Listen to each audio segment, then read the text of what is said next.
La séance est ouverte. Je vous invite, mes chers collègues, à vérifier que vous occupez le fauteuil qui vous a été assigné afin de faciliter l'organisation des débats. First point on our agenda is a communication from the Committee of Ministers. We begin today's sitting with a communication from the Committee of Ministers to the Assembly, presented by Mr. Krišjānis, KARINŠ, Minister for Foreign Affairs of Latvia and Chair of the Committee of Ministers. This will be followed by questions to Mr. KARINŠ. Dear Mr. Minister, it's great to have you here with us. You're only, if I was informed, well, about three weeks in office, but those who think that we now have a real youngster here amongst us, although you still look great, Mr. Minister, you are a skilled politician. From a member of the European Parliament to the post of Prime Minister, you did it all, and until now, I think, with a lot of success during your career. You told me, when we had a tete-a-tete, that to be Minister of Foreign Affairs was always your dream job. So I congratulate you that you now have your dream job. I also have to warn you, Mr. Minister, as this Assembly will show during all the debates, we are living in challenging and adventurous, but also most dangerous times. I do not have to emphasize on what is happening in the past weeks and months, but really a lot of things are going wrong in our Council of Europe, member states and its neighborhood. So, Mr. Minister, there will never be a dull moment for you as long as you stay in that dream job. But as you have chosen that job voluntarily, I think it is in good hands. And without any further delay, I wish you well with the rest of chairing the Committee of Ministers, and I invite you now to address our Assembly and to answer questions of your colleagues. You have the floor, Mr. Minister.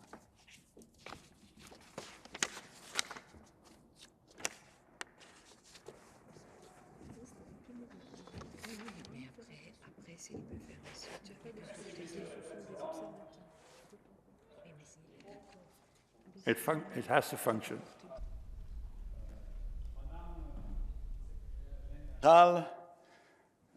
Chers collègues, membres du Parlement national, c'est pour moi un grand plaisir d'être ici entre vous.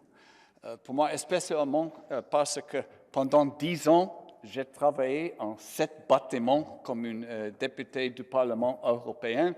Ma siège était, je pense que 134, non, 142, oui, c'était mon siège. C'était mon siège pendant beaucoup d'années. Et maintenant, c'est un plaisir, comme le ministre des Affaires étrangères de la Lettonie et le président du Conseil des ministres du Conseil de l'Europe d'avoir la possibilité d'un dialogue avec vous. Je ne vais pas parler plus en français parce que pour le traduire, c'est trop difficile probablement de traduire mon français. Excusez-moi, mais peut-être j'ai oublié quelque chose pendant les derniers 5 ans.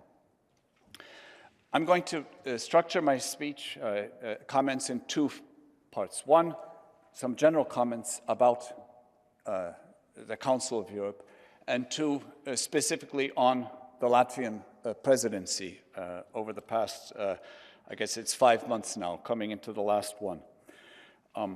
The general comment is, I think we are in and facing some very tough times ahead. The Council of Europe was founded in 1949 at the end of the Second World War as a reaction to the way that European states used to conduct international affairs. We have a disagreement, we go to war. And the goal has been, if you have a disagreement, then come to the table, discuss, find common ground, but don't bring up arms.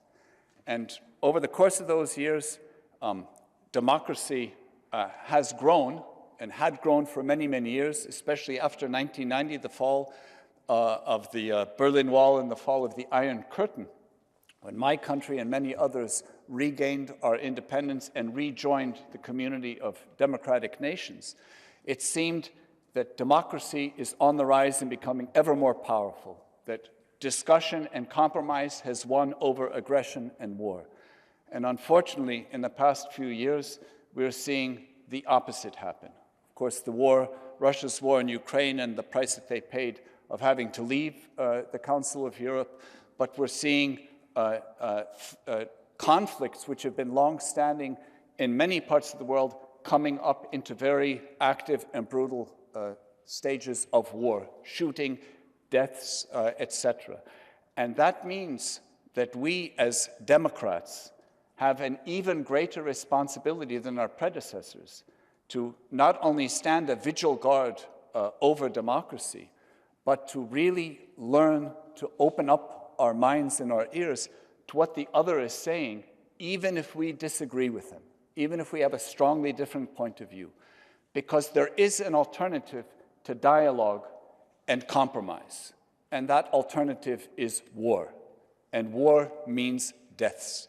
So I want to stress the importance of the Council of Europe as being a big part of this democratic dialogue. And it's in the auspices of the Council of Europe that we have set the standards for human rights, for the rights of women, etc., etc. All of these standards are extremely important for any functional democracy to exist. So I implore all of us, because we're all in the same boat, to not let down our guard and to not let those who want to destroy democracy do so, neither from the outside nor, even more pernicious, from the inside. Those are my general comments. And now some specific comments on the work of the Latvian presidency. So our work has been guided by the decisions taken at the summit in May in Reykjavik. This is one of the, I think it was the fourth time that the heads of state and government came together in almost 75 years of the existence of this House and Chamber. It shows how tough the times have become when the heads of state and government are yet again reconvening. And this has been our guiding light. In July, the Committee of Ministers adopted the outline of the implementation process just a couple of months after the heads of state and government met. We will remain, the Committee of Ministers, at the heart as the supervising body. Work will be taken forward in a systematic manner by all the thematic groups of the rapporteurs, very important, with regular progress updates along the way. Our goal is to have a clear set of deliverables by the next ministerial meeting in May, and that's important. Budgetary implications are foreseen in the implementation of the summit decisions. Budget proposals must be discussed, keeping in mind not only the cost efficiency of this organization, but also the impact of its activities. Distinguished members of this great assembly, the consequences of Russia's war of aggression against Ukraine continue to dominate the agenda of the Committee of Ministers. The Latvian presidency, of course, stands in full solidarity with Ukraine in its fight for freedom and independence. I call on continued strong European-wide unity in providing support to Ukraine until its victory over the aggressor, until its victory. We demand complete accountability. This is extremely important. Accountability of Russia for all crimes committed in Ukraine. Russia must bear full legal and financial responsibility for its aggression. Every effort must be made to hold Russian leadership and military personnel accountable. No one is immune. That is why Latvia has been advocating for an establishment of a special international tribunal for the crime of aggression against Ukraine. It is our strong conviction that impunity cannot prevail. Indeed, for democracy to exist, aggressors must pay.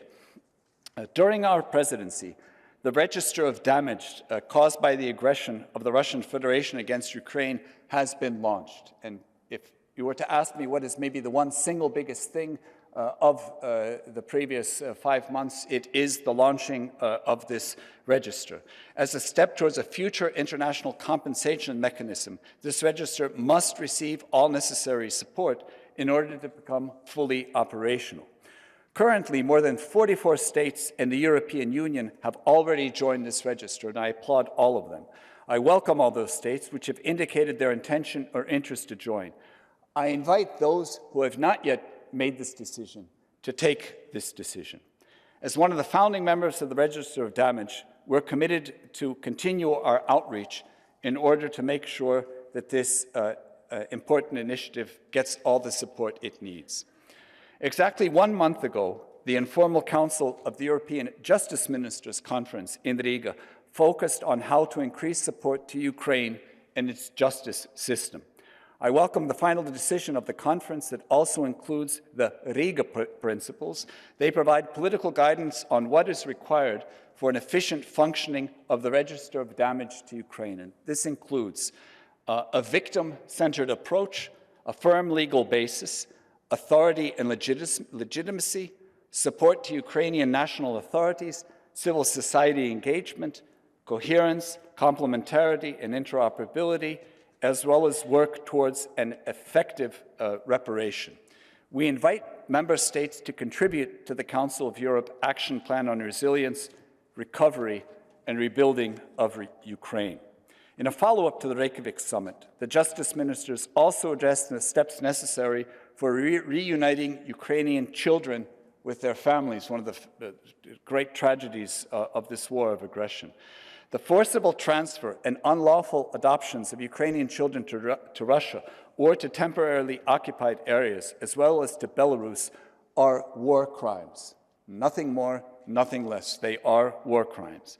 We welcome the arrest warrant issued by the ICC for 2 architects of this crime. Latvia will continue demanding proper action of international organizations to fully investigate these unlawful practices. Our presidency has continuously addressed deplorable actions by Russia. Together with this assembly, the President and the Secretary General, we have jointly condemned the sham elections that took place in parts of Ukraine which are temporarily occupied by Russia.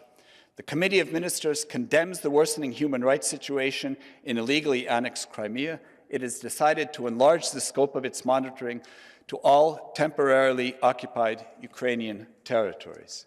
We also call on the Russian Federation to comply with its international obligations, including in the field of human rights. Expulsion of Russia from this Council did not end its obligations to implement the judgments of the European Court of Human Rights. We demand Russia to stop its aggression and to withdraw all its forces from Ukraine, from Georgia, and from Moldova. Dear members, the approach of our presidency has been to maintain a dialogue on all current issues that are on the political agenda of the Committee of Ministers. The committee will tirelessly continue to address the human rights situations that require our current attention. Following the recent events in Karabakh, I have engaged with both parties, recently met with them in New York at the General Assembly, and called for a constructive dialogue leading to a lasting peace agreement between Armenia and Azerbaijan. De-escalation of the situation will contribute to the stability of the South Caucasus and benefit all people living in the region. The basic principles of the Council of Europe, including the importance of the protection of human rights and ensuring the rule of law, as well as the non-use of force in political disputes and respecting territorial integrity of each other, should be the principles guiding us all. Also, here in Strasbourg, the Latvian presidency has provided a platform for exchanges among the parties involved. We are ready to contribute to finding constructive ways of engagement of the Council of Europe in confidence building and lasting settlements where human rights would be fully protected and humanitarian concerns addressed. The Committee of Ministers has also discussed the escalation of the situation in the north of Kosovo. The committee continues to stress the importance for all parties to implement the agreements reached in the European Union facilitated Belgrade-Pristina dialogue.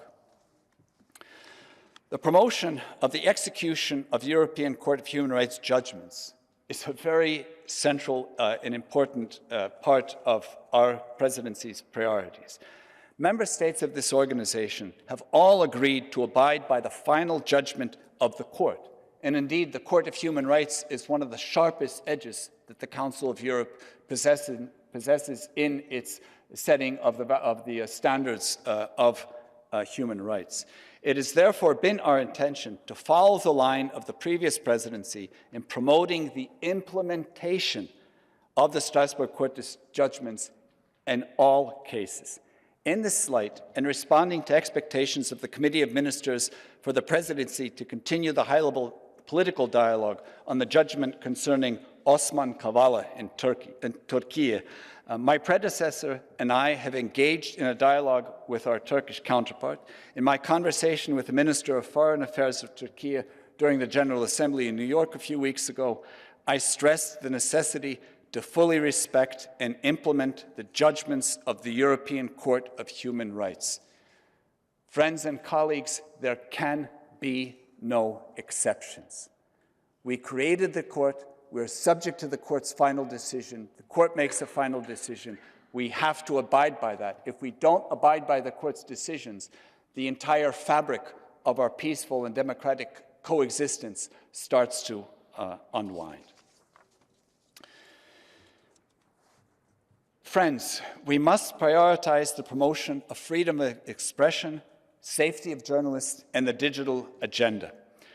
Last week, the presidency organized, and I was honored to attend and to open a really interesting international conference in Riga dedicated to one of the core elements of democracy, namely the protection and freedom of expression and the safety of journalists, also journalists in wartime.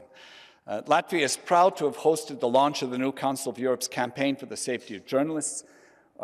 We were the first to make a voluntary financial contribution to this campaign, hoping to inspire other member states to follow. So please take our lead and follow in that. In addition, the work on the new Framework Convention in the area of artificial intelligence is in progress. Now, certainly we had hoped at the beginning of our presidency that everything would be finalized by the end of our presidency next month. But the task, how shall we say, has proven to be a little larger than expected, a little more challenging. The negotiations are ongoing. We'll be passing the baton next week to our friends in Liechtenstein. And we certainly are convinced that this must be completed. I think a good timeline is the 75th anniversary of this council, which is next year. The Conference of European Ministers of Education in September discussed the impact of artificial intelligence on the European educational systems. It affirmed the transformative power of education and the role of youth in promoting democracy and the rule of law. We must support the participation of youth in democratic life and policy decision processes. In conclusion, I wish to focus on reforms of this House. Efficiency of international organizations depend on their ability to respond to the current or to new challenges. The Council of Europe should lead by example. But there's one issue that I have raised also today in meeting with the Secretary General. The issue of individuals with Russian citizenship still holding positions within the Secretariat of this establishment is deeply concerning, to say the least. Russian citizens should not be employed within this organization from neither a political, nor a security, nor a reputational, and I would add a moral perspective. And I invite the Secretary General to continue addressing this issue and take necessary steps. And following the guidance from the Reykjavik Summit, the Council of Europe's engagement with civil society must be reinforced, including with representatives working towards a future free and democratic Belarus. And we must also strive, colleagues, for greater transparency and visibility of the work of the Committee of Ministers, to open windows rather than continue working behind closed doors, which only creates misunderstandings And indeed, I think one of the touching things that I would like to remark that over the course of my political career, I've been involved in very many fora, international fora. And this one strikes me as the one fora that has a very limited interest of the press. And I think this should be a wake-up call to us. What is it that we can do better to re-engage with the press, which is simply a reflection of, do people understand our mission, or is the mission not understood? Is there too much secrecy, which maybe made sense in 1949, but no longer makes sense in 2023? As chairman of the Committee of Ministers, I thank the Parliamentary Assembly, all of you, for your meaningful cooperation. I wish all of you fantastic debates this week. I'm looking forward to very much of attempting to field your questions today, and I wish you the best of luck in all of your endeavors. Thank you very much for your attention.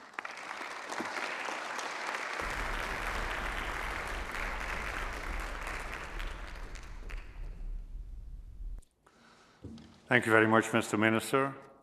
And it must give you a good feeling that you are now addressing from here to the seat where you used to sit as an MEP. It always, a change of perspective helps us all. You agreed, Mr. Minister, that you would be willing and able to take questions from the Assembly. We will hear these questions first of the 5 political groups, and then we continue with the rest of the speakers list. Please be aware that speaking time will be limited to 30 seconds, and I remind you that colleagues should ask one single question and not make speeches. It's doable. The first on my list is Mr. Max Fuchs from Germany, and Max speaks on behalf of the group of Socialists, Democrats and Greens. 30 seconds for you, Max.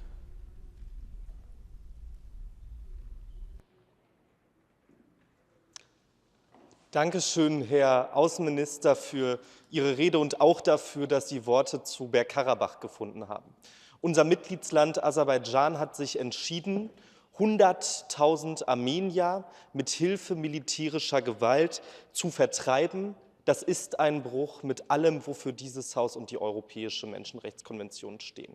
Damit sich ein solches Vorgehen nicht wiederholt, braucht es eine klare Antwort des Ministerkomitees. Ich möchte von Ihnen wissen, was wird das Ministerkomitee diesem Bruch mit Völkerrechten und Menschenrechten entgegensetzen? Und braucht es nicht Sanktionen gegen Aserbaidschan? Braucht es nicht einen Stopp europäischer Gasimporte von Aserbaidschan? Herzlichen Dank.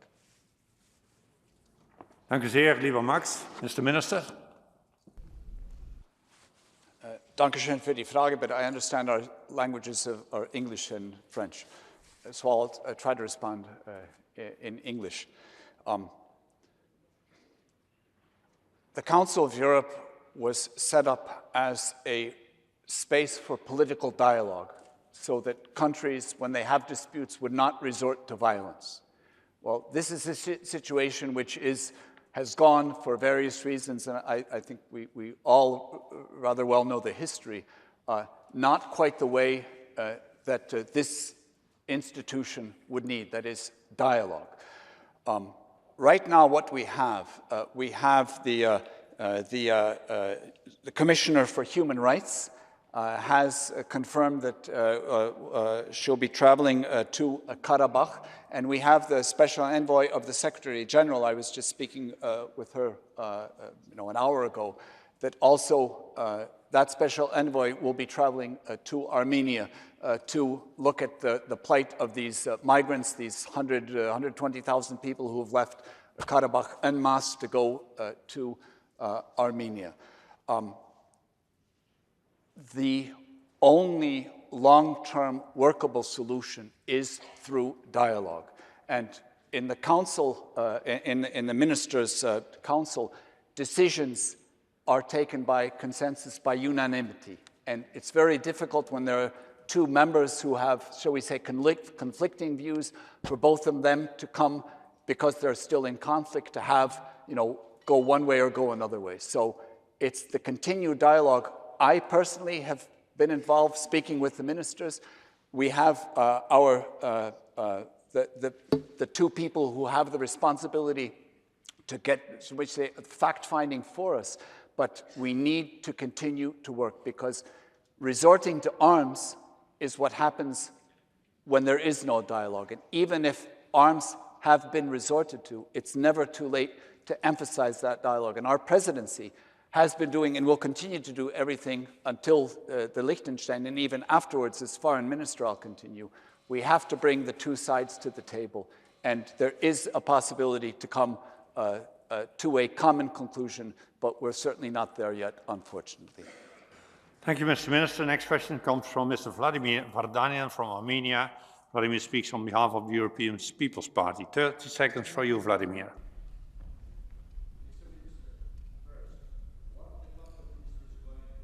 Microphone.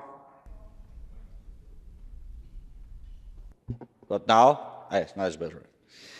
Mr. Minister, what the Committee of Ministers is going to undertake to give an end to the deliberate non-execution of the judgments of the European Court of Human Rights and of non-implementation of the interim measures of the European Court of Human Rights by member states? And the second question, for more than a year, Azerbaijan is openly rejecting any authorized visit of PACE reporters, co-officials to Nagorno-Karabakh. And even after unprecedented exodus of Armenian population therefrom, what kind of tangible steps you personally and the Committee of Ministers is planning to do to oblige Azerbaijani authorities to fulfill their obligations before the Council of Europe in a good faith? Thank you. Thank you very much. And to remind us, we agreed that we would ask one question. I know we all wanted to ask more questions, but we allow this too.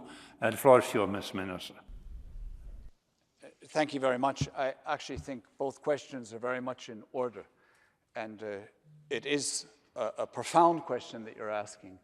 We have all entered the Council of Europe voluntarily. Indeed, there are some countries that want to join where there's still no consensus that we will take them in. And in joining the Council of Europe, we all tacitly and overtly say we accept the judgments of the European Court of Human Rights as final, and we will implement these. Now, what do we do when there is a judgment and implementation does not follow? This is the big question. And of course, if there is a persistent non-implementation of the decisions, we as a House only have two decisions. One is we say, okay, we change our rules and procedures. The Court of Human Rights is a suggestion, is something, you know, if you think it's okay, then implement it. That is, water it down. Or two, come to the hard conclusion that either you implement these decisions or then ask yourself, do you belong in this organization? That's a tough stance. It is what ultimately comes out of it. But we have to remember that for democracies to thrive, and we are on the decline right now, not advancing, we have to stick by the principles we espouse. We speak of human rights, we speak of democracy, we speak of rule of law. If we don't implement it, I'm sorry, the autocrats will never implement these. So it's a profound question that I think those few cases that we're all very well aware of the non-implementation, I also tried to mention that in my address, this is crucially important because the non-implementation can only end in one of three ways. Preferably implementation, non-preferably we water down what the Court of Human Rights is, and third, I think also absolutely non-preferably, we start to diminish in the number of our members. But if we diminish in the number of our members, the cause of human rights does not get advanced. So this is a real issue that I think all members of this council seriously need to consider the consequences of their inaction today, what kind of consequences that can have on themselves in the future. Thank you very much, Mr. Minister. The next question comes from Madam Fiona O'Loughlin from Ireland, and Fiona speaks on behalf of the Alliance of Liberals and Democrats in Europe. 30 seconds for you, Fiona.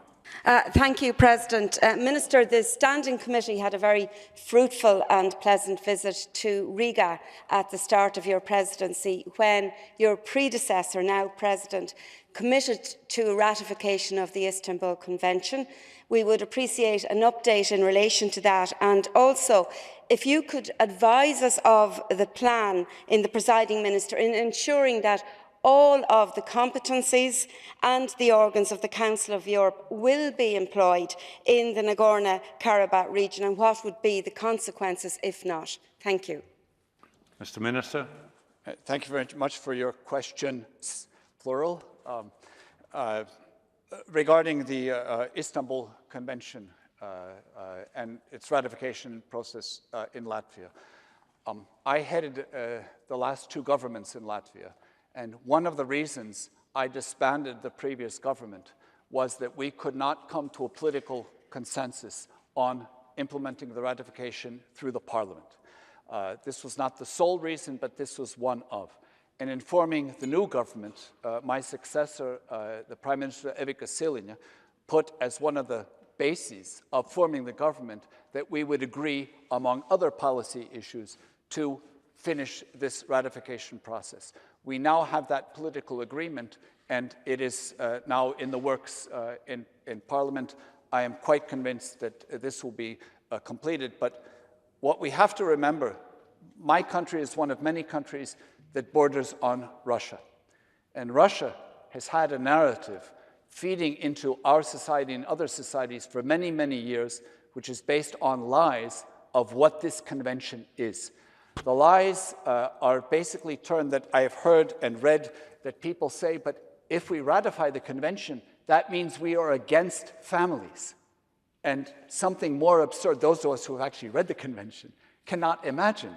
If anything, it strengthens the role of families because it strengthens the support for women who undergo in all of our societies much more, shall we say, difficult and violence than many of us care to admit. And the ratification of this simply is a clear signal to the world saying, yes, also our government, our parliament, views this as a problem, and we want to address it head on rather than go around it. But my country and many others have been, and many people, also political parties, under the sway of disinformation from the East. But I think we'll overcome it now. The second part of your one question had to do with Nagorno-Karabakh, and how will we really put teeth to it? Look, I think this is one of the big issues of today and this week, and how actually to deal with it. I've met with one side, I've met with the other side. I understand very much what I'm being told, but at the end of the day, regardless, say for these, and the question is, how will we define these migrants? I think this House, the Council of Europe, has a big task ahead of it, is that we are facing more and more people movement, shall we say that, around the world within Europe. Traditionally, we all seem to understand intuitively what is a refugee from war, from conflict, someone who's fleeing literally for their lives. And then we have another category of people who are looking for a better life. I moved to a big city because I want a better paying job, and maybe to a different country, and maybe coming into Europe because Europe has more opportunities than my home country. Maybe there's no conflict, but there's poverty or difficulties there. And then on top of this, we have people who are helping the migrants by smuggling them. And then we have people who are taking advantage of the migrants and getting into human trafficking. And then we have yet a fifth category now, which Nagorno-Karabakh raises. These 100, 110, 120,000 ethnic Armenians who have now fled or left their homes for Armenia. Are they migrants? Are they refugees? And this is the question, what will we do? But if we do not address this, our democracies will be facing ever more pressure, because as we have more migration, say, into Europe from the outside, we get more and more political parties and voters saying, this is somehow bad, and we get more and more radicalized in our societies, and politics gets more radicalized and more poisoned. I'm from the center of the political spectrum. For years, and I'm still convinced that the center, as long as the center, the broad center holds, and that's not just one or two political families, it's a growing number of political families. The center meaning those of us who fully buy into democracy as a basic value, human rights as a basic value, the rule of law as a prerequisite to having freedom. This is what's under threat. And this conflict there has gone outside the bounds of talking about it. But what we have to do is to bring it back in to talking about it, because the alternative is far too brutal. And it's not an easy path, but it's one that all of us have to persistently stay on course, stay on course. We are all politicians, not because we wanted the easy life, but because we think that we have a solution of how life can be better. And all of us in this house, I truly believe that we sincerely believe this is true. So let's continue to fight for it. And when all of us are united across the political families, then things go very well indeed. Thank you, Mr. Minister. The next question comes from Mr. Alexei Goncharenko from Ukraine. Alexei speaks on behalf of the European Conservative Democratic Alliance, and 30 seconds are for you, Alexei. Thank you, Mr. President. First of all, thank you very much, Prime Minister and Minister, for all your personal support, and to people of Latvia for support of Ukraine. Paldis. My question is, till Russia will go through deimperialization, it will pose a constant threat to all our countries. What concrete steps should be made by European countries and our organizations to tackle this challenge, to protect ourselves? And we are the only organization which kicked out, major European organization, international, which kicked out Russia from membership. And is it a time for other organizations to do the same, including United Nations, where Russia illegally holds the permanent Security Council member place? Thank you. Thank you, Alexei. Mr. Minister. Yes, that's the million-euro question, isn't it? It is a profound difficulty. I agree the assessment that the biggest security threat to all of Europe currently is Russia. Russia has gone over the past 20 years from a sort of like democracy to complete autocracy, a dictatorship, where maybe 15 years ago, how the government dealt with opposition, and now how they're dealing with opposition is day and night. And not only internally, but the brutal and frontal ongoing war of aggression against Ukraine, which basically wants to annihilate Ukraine, not acknowledge it as a nation. Good old-fashioned imperialism. There's no other way to call it, in all of its worst aspects. And what do? So one thing that the Council of Europe has done is said, we're all Democrats, you're not, out. Okay, Russia is out. Does that mitigate the threat to any of us? I don't think so. But they have no place here. I'm not advocating for the opposite, but that does not diminish the threat. But what can we do, and what must we do to protect ourselves? Well, I would say there's two general tacks that I would say are both equally important. The first is, and it's the most difficult one, is to stand guard and strengthen the democracies in our own nations. To not allow those politicians who want to maybe utilize the playbook of democracy to gain power, only to remain in power and to put democracy back on hold. Fight populism is another way to say it. This is easily said. It's often difficult to do. And it means fighting disinformation with information. This is the most crucial thing that we all have to do to protect ourselves, because Russia may be a threat from the outside, but let's face it, our democracies are always at an internal threat, which the Russians will use through disinformation to foster. Russia is always looking to foster unease. And indeed, if we go back to the Nagorno-Karabakh issue, who is the regional player who does not want a peaceful solution?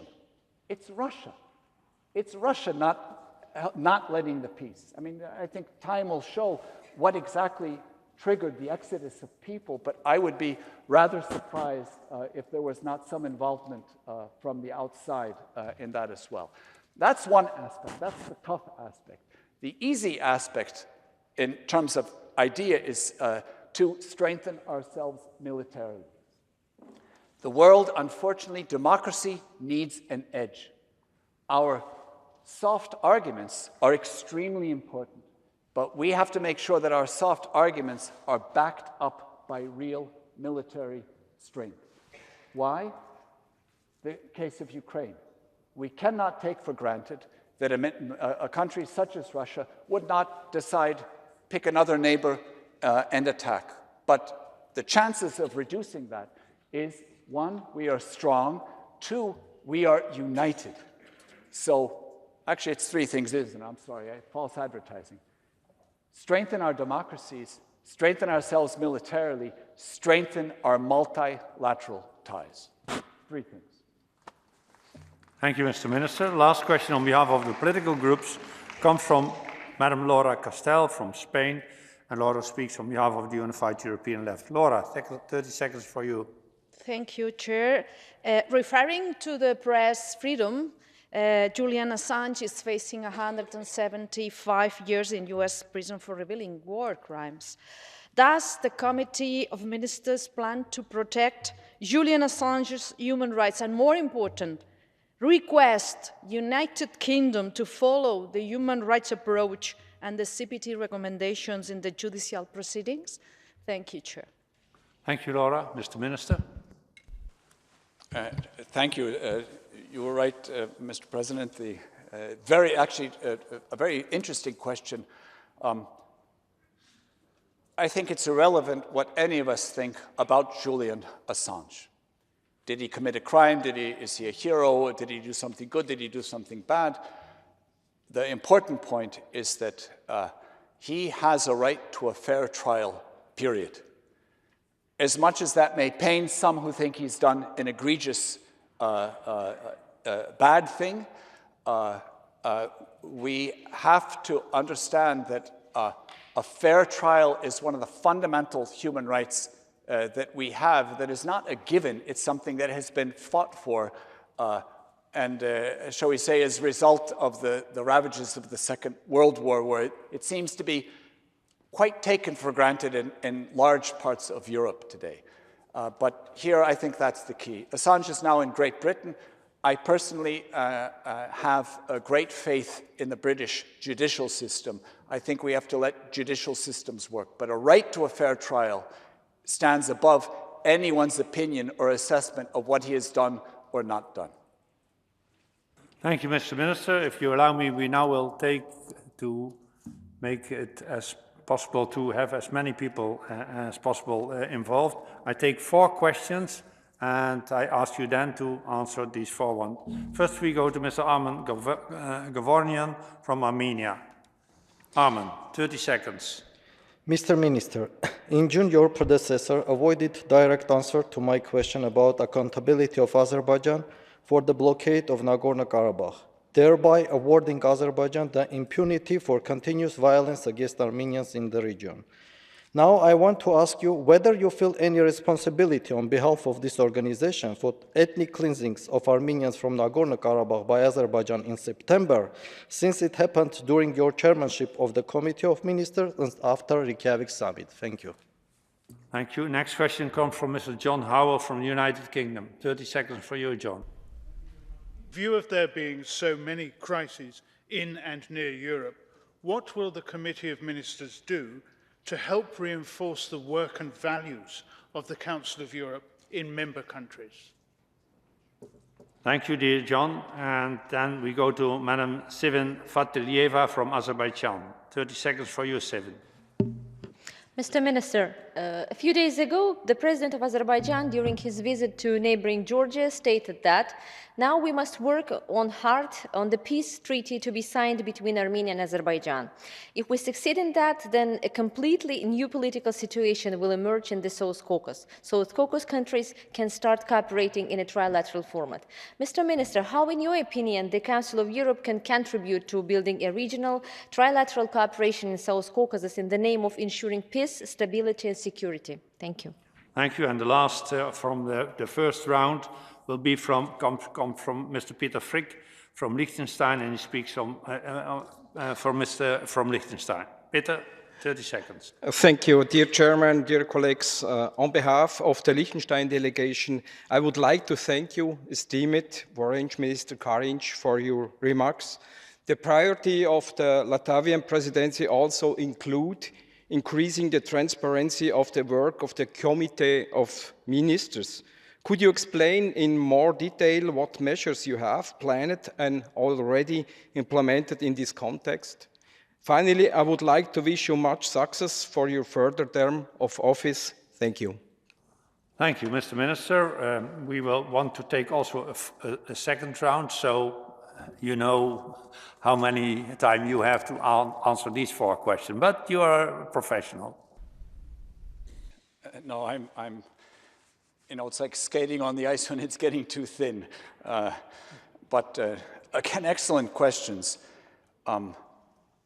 On what the first speaker asked on the Azerbaijan and the blockade and about the responsibility of ethnic cleansing that the Council of Ministers or the Presidency may have.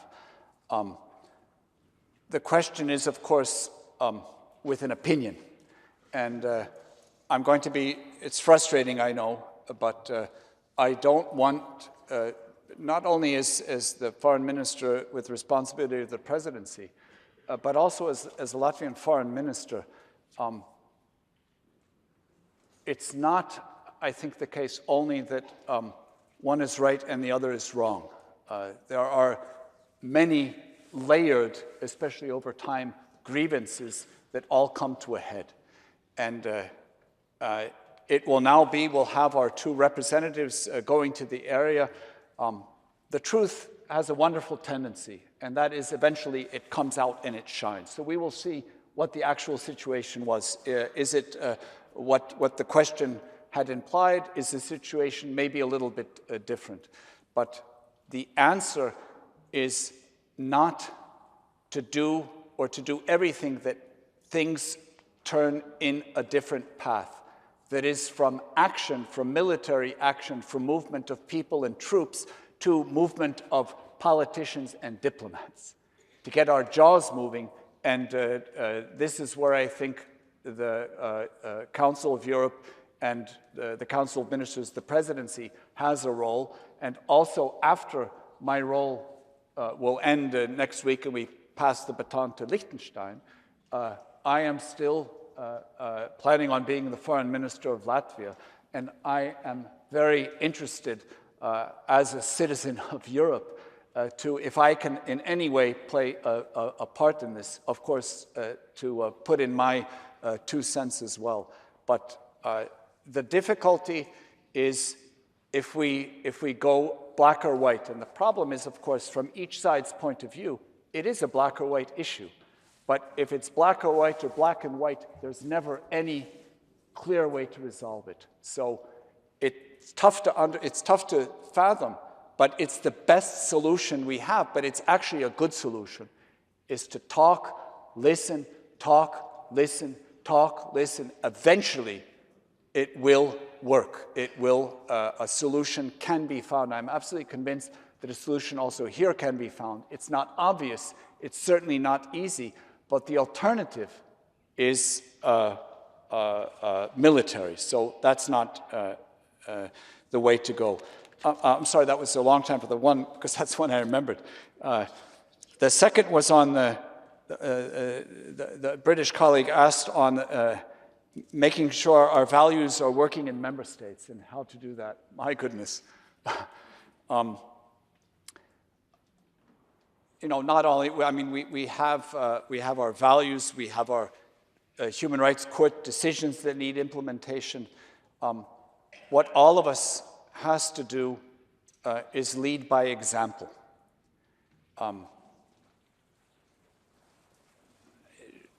I can take my own political history, recent political history. I was the prime minister of my country for almost 5 years. I did very well in the last elections. I won them. I had a stable majority in parliament for Latvia, very good support in the polls. There was even a motion to unseat me, which failed utterly. And I started to see myself is having quite a bit of power. And then you start to ask yourself, why are you in politics? Are you in politics to hold on to that power? Or are you in politics to use power to try to enact some good? And I decided that it's in, I think, my best interest, but certainly in the best interest of my country and my political party, that change in politics is not fought against, it's encouraged. And so I voluntarily step back to encourage a changing of the guard, and I'm happily now supporting the new government and the new prime minister, not fighting the prime minister who dethroned me. And it's a little bit to think about, all of you in this house. Why are any of us in politics? And how long will we stay? And what will we do in order to stay? And it really comes down to that. It's everyone sticking to the principles that we believe in. And if enough of us do that, the world will turn. It's a fantastic question, but that's the best answer I can come up with without having thought about that for 2 weeks. Regional trilateral cooperation in the Caucasus, dialogue, yes. That's my answer. This is the only chance of success. Again, in the Caucasus, we have a big hegemon who does not want peace, who wants difficulties, conflicts on its border. If you look at Russia's philosophy of the military strategy, their military strategy is to create quagmires on all of their frontiers, to make the potential enemy more involved with fighting each other rather than potentially fighting Russia. It's their strategy. It's been long. You can read it. It's officially published. It's not speculation. And I'm convinced that Russia is not in any way interested in the South Caucasus becoming calm. But we, as Europeans, are extremely interested in that. So the way that we can do that is to foster and foster and foster dialogue. And, the fourth question, my goodness. I can't read my own writing. Reform and transparency.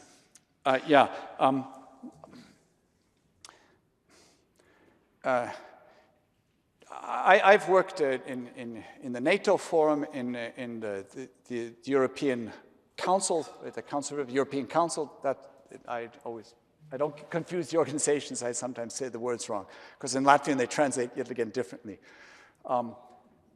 Where meetings are held without press, but there always are very clear communications, what was discussed around the table.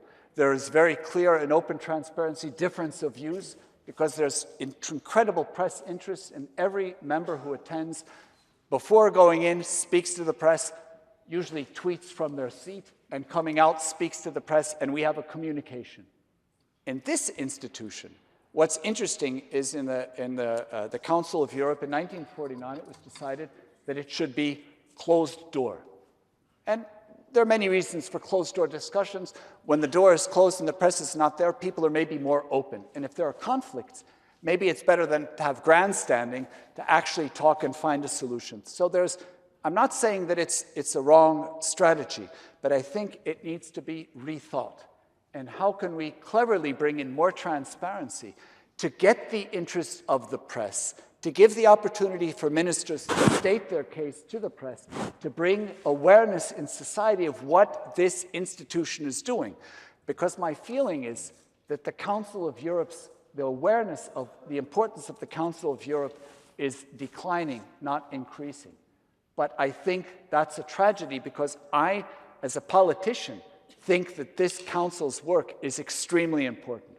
So transparency can bring back the interest and reinvigorate the Council from the outside. That's the best that I can do on that one. Thank you, Mr. Minister. As we started 5 minutes late, we can have 4 more questions and then a few minutes for your final words. First question comes from Madam, and you know her very well, Madam Zanda Kalina Lukasevica from Latvia. 30 seconds for you, Zanda.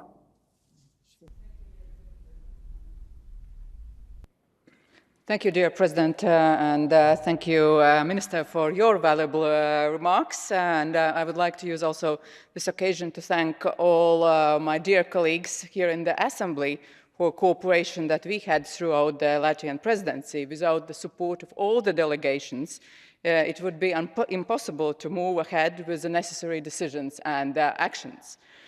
And thank you so much. And Minister, let me ask you a following rather open question at the end of our debate. So from the many achieved goals of the Latvian presidency, which one you would like to highlight the most, and where do you plan to put an effort during the last months of your presidency? Thank you.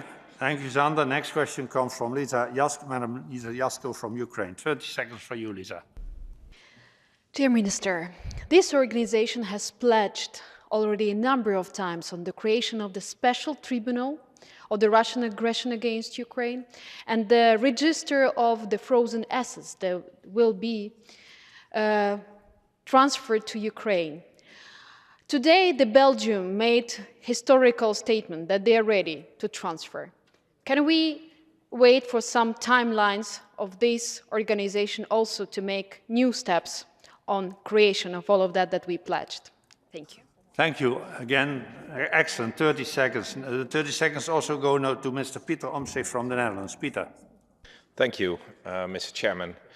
8 weeks ago, I put some written questions to the Committee of Ministers on the statement by Mr. Moreno Ocampo about the ongoing genocide against 120,000 Armenians living in Nagorno-Karabakh. Those questions have not been answered. Yet we see that all those people have left Nagorno-Karabakh and we're still talking. When do we stop talking and start taking actions? Because it's a clear violation of international law to drive 120,000 people of your own citizens outside of your own borders. Thank you, Peter. Last question comes from Mr. Besnik Tahiri.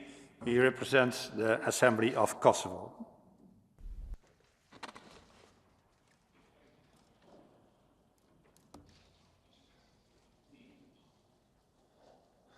Can you hear me? Yes. Thank you, Your Excellency Minister. As we all know, Latvia has been the leader in pursuing the truth in these institutions. And as you know, on 24th of September 2023, Kosovo was under a terrorist attack from a uniformed parliamentary group supported from Serbia. Many institutions, including the EU and the United States, has reacted. What would be the stance of Council of Europe? When are you going to react? And what do you think about the international investigation to prove the interference of Serbia in independent Kosovo? Thank you. Thank you very much. 3 minutes left, Mr. Minister. It's impossible. Nevertheless, give it a try. Thank you very much. Once again, excellent questions from my colleague in Latvia. If I seriously think of the 5 short months of our presidency so far, I think what is most important, what will be the most lasting effect is the register of damage to Ukraine that has been set up. It is now in The Hague. This is a very, very significant accomplishment, and it's a big step on the way of calling those who did wrong to justice. The second question was on the register of frozen assets. I guess that's on the accountability of Russia in Ukraine. I have participated and spoken with many leaders around Europe on what to do and how to do with frozen assets. Morally and ethically speaking, I think it's a no-brainer. Russia attacks Ukraine, we freeze their assets. Russia damages Ukraine, we take Russia's assets to rebuild Ukraine. It seems very simple. The difficulty is that we live in a society where there's the rule of law, protection of property, etc., where governments simply do not seize assets of anyone just because it seems right. And there's lots of work being done by many legal minds on how to do this properly. as a politician, I'm now speaking as the Foreign Minister of Latvia, I think it's absolutely a prerequisite that we crack the way to use these assets to assist Ukraine in rebuilding itself from the very aggressor whose assets we have frozen. But there are still issues of how to do that properly. And at the same time, I have to say, unfortunately, that although as much as I, as an individual and as a politician, also as a former prime minister, I would want that we just do this and, just do it right now. The problem is I would not want to live in a society where someone else could decide that about anyone else's assets. And it's how to differentiate that. So there is work to do, but we as politicians have to press it. About the 120,000 Armenians, there was a question, and that answer is in preparation. But regarding, and I think this is it's very frustrating, I think, for all of us, we want action. That's why we're in politics. That's why you're members of your parliamentary assemblies in this council. You want to take action. I want to take action. But our action in this council, it's a frustrating kind of action. It's not taking the crook by the collar and throwing them in jail. It's sitting sides to the table and coming to a common solution. And that, my friends, is difficult. It's frustrating, but we have to do it. But regarding the concrete question, that answer is in preparation. And the last question from the seat up there, 802, on Kosovo and the terrorist attack, I think it's from 24 September. Look, the reality is around the Council of Minister table, there is no consensus. There's no consensus on Kosovo joining the Council of Europe yet. The issue has been put to this assembly. The assembly will provide an opinion, and that will come back to the ministers. But we in the Council, for better or for worse, on many issues such as this, we work on a consensual basis. I will now say my view as the Latvian foreign minister. Of course, complete condemnation. And if it bears out to be true that there could be clear outside involvement, this was not a local but a state-organized or state-backed attack, that makes it even more brutal. My country has acknowledged Kosovo's independence. We support Kosovo's accession to the Council of Europe, to the European Union. We see you as a democracy that needs support. But there are, I think, 34 of us in this council who feel this way, and some 12 who are not sure yet. So it's a process. And as a foreign minister of Latvia, I will continue in this process. As the presidency of the Council of Ministers, I'll work within that bounds. But I also have a second hat, which is the Minister of Foreign Affairs of Latvia. And I will continue to work in the vein that I just tried to answer. I hope that wasn't much more than 3 minutes. Thank you. Thank you very much. Mr. Minister, in your capacity as President of the Committee of Ministers, we thank you very much. You managed to answer 13 not so easy questions in time. I wish you well. Please continue with the presidency because it lasts until the very last day. Thank you very much for being here with us. Thank you very much, Mr. Minister. Now we will continue with the next item of business this afternoon, and that is a current affairs debate on the escalation of violence in the Middle East following the recent Hamas attack on Israel. The debate will be opened by Mr. Piero Fassino. Speaking time in the debate is limited to 3 minutes strict for all members, except Mr. Piero Fassino, who is allowed 7 minutes. So in the debate, I first call Mr. Fassino. You have maximum 7 minutes. Piero.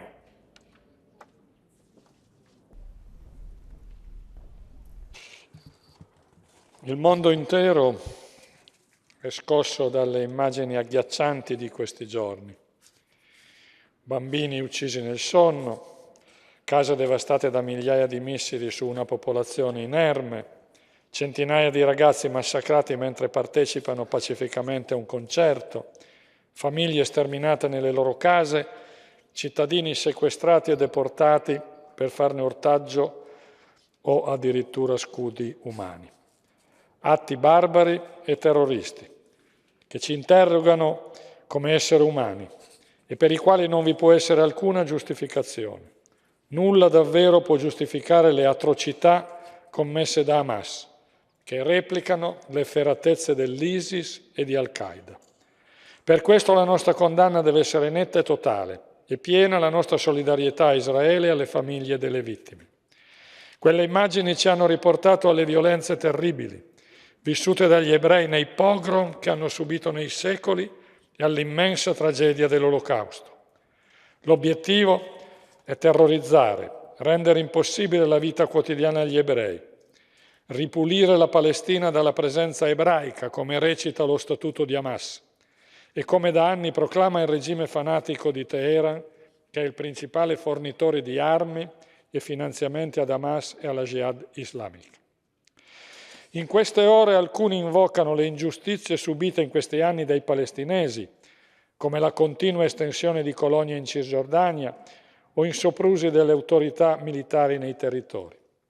Sono ingiustizie che, quando accadute, la comunità internazionale ha censurato senza reticenza, ma in nessun modo quei fatti possono giustificare la violenza brutale e indiscriminata di Hamas, una violenza non comparabile con nessun altro atto né giustificabile.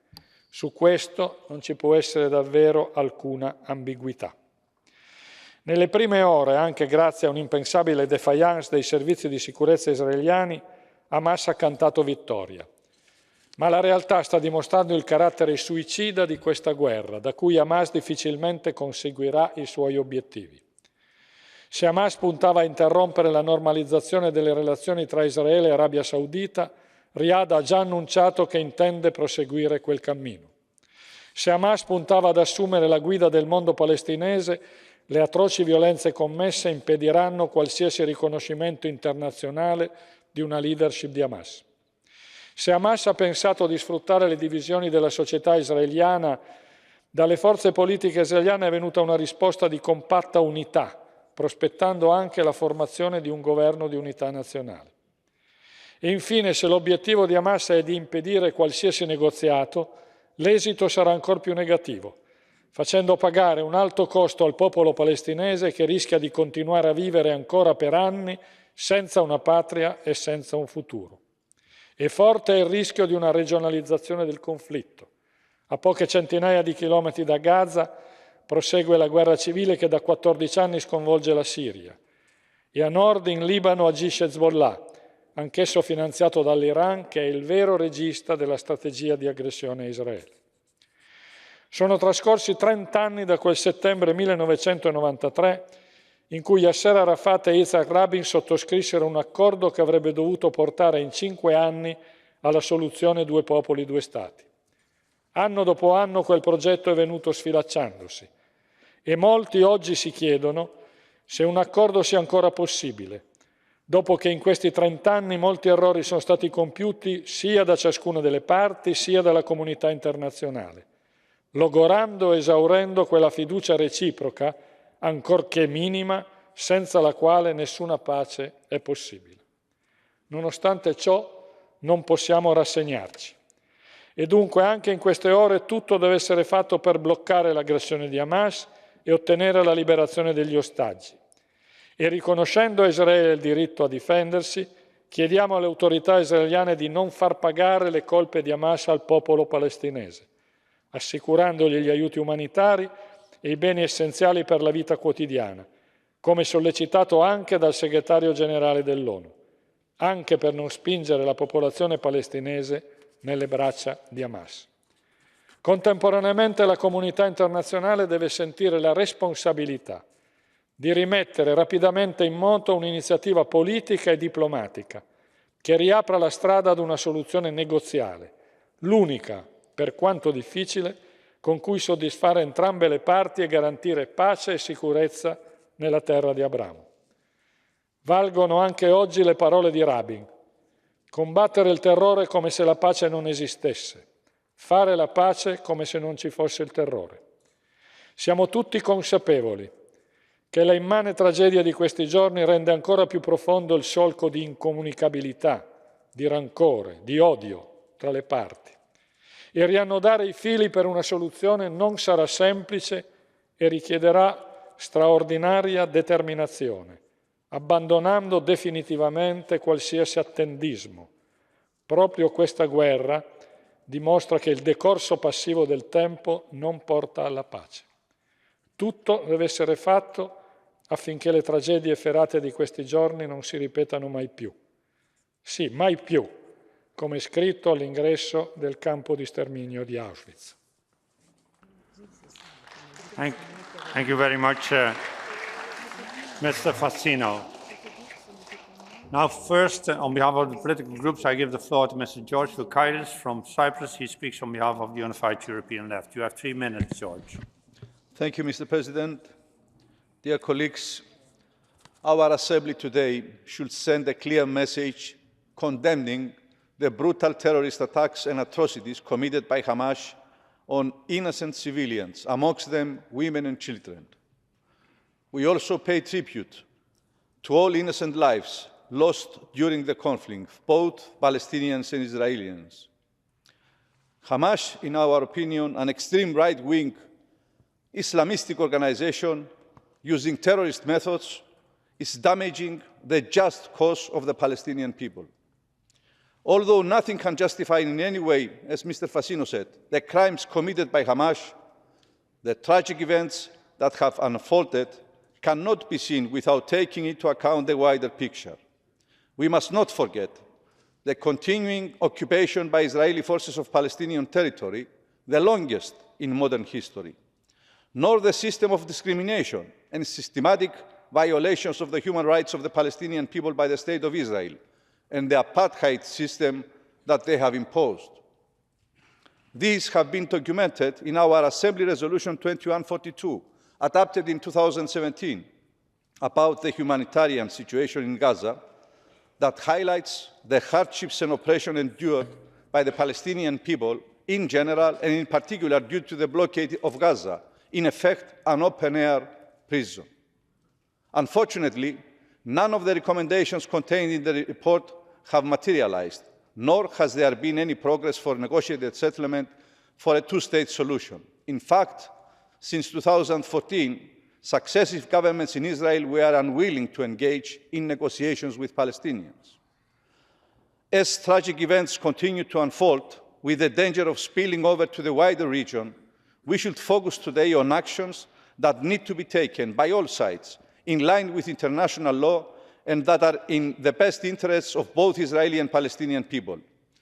As UEL, we fully endorse the statements issued by the Secretary General of the UN and the position of the European Union, as it is stipulated by the co-chair statement of the 27th Gulf Cooperation Council and the EU Joint Council, calling for the urgent need for a political solution to the crisis to avoid repeating this vicious cycle of violence, the protection of civilians, and reminding the parties of their obligations under the universal principles of international humanitarian law, restraint, the release of hostages, and allowing access to food, water, and medicines according to international humanitarian law, sustained financial support for UNRWA, the Palestinian Authority, and for the humanitarian and development needs in the occupied Palestinian territory, revival of the Middle East peace process, the maintenance of the historical and religious status quo of the holy sites in Jerusalem,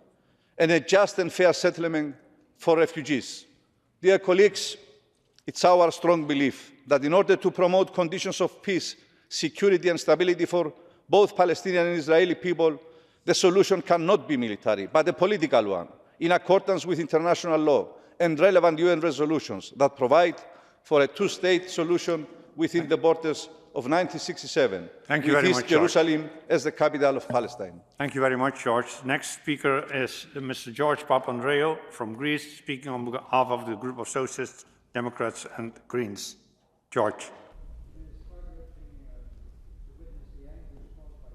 Microphone, please.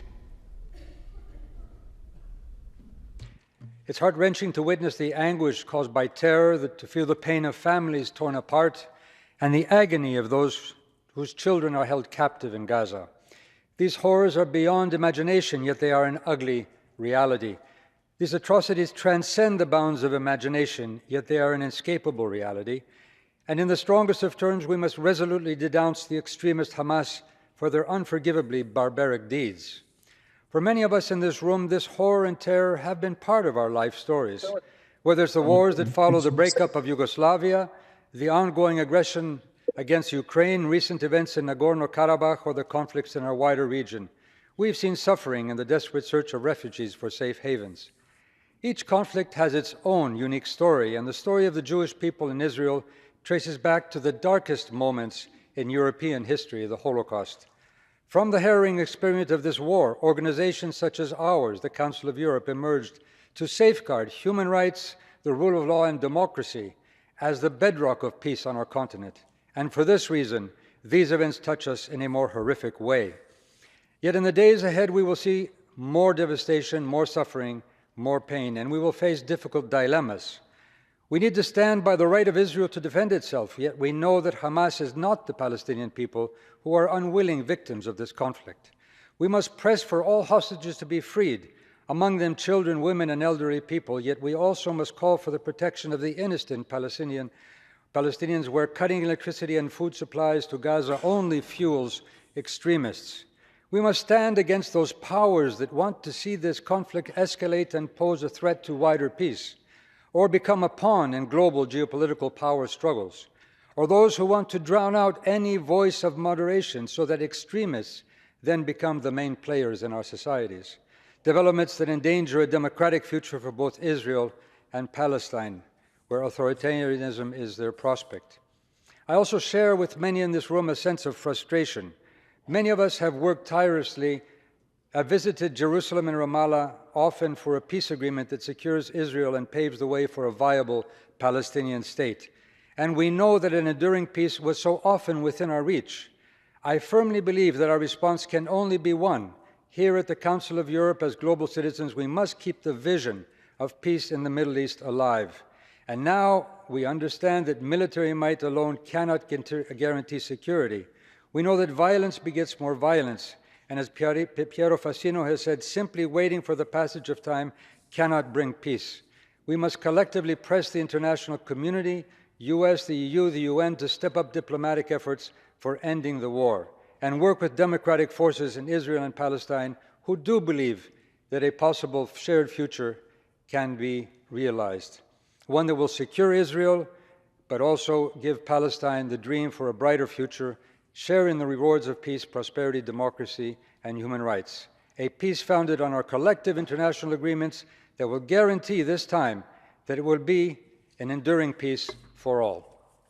Thank you very much, George. Next in the debate, I call Mr. Pablo Hispan from Spain. Pablo speaks on behalf of the European People's Party.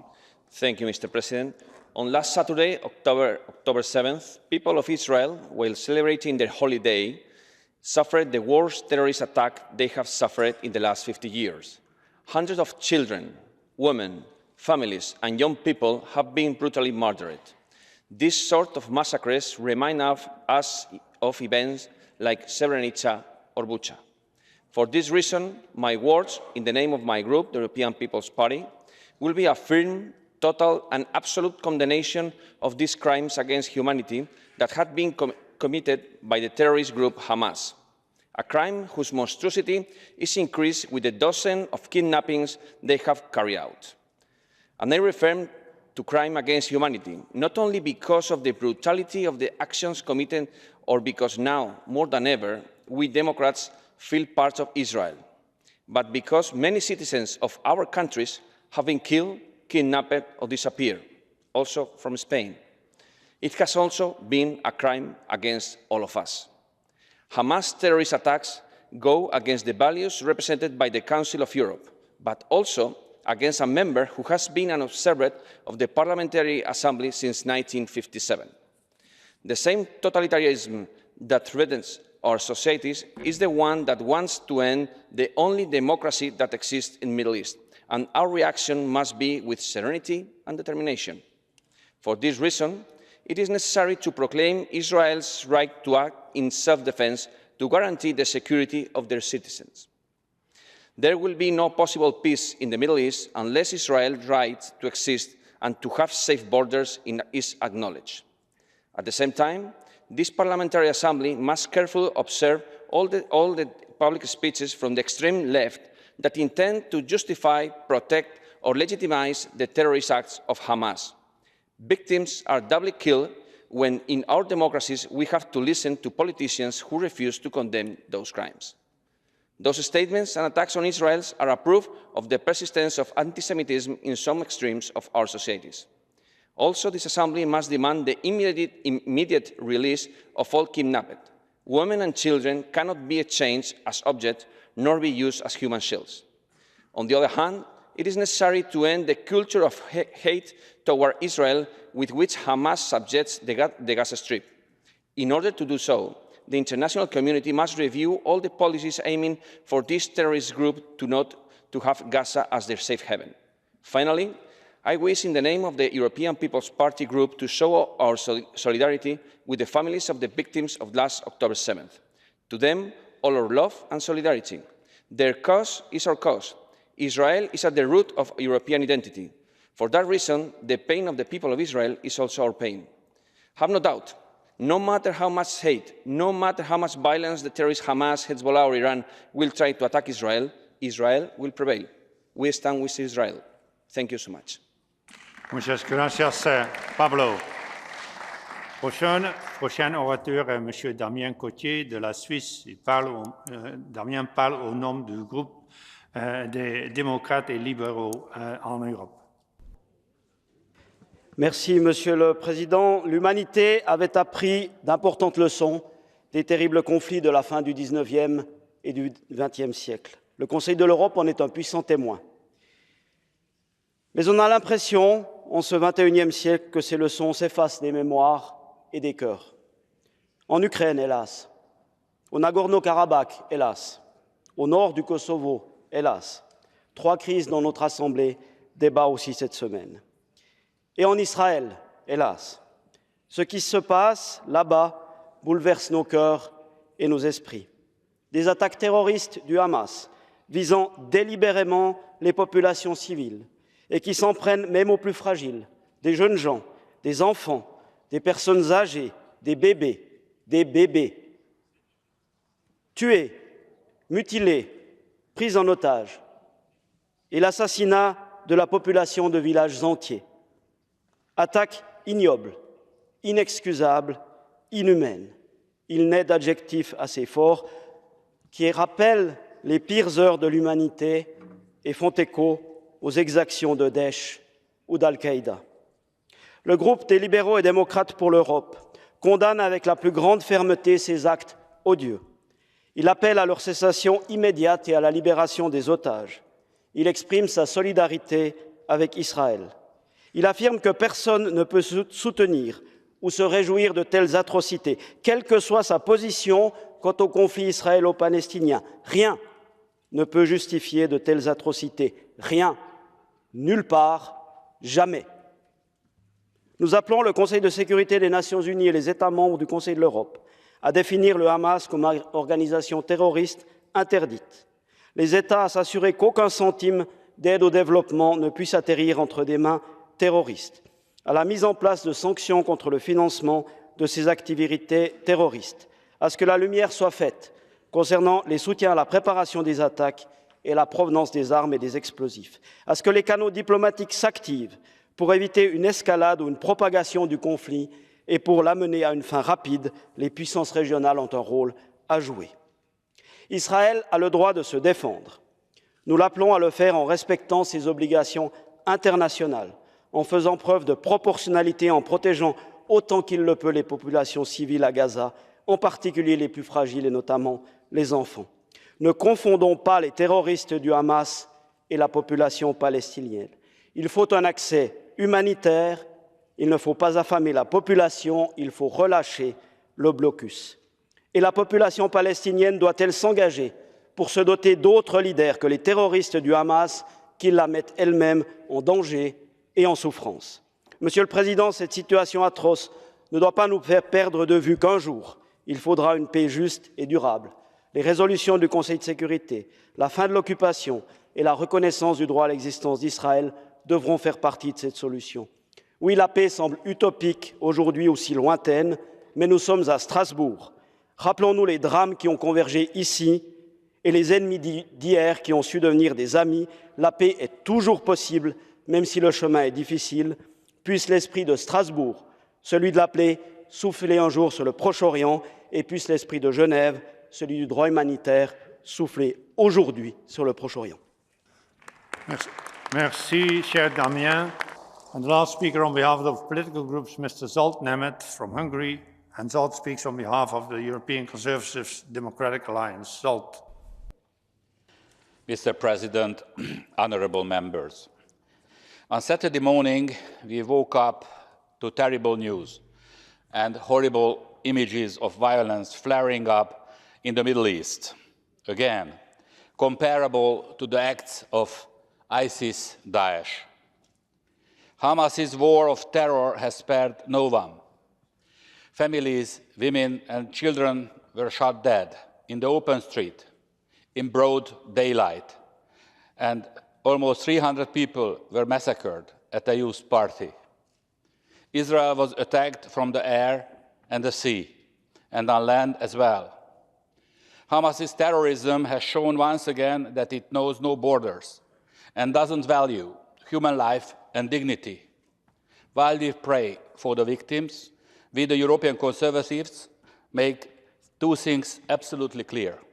Hamas's terrorism is a common enemy of the countries of the Council of Europe and Israel, which is under military attack, and Israel has the right to defend itself in accordance with the relevant provisions of the Charter of the United Nations.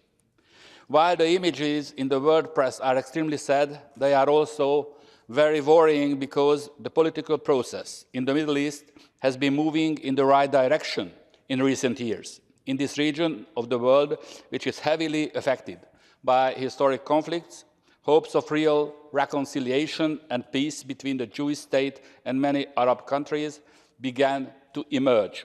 The Abraham Accords between Israel and the United Arab Emirates, Bahrain, Morocco, and Sudan have taken a new approach to conflict resolution.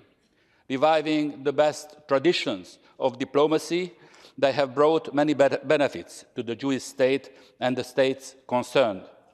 The administration that led the United States from 2017 to 21 has, while recognizing Israel's right to self-defense, the ECR thinks it is fair to say Palestine is not Hamas.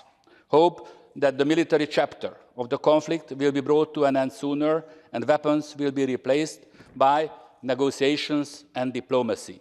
This is key because security and stability in the Middle East impact Europe's security, but also the global developments too.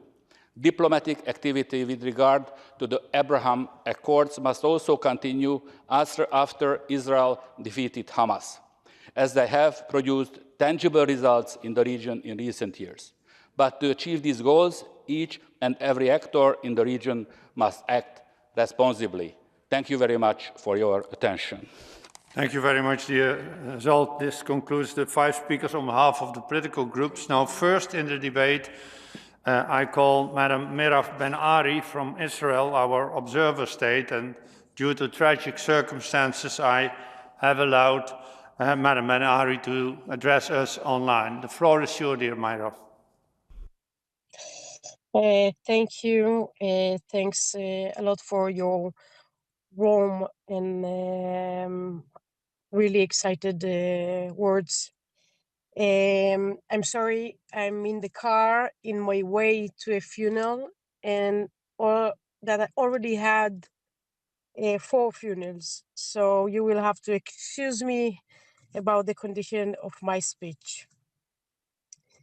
We have, I think, up to this hour, 1,200 murders in Israel, 100 of Israel that been kidnapped by Hamas, and almost 3,000 injured that still at hospital. Some of them will not survive. I speak before you today deeply sad and really concerned regarding the security situation in Israel specifically and in the Middle East because of the terrible attack of Hamas on Israel. On Saturday, 7 in October, as you mentioned, in an act of war, hundreds of terrorists invaded Israel at a number location, simultaneity, massive rocket barrage were launched toward Israel civilians in the southern and also in the center of Israel. These terrorists attacked against Israel civilians as well as foreign civilians. Occurred on Simchat Torah. I don't know if you know Simchat Torah, but this is a day of joy and happiness. And because of this attack, it becomes the worst day for the Jewish people, I think, from the Holocaust. Thousands of terrorists invaded Israel simultaneously by air, land, and sea. This is not a small terror organization. This is act of war of people who were trained for the last few months, where their only aim is to hurt Israel.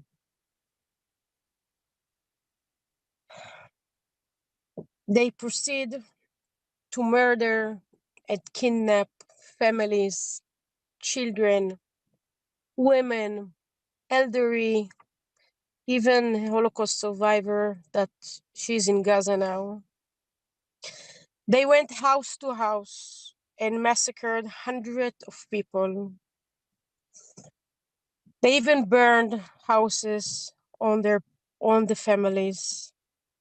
Then they went to a beautiful musical festival, and in a beautiful view, they killed and slaughtered hundreds of young Israelis that only came to dance.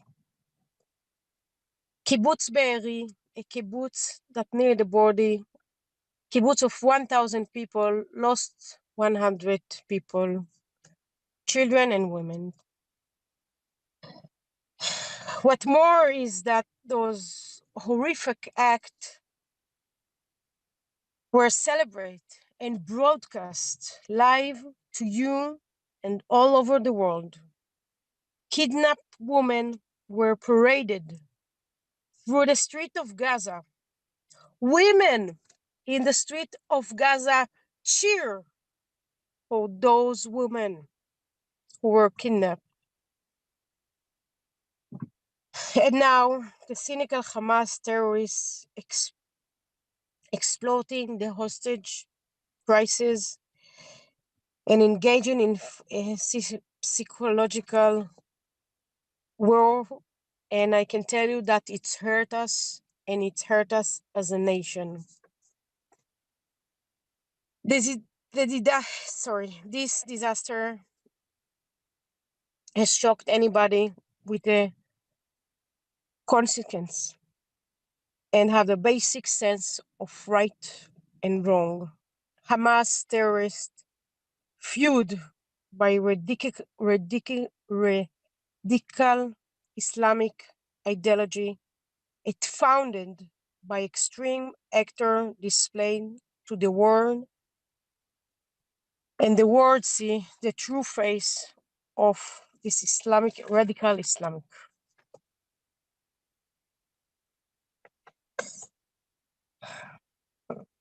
It is a battle between good and evil, civilization and barbarism, self-defense and aggression.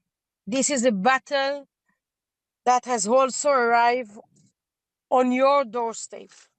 Many of us here today are familiar with the damage of the radical terror organization. Let us be clear. When innocent lives are taken, when children and women are murdered and burned in a cold blood, any claim to the moral high ground is lost. There is absolutely no justification for acts of terrorism or the butchering of communities, and we must not turn a blind eye to those who provide money and weapons to this terror organization.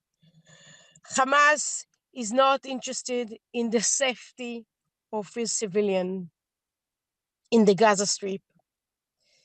They're not interested in them. Nothing interesting. They just see them as a pawn. I know I have a few minutes left and they wrote to me things, but I want to tell you from the bottom of my heart. I just came back from a funeral.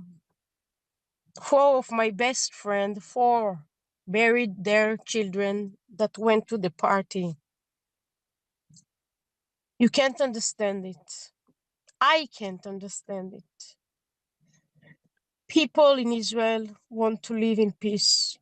We didn't accept, we didn't think that they will do this murder in our people. But you can help. Don't look back. Call upon those terrorists to bring back our families, the children, the women, the older people who are now in Gaza. They don't have their medicine. They don't have food. They have been kidnapped by Hamas. This is an act of terror. This is not have any connection to Free Palestine. It's only a terror against civilians. You should come to Israel and see the houses in the next to the border in Gaza. The houses, they are burned not because of rocket from Gaza, because those terrorists come with missiles, RPG, and shoot houses with people inside. We have babies, we have children, young people, and old people in Gaza. Please help Israel, the only democratic and liberal state of the Middle East, the only state for the Jewish people. We don't have nowhere to go.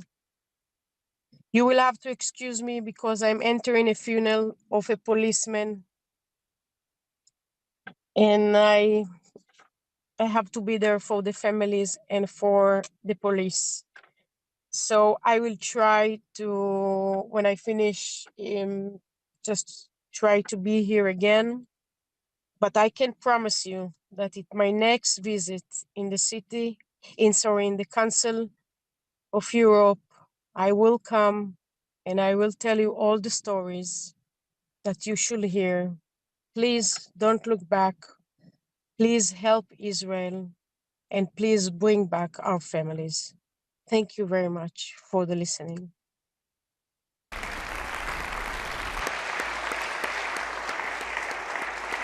Thank you very much, dear Myra. At the beginning of this session, we already had a minute of silence to remember the horrible things that did happen to the people of Israel. And I hope that you understand that I had to allow a bit longer time to participate in this debate. Thanks again, Myroff, and we wish you well. Next in the debate, I call Mr. Bernard Sabella from Palestine, representing our partner for democracy. Bernard, you have the floor. Mr. President, distinguished members, the mea culpas and condemnations that Europe expects from the Palestinians, and in particular from the President of the Palestinian Authority, Mr. Mahmoud Abbas, miss the point of the tragedy that we all have been facing and living for a long time in the Holy Land. There is no justification whatsoever in the killing and targeting of any and all civilians and defenseless people, especially children under international humanitarian law and under our respective religious prescriptions, if we do believe. The equation nowadays speaks of horror stories on the Israeli and Palestinian sides. The scenarios for days to come do not offer any consolation or respite. A friend of mine from West Jerusalem offered on her lamentation from Jerusalem desperate hope that the killing will stop and that maybe out of all this pain we can finally find the understanding that violence and military might will never be the answer, will never bring us the peace, justice, and security that we all crave, Palestinians and Israelis alike. Another friend from Bethlehem spoke of an Israeli friend of his who informed him that a close member of his family had been kidnapped by Hamas, not to speak of the desolation and devastation experienced by so many, including whole families and communities. A friend of his from Rafah in the Gaza Strip told him that his cousin, her husband, and their children were killed when the residential building was bombed by Israeli planes. Many more Gazan families vanished as a result of these serial attacks, including the 13 members of the Shaib family. The whole population of Gaza, and in fact of Palestine, is being punished as a complete and full siege on the Gaza Strip took effect, withholding fuel, food, water, and medicine to the entire population.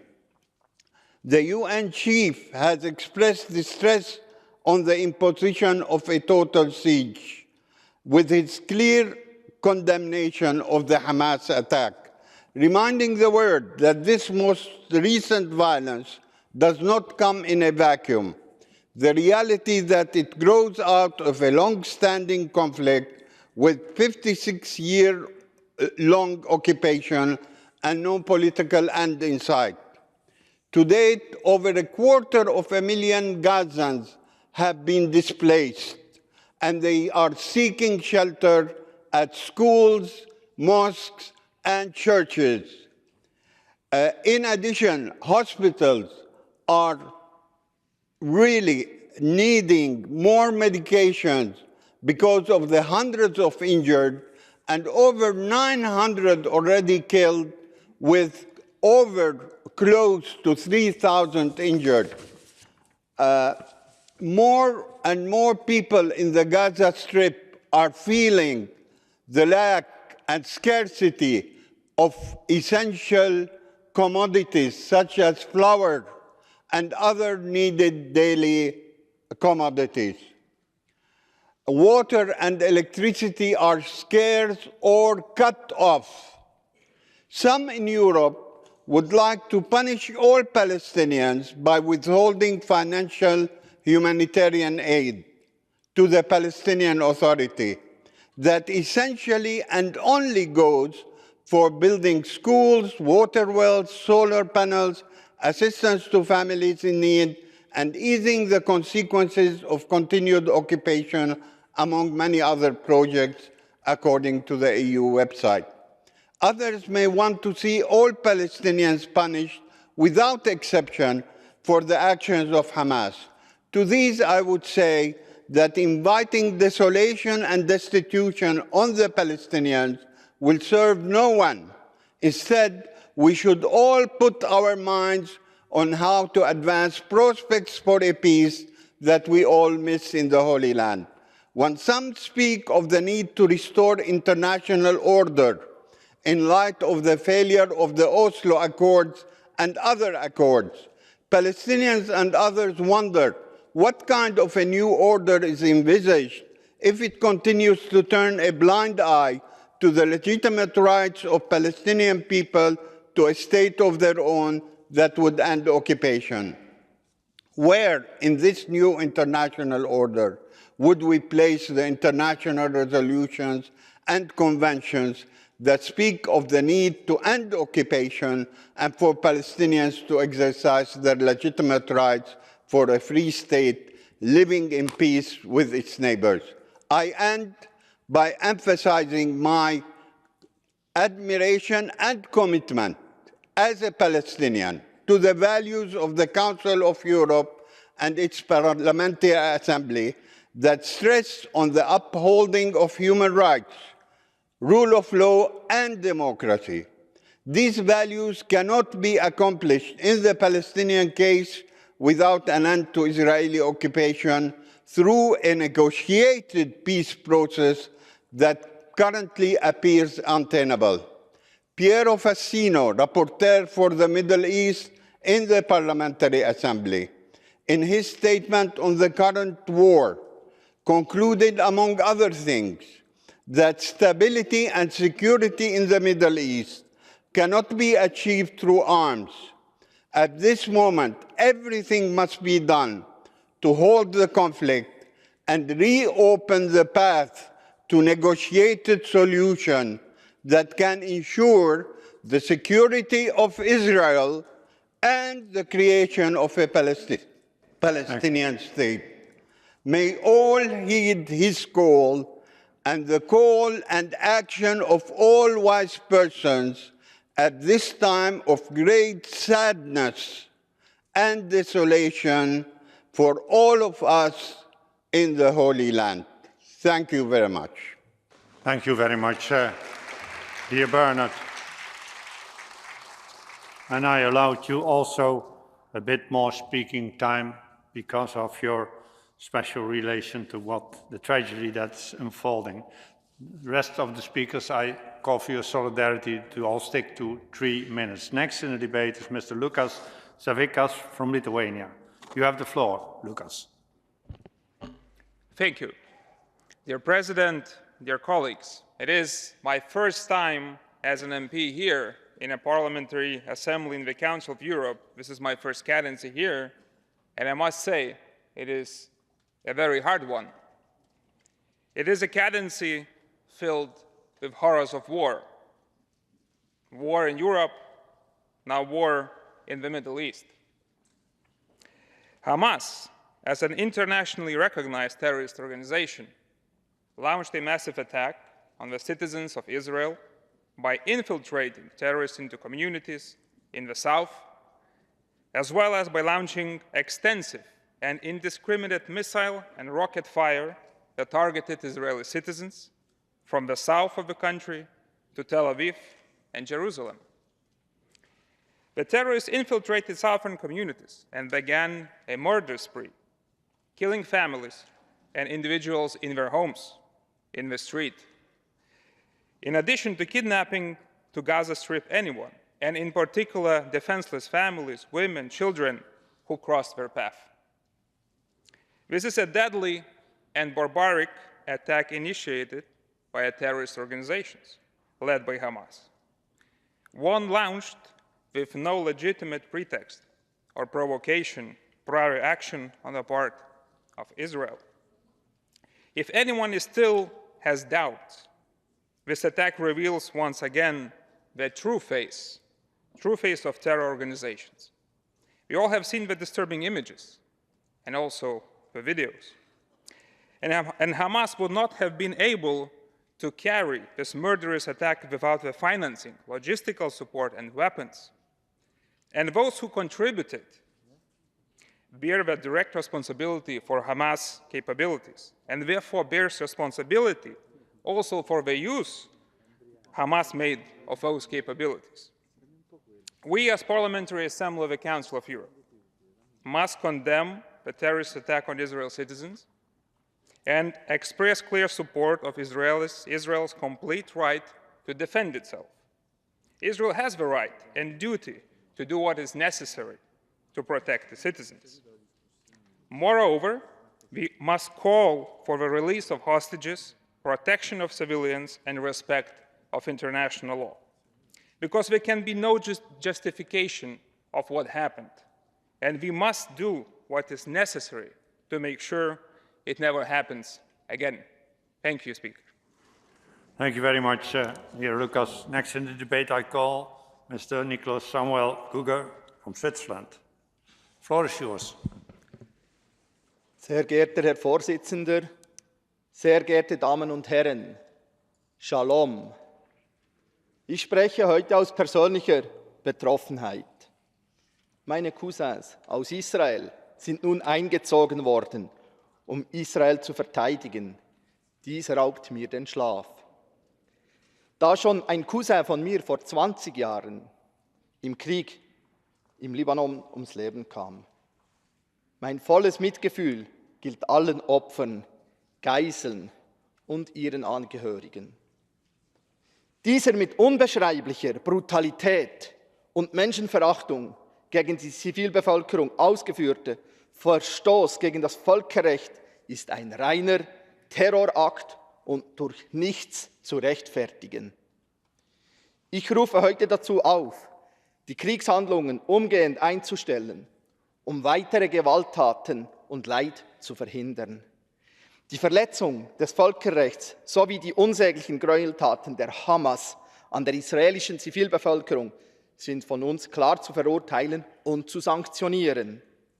Die unglaublichen Massaker zeigen zudem, die Hamas will terrorisieren und ist eine Terrororganisation und muss verboten werden.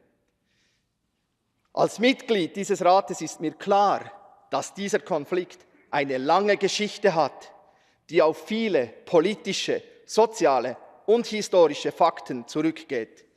Es gibt auch zahlreiche Meinungen und Standpunkte zu Palästina, die ich respektiere. Heute geht es mir aber um die Hamas und die gilt es klar in die Schranken zu weisen, denn der Europarat muss nun aufpassen, dass dieser Konflikt nicht in die Gesellschaften unserer Mitgliedstaaten importiert wird. Minderheitsrechte, Inklusivität und Rechtsstaat müssen vor einer möglichen gewaltsamen Polarisierung gesichert werden. Daher frage ich Herrn Sabella, ob die palästinensische Regierung bereit ist, sich klar von den Hamas zu distanzieren. Ich danke Ihnen allen, wenn ihr mitmacht, diese Welt wieder friedvoller zu gestalten und den Terrorismus klar ablehnt. Dankeschön, lieber Niklaus Samuel.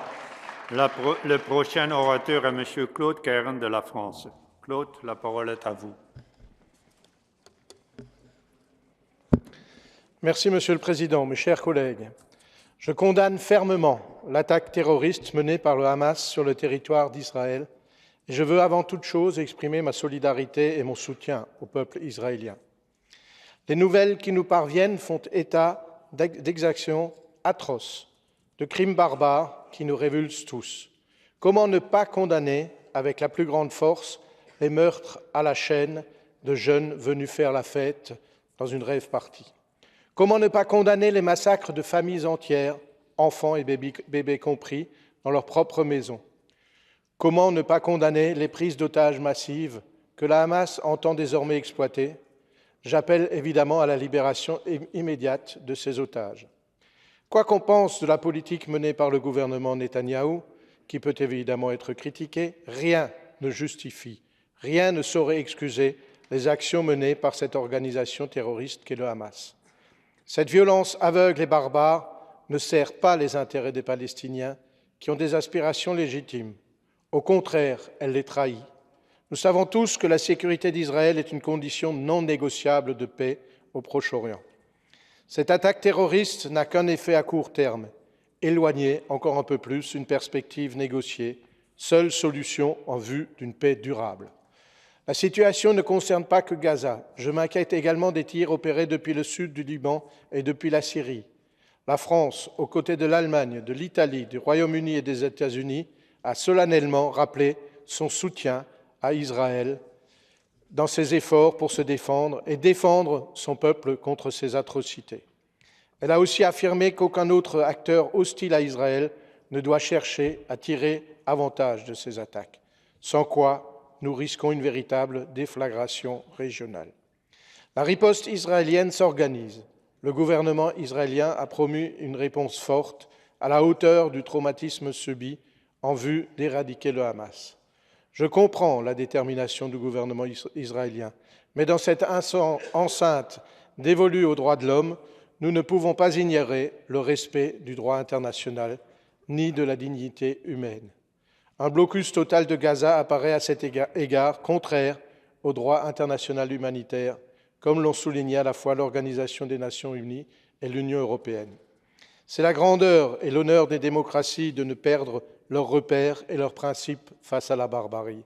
C'est particulièrement exigeant dans ces circonstances où tout pousse à la vengeance, mais c'est une nécessité pour un avenir de paix et de sûreté. Je vous remercie. Merci à vous, cher Claude. Now we are going to listen to Madam Sibyl Arslan from Switzerland. Sibyl, the floor is yours.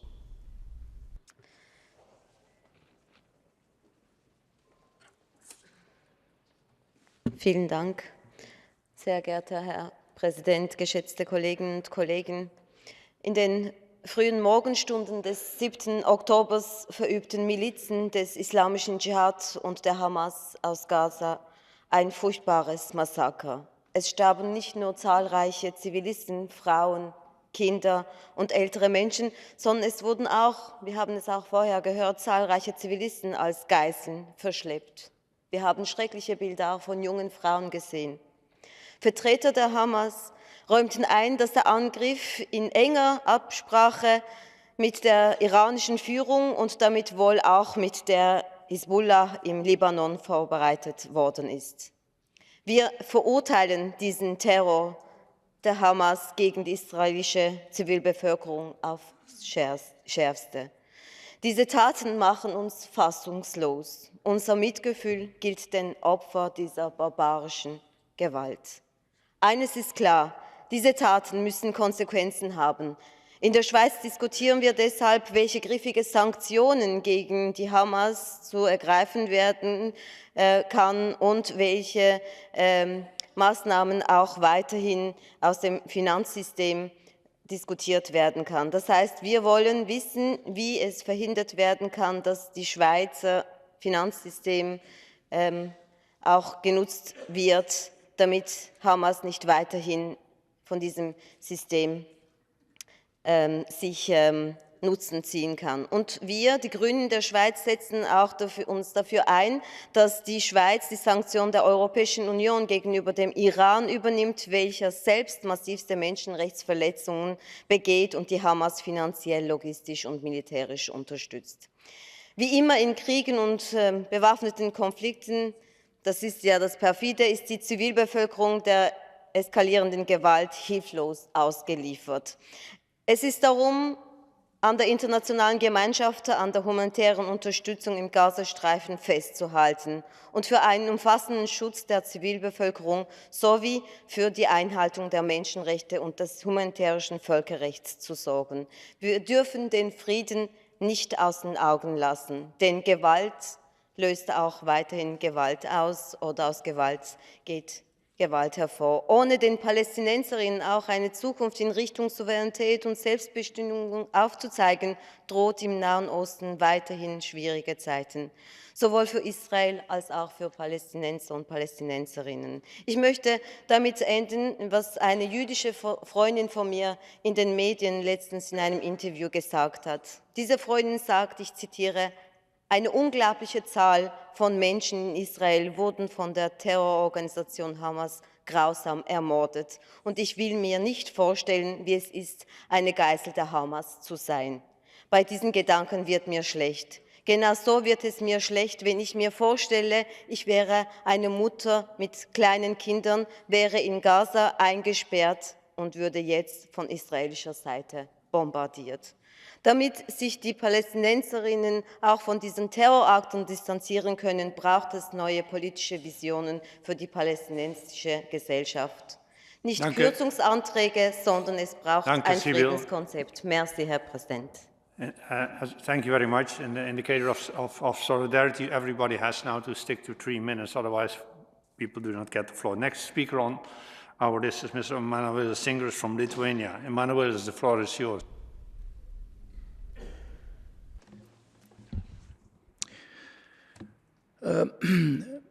Dear Speaker, dear friends, I just coming from my parliament just yesterday. We voted in favor 7 fractions of Lithuanian parliament unanimously the declaration to support Israeli right to defend themselves. We are in the front of horrors who are echoes to the Second World War, Israeli society who is composed from survivors of the Holocaust. And one of survivors is in Gaza Strip now, captive. Now trying to understand how to react to this war declared by a terrorist organization. And I would like to underline, it's not a war between Palestine and Israel. It's the war by Iranian department under name Hamas, and from other side, Iranian department of influence under name of Hezbollah. I would like to ask Sabella, who is a good friend of me for years and years, and visiting number of times of President Abbas, do we like to have Abbas' statement, who was partner for us for years, distancing themselves inside of Palestinian society from Hamas and Hezbollah movement, and having democracy on their side against terrorism? We are expecting to have that. In front of me, I have my colleagues, chairman of NB8 delegations, and they asked me to call a statement by 8 leaders of 8 Nordic-Baltic delegations in our great assembly. The chairs of delegation of PACE from Iceland, Norway, Estonia, Latvia, Finland, Lithuania, Sweden, and Denmark strongly condemns the unacceptable and inhumane attacks by Hamas on Israel and Israeli people, and deeply deplores the loss of innocent life on both sides. The chairs of delegations call for an immediate end to the attack and violence, and for the immediate release of the captured innocent hostages. We stand in solidarity with the State of Israel, which has every right to defend itself in accordance with international law, and we encourage continued work of long-term stability. Only in this way can it be ensured that the Palestinian people and the Israeli people can live in peace. After this statement, we just reflect our Nordic angle of Europe. I would like to say that Iranian can not avoid the responsibility. Iranian regime cannot have nuclear weapons, cannot be a new factor in front of us with nuclear weapons in the future, and we should do everything to strip the possibility by Iranian regime to receive and to build nuclear weapons. And from other point of view, dear friends, we would like to encourage our assembly, not to encourage European Union and our partners to defend democratic country like Israel in the sense of democracy. We should be intolerant against terrorist organization and include Thank you very much, yes, and include finally Islamic Jihad and Islamic Guard in Iran in the list of terrorist organizations. Thank you so much. Thank you very much, Emanuelis. Next in the debate, I call Madam Nadija Jordanova from Bulgaria. The floor is yours. Thank you, Mr. President. Dear colleagues, we must strongly condemn the unprovoked and horrific massacre of more than 1,000 Israelis and citizens of various countries.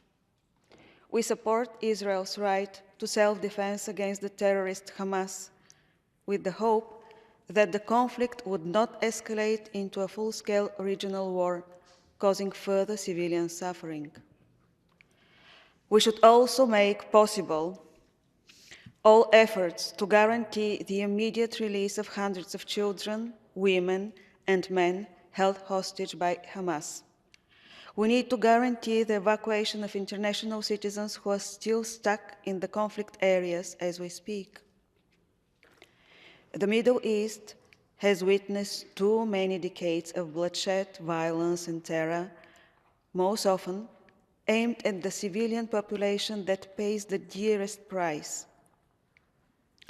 The victims of terrorist organizations such as Hamas will never be forgotten, and all criminals responsible will eventually face justice for inhuman atrocities committed. The victims of Hamas include civilian communities within Gaza, people who are forced to live under the criminal and undemocratic Hamas rule. They should not be collectively punished. And international humanitarian law should be upheld and respected even in such tragic and difficult times. The more civilians suffer and the more violence intensifies, the higher the risk of the entire region and for the fragile global stability is. The only ones who could benefit from such a scenario are those who have waged war against the existing international world order. We should not allow the atrocities to spill into our European societies, where communities from both sides have lived together in relative social peace for years. No matter how hard it seems, if we do not tackle the root causes of conflict, and peace does not eventually prevail, the Middle East and the whole world will continue to live under the prospects of recurring violence, terror, and killing of innocent people. Thank you. Thank you, Diana Jeja. Now in the debate I call Mr. Kimmo Kiljunen from Finland. The floor is yours, Kimmo. Mr. President, we are living bad times. Dear colleagues, we are witnessing black pages of European history. Military means cruel violence is used to solve political problems. Power politics is back with its most cruel format. Obviously, everything is overshadowed by this ruthless Russian aggression against Ukraine. We have also witnessed in South Caucasus deportation of a whole nation from their ancient territories where they have lived and really lived 1,000 years in Nagorno-Karabakh. And just now we are witnessing a brutal attack and cruel revenge of Hamas against Israeli people.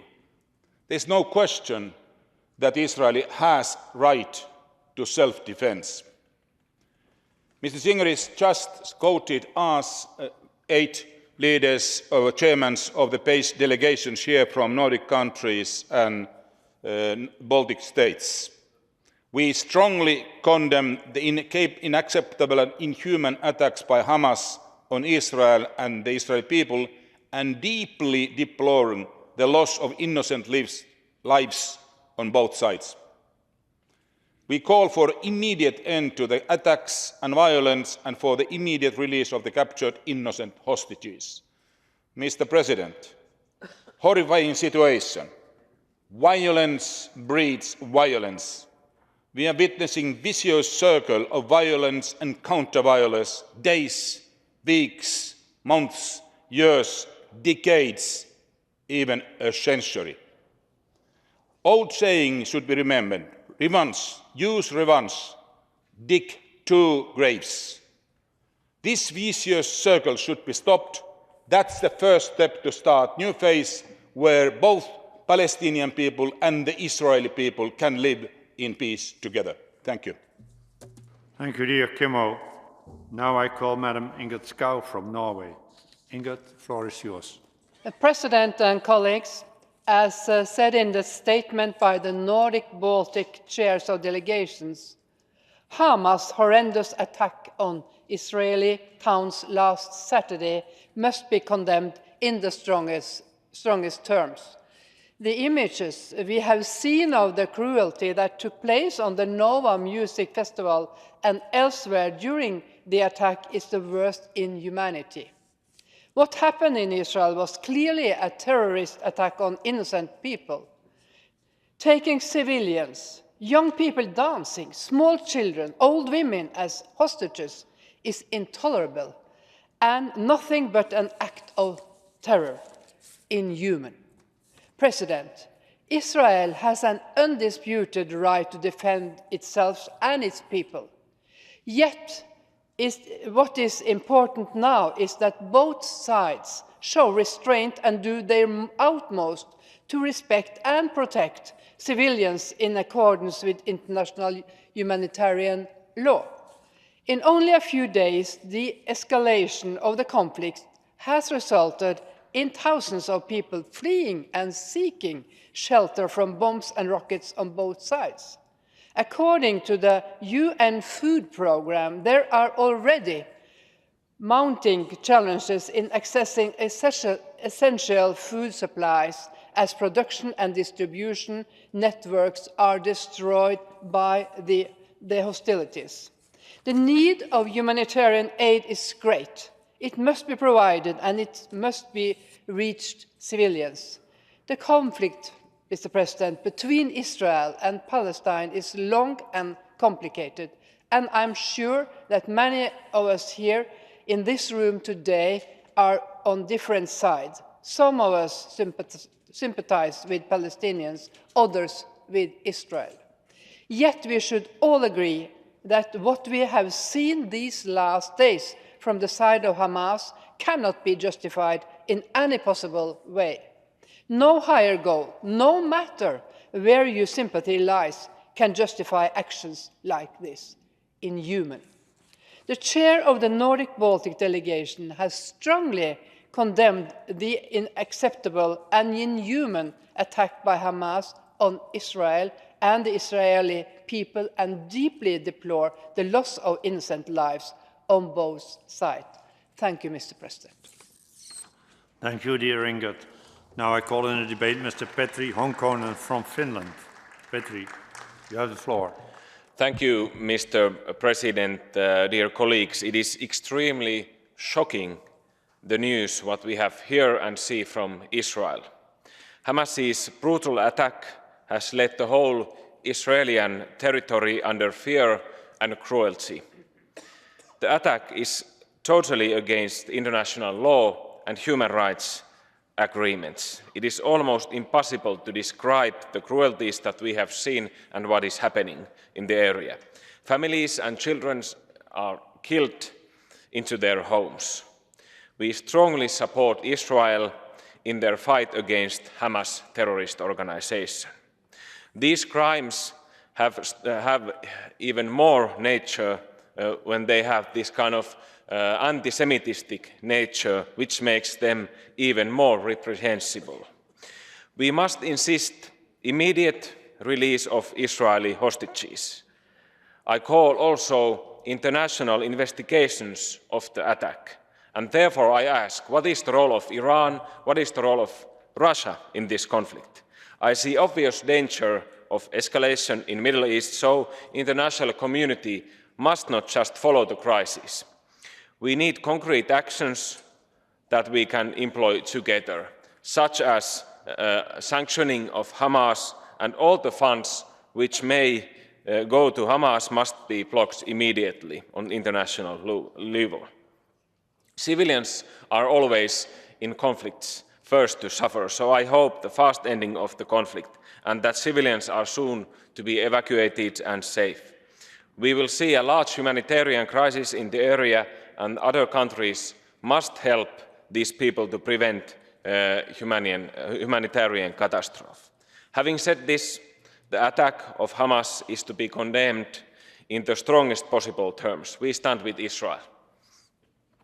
Thank you very much, dear Petri. Next in the debate, I call Mr. John Howard from the United Kingdom. John, the floor is yours.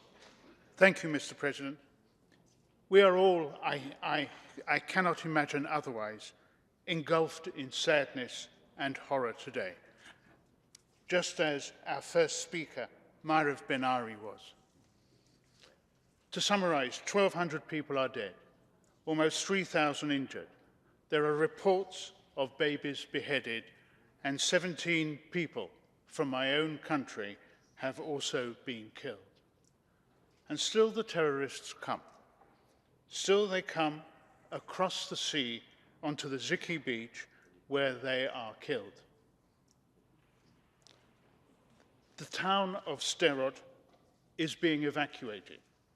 And I mentioned this earlier in the week, because this is where, as a result of the Hamas bombings, the number of spontaneous abortions had gone up by 59%, during the previous period. There are large amounts of weapons and still large amounts of rockets. And I know what the fear of those creates, because I have been in Jerusalem myself when that was attacked by rockets. And if we look at Lord Sachs, the former chief rabbi, he said that the Hebrew language has two words for strength. The first can be found in the strength that you need to win wars. But the second can be found in the courage you need to win peace. Both kinds of strength need to be shown, but it cannot be shown by one side only, and it needs to be shown by both sides. And in the case of the Palestinians, when I went to Ramallah to see the Palestinians, I was astonished by how backward-looking they were. I was accused of having started the conflict in the Middle East because, and only because, my grandfather had been in the British Army in Palestine. Hamas are not the friends of the Palestinian people, and what we now have to face is a terrible humanitarian situation that will take us years to be able to sort out. Thank you, dear John. Next, le prochain orateur est Monsieur Didier Marie de la France. La parole est à vous. Merci, Monsieur le Président, chers collègues. Ce que nous avons découvert samedi nous a sidérés et nous condamnons avec la plus grande force l'attaque terroriste perpétrée par le Hamas sur le sol d'Israël. Cette attaque est d'une ampleur sans précédent et s'accompagne d'un flot de crimes de guerre, de massacres, d'horreurs. Les tueries en masse de civils, pour certains fauchés au moment même où ils faisaient la fête. Les dernières nouvelles qui nous parviennent concernant des familles entières tuées dans des kibboutz, dont des bébés, sont toutes simplement révoltantes. La prise massive d'otages est insupportable et je réclame et nous devons unanimement exiger leur libération immédiate sans condition. Chacun ici peut avoir son analyse concernant la politique menée par le gouvernement israélien et je considère pour ma part que celui de Benjamin Netanyahou, allié à l'extrême droite, mène une politique de remise en cause de l'état de droit et que la poursuite de l'installation de colonies illégales en territoire palestinien n'est pas acceptable. Mais là n'est pas le sujet aujourd'hui. Nos opinions sur la politique du gouvernement Netanyahou ne sauraient en aucune façon conduire à relativiser l'horreur des massacres perpétrés par les terroristes du Hamas et encore moins à trouver des justifications à de tels actes ignobles. Le Hamas est à mes yeux le pire ennemi de la cause palestinienne en faveur d'une paix juste et durable. Il exploite la détresse du peuple palestinien et l'instrumentalise à une seule fin, la destruction de l'État d'Israël qui reste son projet politique et militaire. Le Hamas, je veux le marteler, n'est pas l'armée de résistance qu'elle prétend être. C'est une organisation terroriste que nous devons condamner avec la plus grande fermeté, une organisation soutenue par des puissances étrangères qui doivent elles aussi être dénoncées et sanctionnées. Les attaques déclenchées samedi dernier sont certainement le plus grand coup porté à la perspective de reconnaissance de deux États souverains vivant côte à côte en sécurité, qui apparaît pourtant la seule solution à ce conflit. Aujourd'hui, Israël doit se défendre et faire face à la douloureuse problématique des otages capturés par le Hamas. Israël a évidemment le droit de riposter, mais la réponse ne doit pas se transformer en vengeance aveugle, frappant les Palestiniens de manière indiscriminée. Dans cette enceinte, où Israël siège en tant que pays observateur, nous devons rappeler l'importance de la dignité humaine et du respect du droit international, notamment du droit international humanitaire. Même et surtout face à des terroristes, la barbarie ne doit pas l'emporter. L'ONU l'a souligné, nous devons le faire à notre tour.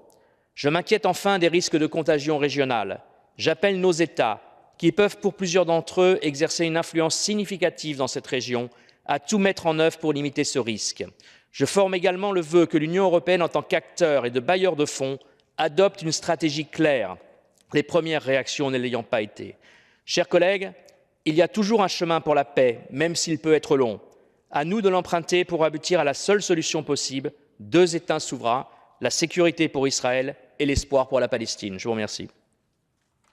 Merci à vous, cher Didier. Now I call in the debate Madam Marijana Petir from Croatia. Marijana, the floor is yours.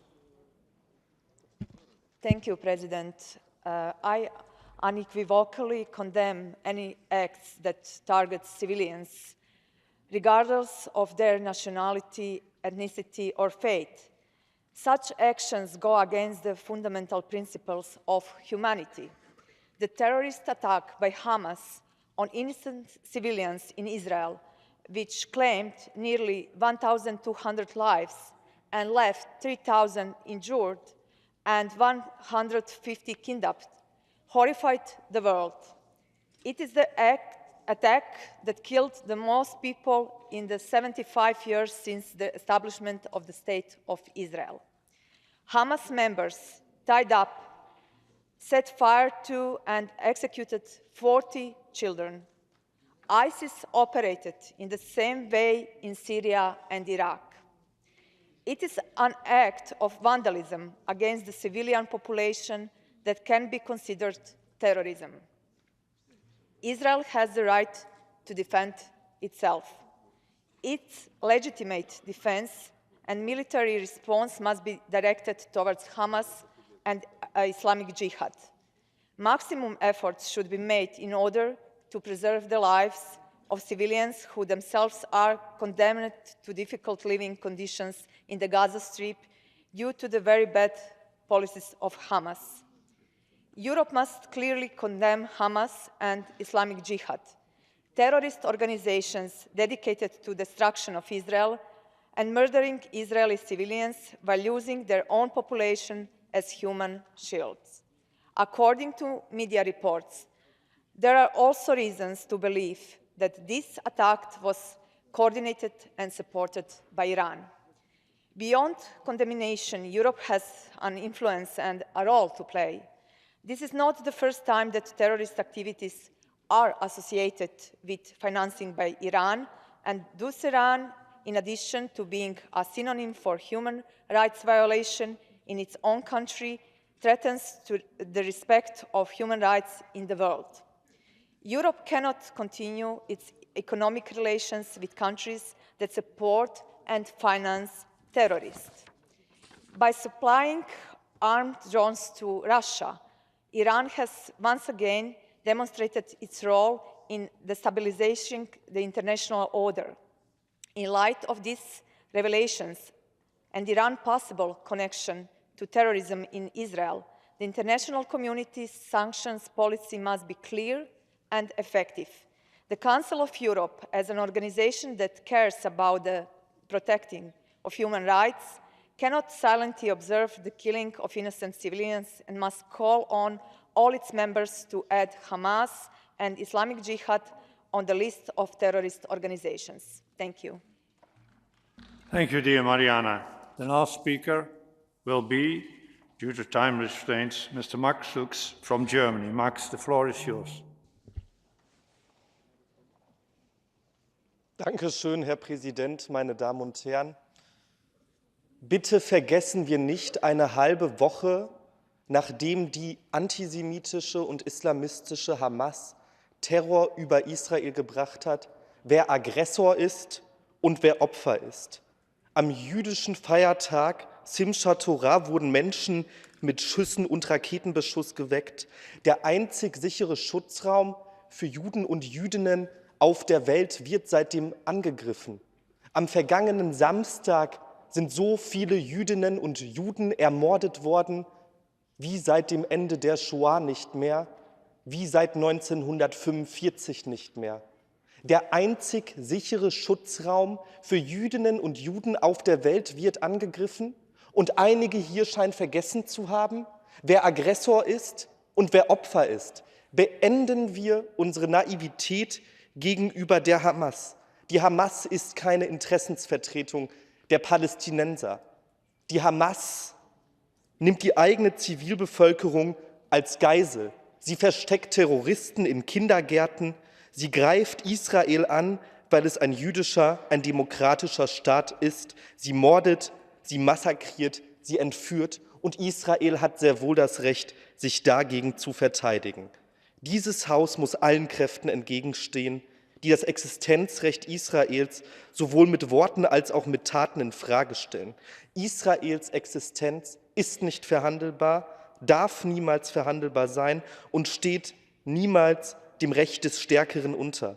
Israel ist verwundet, aber Israel ist nicht schwach. Und das ist auch wichtig für diejenigen zu wissen, die diesen Terror, diesen kaltblütigen Terror gegen Juden und gegen Jüdinnen finanzieren, nämlich das Regime im Iran. Die iranische Unterstützung für den Terror gegen Israel muss nun die Einstufung der iranischen Revolutionsgarden als Terrororganisation endlich zur Folge haben. Wir brauchen Vereinsverbote gegen die Vereinigung der Hisbollah, aber auch so für die Hamas und ihre Unterstützer.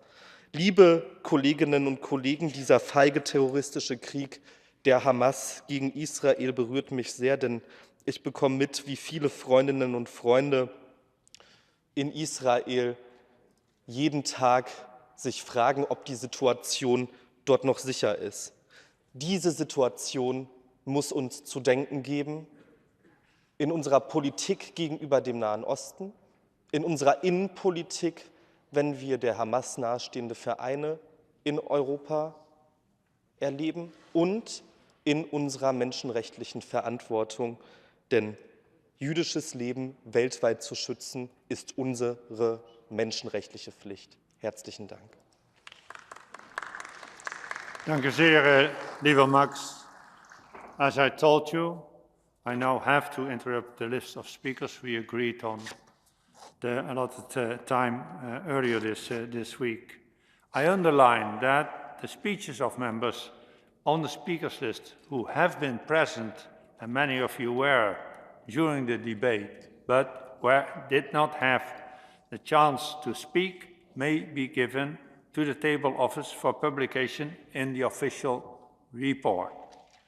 I remind colleagues that typewritten text can be submitted electronically if possible, no later than 4 hours after the list of the speakers is interrupted, and then your contribution will be taken into account in the report of this session.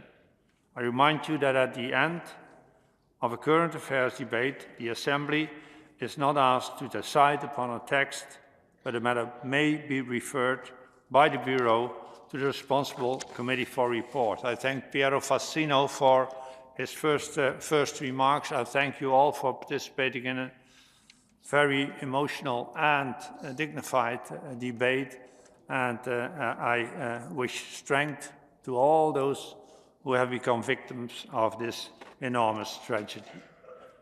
We are now going to start to our next debate that will be presided by my Vice President, Madam Inga Scout.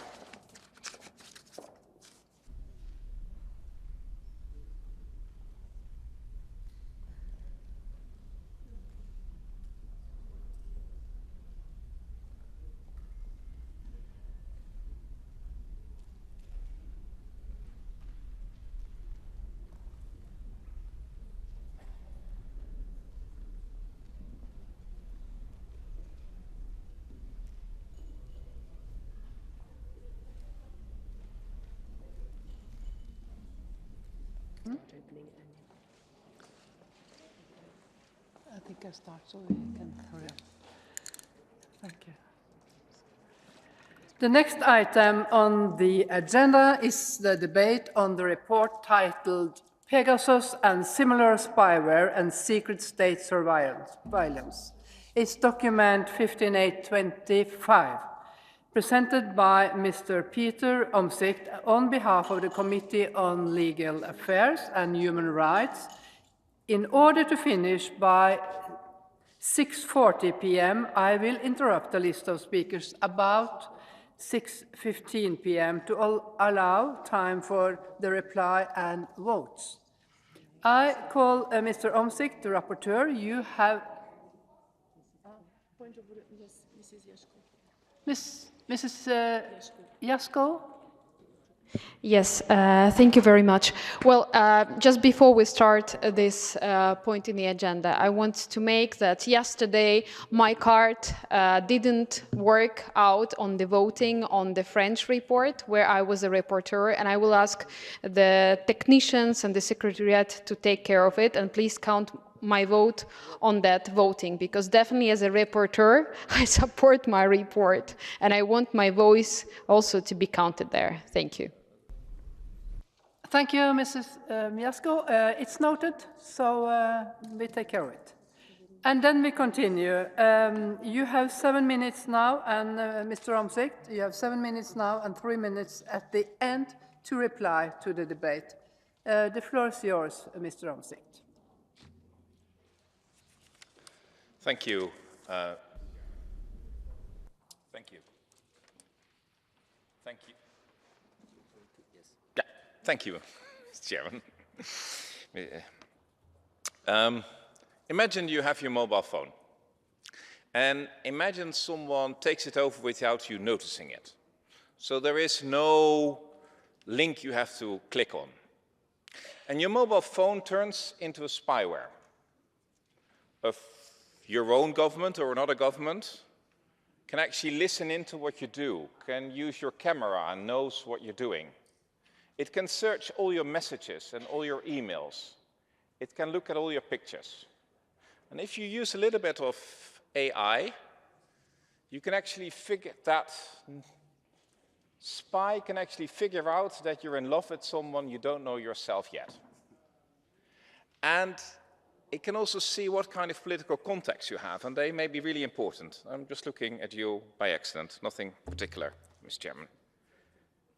That's what Pegasus is.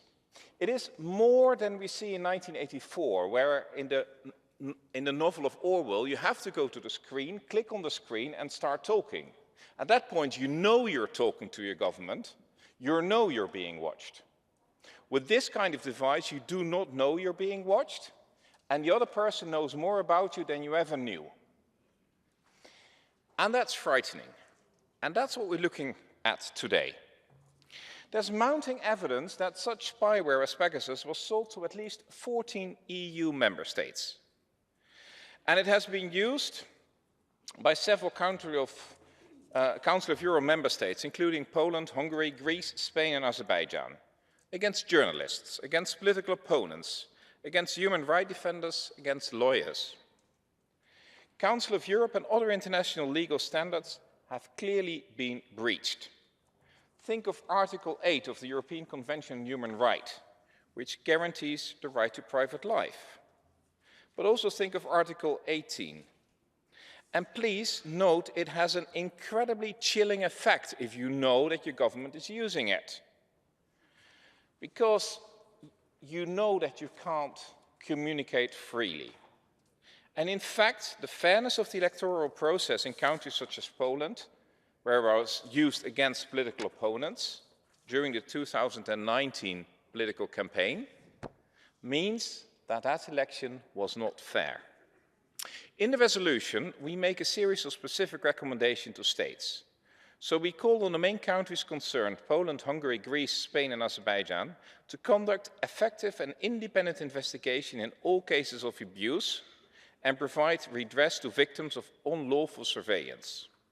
I also ask them to inform the Assembly and the Venice Commission about the use of spyware within 3 months. Other states which seem to have acquired or used Pegasus, not unlawfully, should also report back to the Assembly and the Venice Commission within the same deadline and inform us about the legal framework of oversight mechanism. We talk then about Germany, Belgium, Luxembourg and the Netherlands. All member states should assure that our national laws on secret surveillance and their implementation are in line with the Court and the Venice Commission standards. In the short term, we need a moratorium, and in the mid-term, we need to regulate it specifically, both the acquisition and the use of spyware, limiting its use to exceptional situations as a measure of last resort. Think of state security. In the resolution, I invite the Venice Commission to assess the legal framework and practice on targeted surveillance of all member states in order to check if it contains adequate and sufficient guarantees. Only then should states be able to use it. If it is adopted, this resolution, I will immediately send letters to the delegations of the states concerned as a first action for follow-up. I will hope to get at least some clear replies from the national authorities concerned, and the future Venice report on the subject will contain specific recommendations on the guidance from states. Finally, and that's very important, in the draft recommendation, I propose that the Committee of Ministers adopts a specific recommendation to member states focusing on acquisition, use, sale and export of spyware. The Committee of Ministers should examine at a later stage the feasibility of a new Council of Europe Convention on this topic. And let me remind you, because we're in the European Parliament today, we had a really good investigation from the Pegasus Committee here. But the EU has got limited competences in the area of national security. The Council of Europe, on the contrary, surveillance for national security and law enforcement purposes is at the very core of state power. And it must in all circumstances be subject to the rule of law and human rights principles for which the Council of Europe stands for. So we are the organization which should do it, not the EU. I must say that I tend to agree with those who have argued that Pegasus, given its level of intrusion into a person's smartphone, which can be converted in a 24-hour surveillance device with retroactive access to all data, could hardly meet the requirements of proportionality under international human rights law. I do understand that states may need to use it in exceptional circumstances. Think about terrorism, think about state security. But before doing that, we need to have clear legislation, robust oversight mechanism, procedural guarantees and effective remedies. Only then could it be limited to what is strictly necessary in a democratic society, in line with the values of the Council of Europe. And mind you, I've started this work about 10 years ago. This may be my last week here, I don't know. It is one step at a time. We started with the revelations of Mr. Edward Snowden about what it meant to be in a society where the government knows all about you. This goes a number of steps further. And it may look harmless if your government is a democratic government with oversight. But you do lay the foundations for a surveillance state, and all the foundations are in state once the wrong party gets into power. So these tools are extremely dangerous, and we should use extreme care in using them. Thank you. Much, Mr. Omtzigt. And in the debate, I first call speakers on behalf of the political groups, and the first one is Mr. Max Lux from the Socialist Group and Germany. The floor is yours. Dankeschön, Frau Präsidentin, meine Damen und Herren.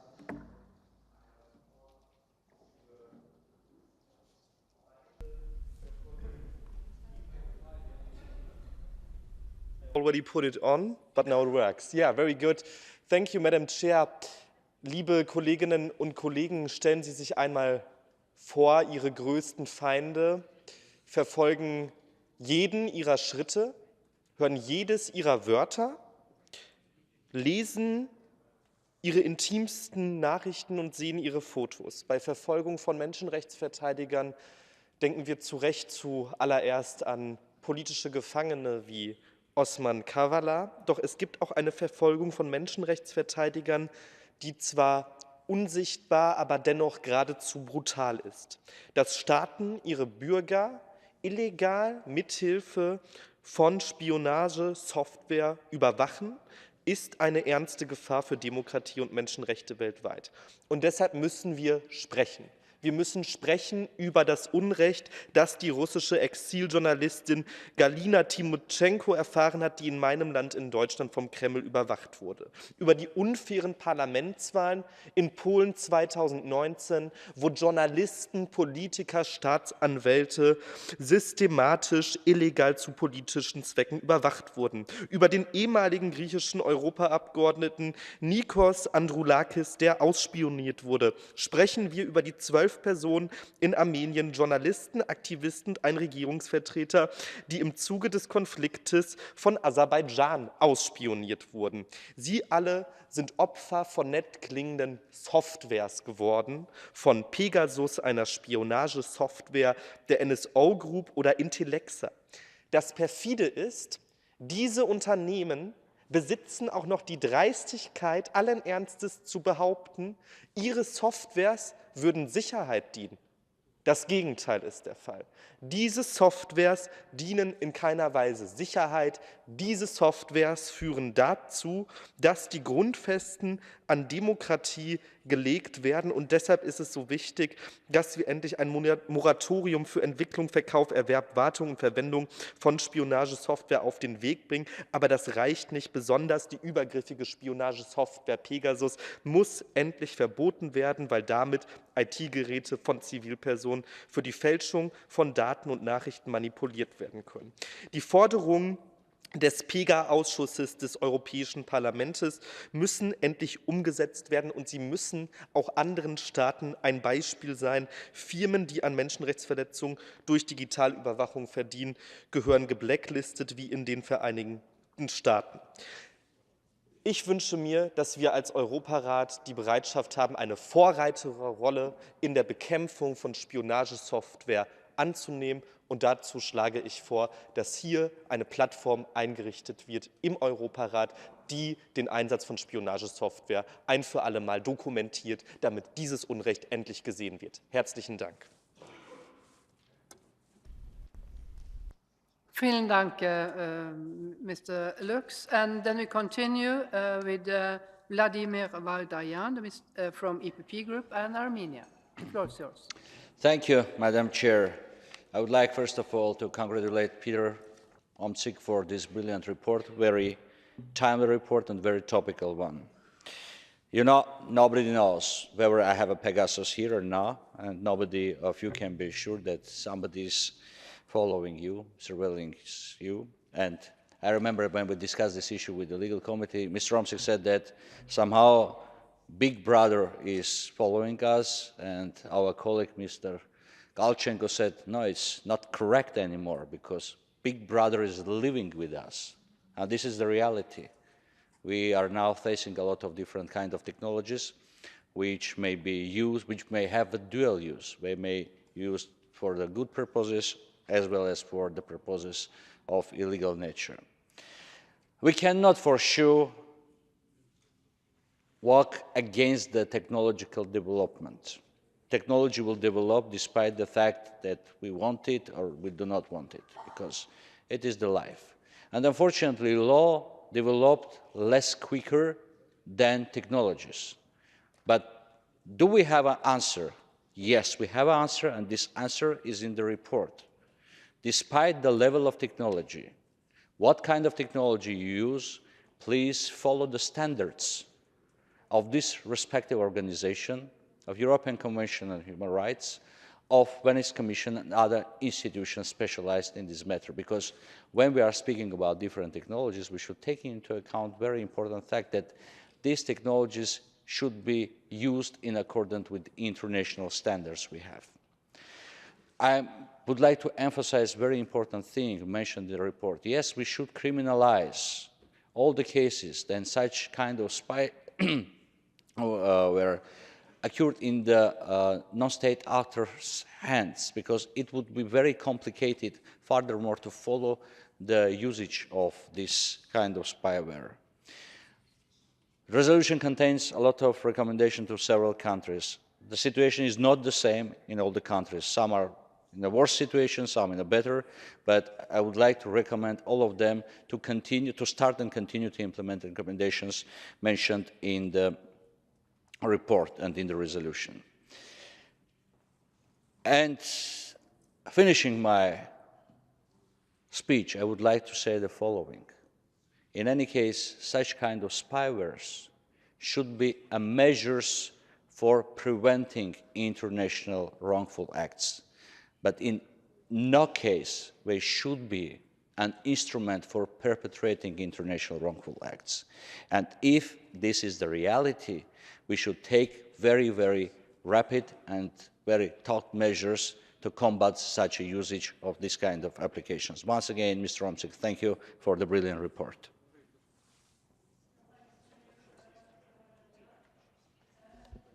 With Mrs. Sabina Sudik from ALDE Group and from Bosnia and Herzegovina. The floor is yours. Thank you.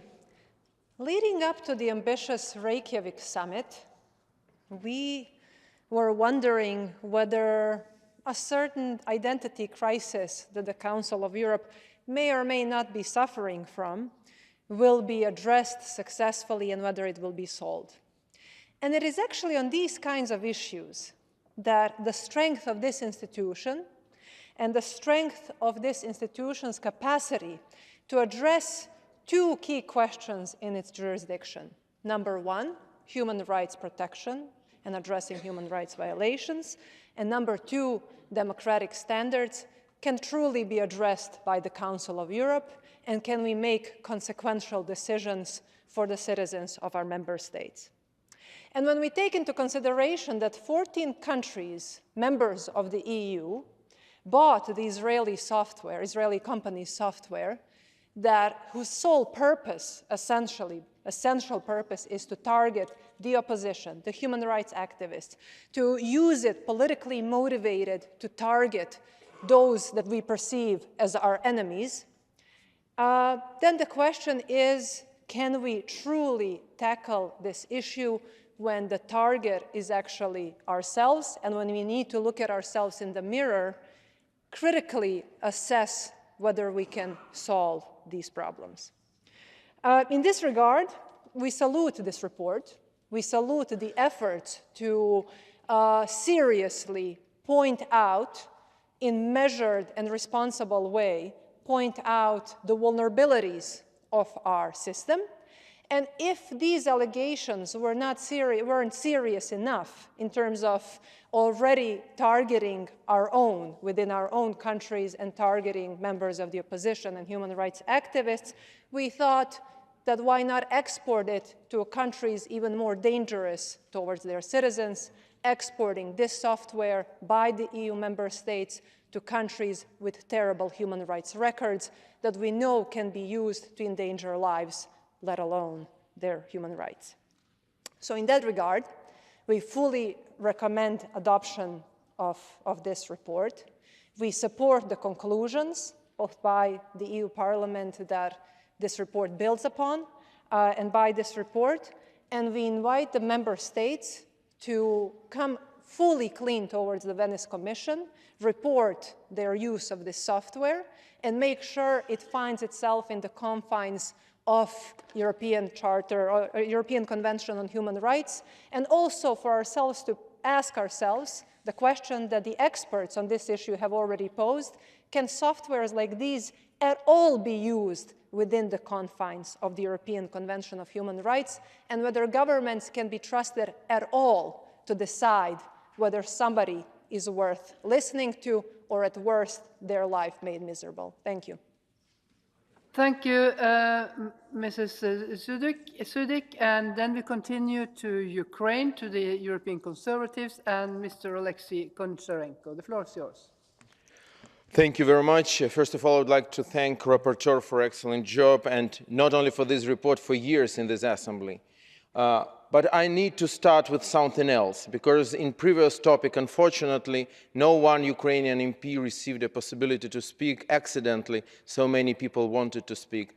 But for us, it's very important because we Ukrainians, we are coming through this terror every day.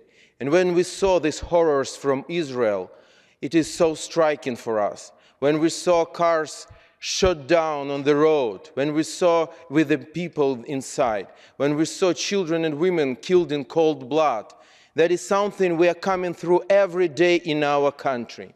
And strikingly, even with the same weapon, Hamas used Iranian-made weapon against Israel, and Russia is using Iranian-made drones every day against Ukraine. Yesterday, 36 drones again attacked my native city, Odessa, 36 Iranian-made drones. And that Russia as a terrorist state is using this, as well as Hamas as a terrorist organization is using this. So for us, everything is clear. Hamas equal Iran, equal Russia. And we need to stop evil.